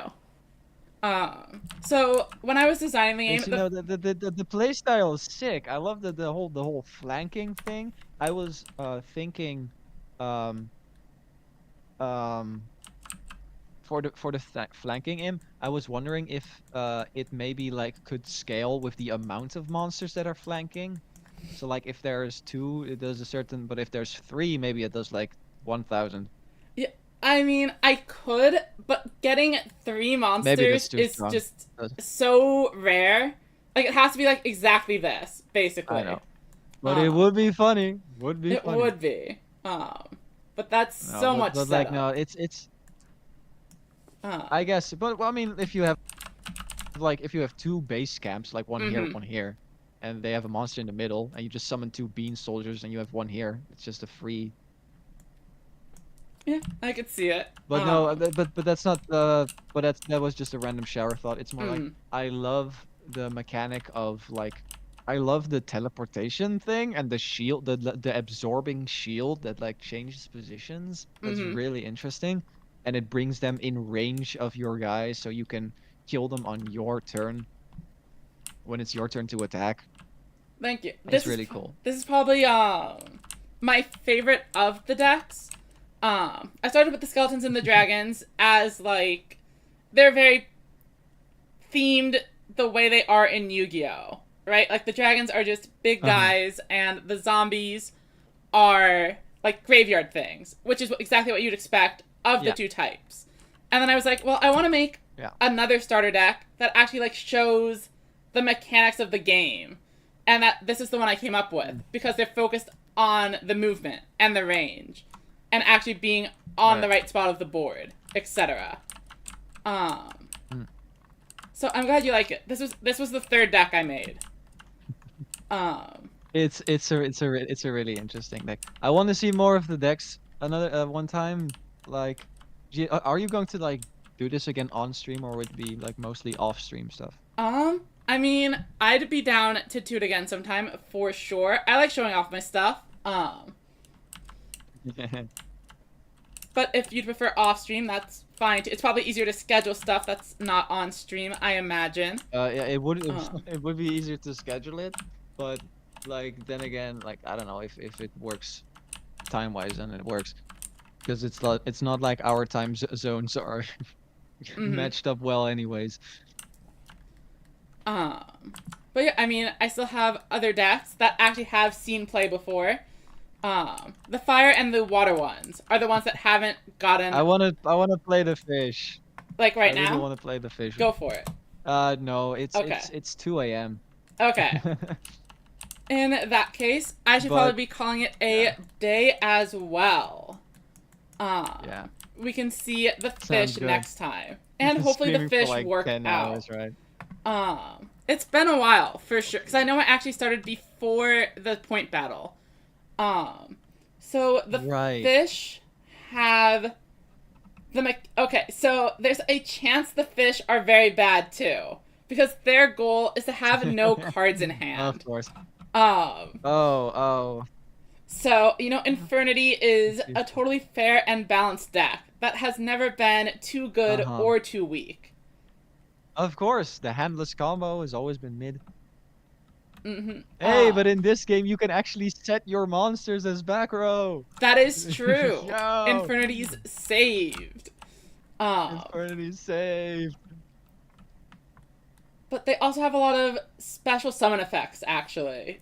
And they mess with material and terrain. I mean, they have a lot going on. It's just going to be whether or not they actually manage to... So the reason that the burn deck didn't have Magic Cylinder is because it's in the fish deck instead. Of course, the fish need the burn spell. Of course. But okay, we can try that. This is just Lantern Shark. Some other time. Man. Maybe next week. Maybe before then. Yeah. I mean, I guess we can take a look at good. the cards. The fish look cool. Yeah, I'm looking at the card right now. Continuous, you don't draw at the start of your turn. Jesus Christ. Are there enough cards that require you to not have fish or like not have a hand? Okay, so the thing about it is their unique skill. What does the ocean do? The ocean zone. Ocean works like magma, where it is only a 200 boost, but instead of burning, you actually can't walk onto it unless you're a wayfarer or a fish. Huh? So if the terrain is ocean, the skeletons like can't move onto it anymore. That seems breakable. Perhaps. But if you're against warriors, you just win. No, it doesn't work on the warriors, like the magma. Oh. Oh wait, right, they're wayfarers. I forgot. Yeah, okay. That makes sense. Because they're the movement ones. So basically the way it works is all of the default starter decks have the standard 100 times voltage boost. But the warriors, instead of that, they have road, which allows them to move any number of spaces as long as it's all road. I never ended up using the skill because I didn't want to get overridden, and I was in an okay enough position anyway. But the Wayfarers, they move around really easily, so they also don't suffer the negative effects of other terrain, like the magma and ocean. Yeah. That's really cool. That's really cool. What the hell? It all zones under your control with roads. What the fuck? Yeah, so I was trying to get two of my monsters over there to get your zones as well. I was hoping to teleport and then move on the same turn. Colonizer archetype. Yeah, just like me. Real. I'm the Dutch one here. I should have played the colonizer archetype. I see. I mean, you can try them out next time. Or I think Paco Maybe I offered will. to play. They seem really cool, but Oh. I see. No, but I think I'm going to try every single deck. I'm gonna try every single deck at least once and then see which one I like and stick. If you're eventually planning to do like a test run with the whole card list, like not just the starter decks but also like the expansion pack and stuff, please invite me because I'm going to break it in one way or another. Yeah, I think there are a couple ways I already have in mind. I mean, even without introducing any new cards. I think just mixing the starter deck stuff could lead to some potential issues. Like the Mountain Fire. I think but I want to actually see it in practice. Find a way to like, yeah, I think it's like certain effects like to only work if you like only have. This says you can just mix and match archetypes, right? You can like just play. The only difference is your skills. You can just play the. Yeah.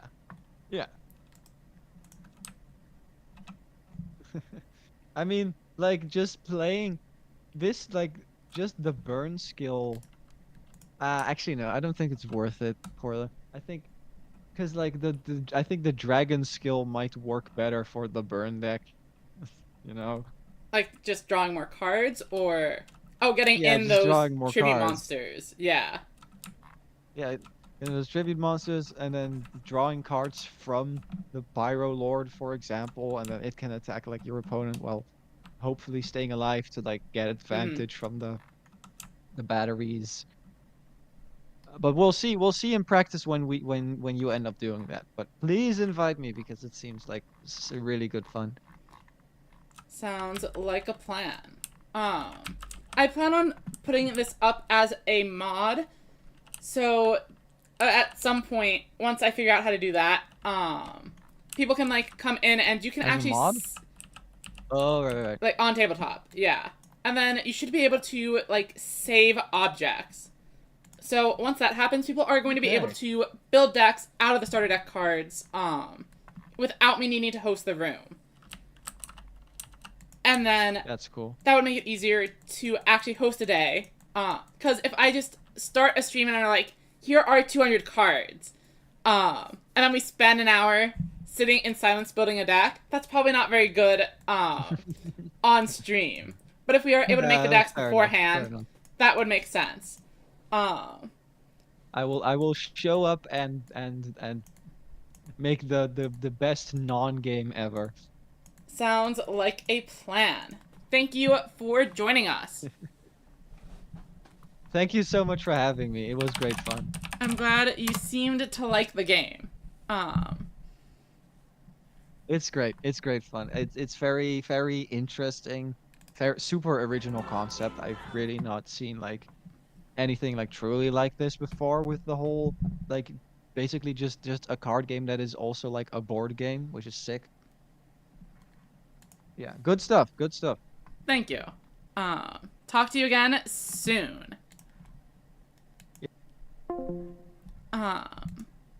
And thank you to everybody who showed up for the stream. We are going to be calling it a day. Let me see if there's anyone playing Rush to raid today. I don't think so. So I want to go finally eat some food. Thank you everybody who showed up. And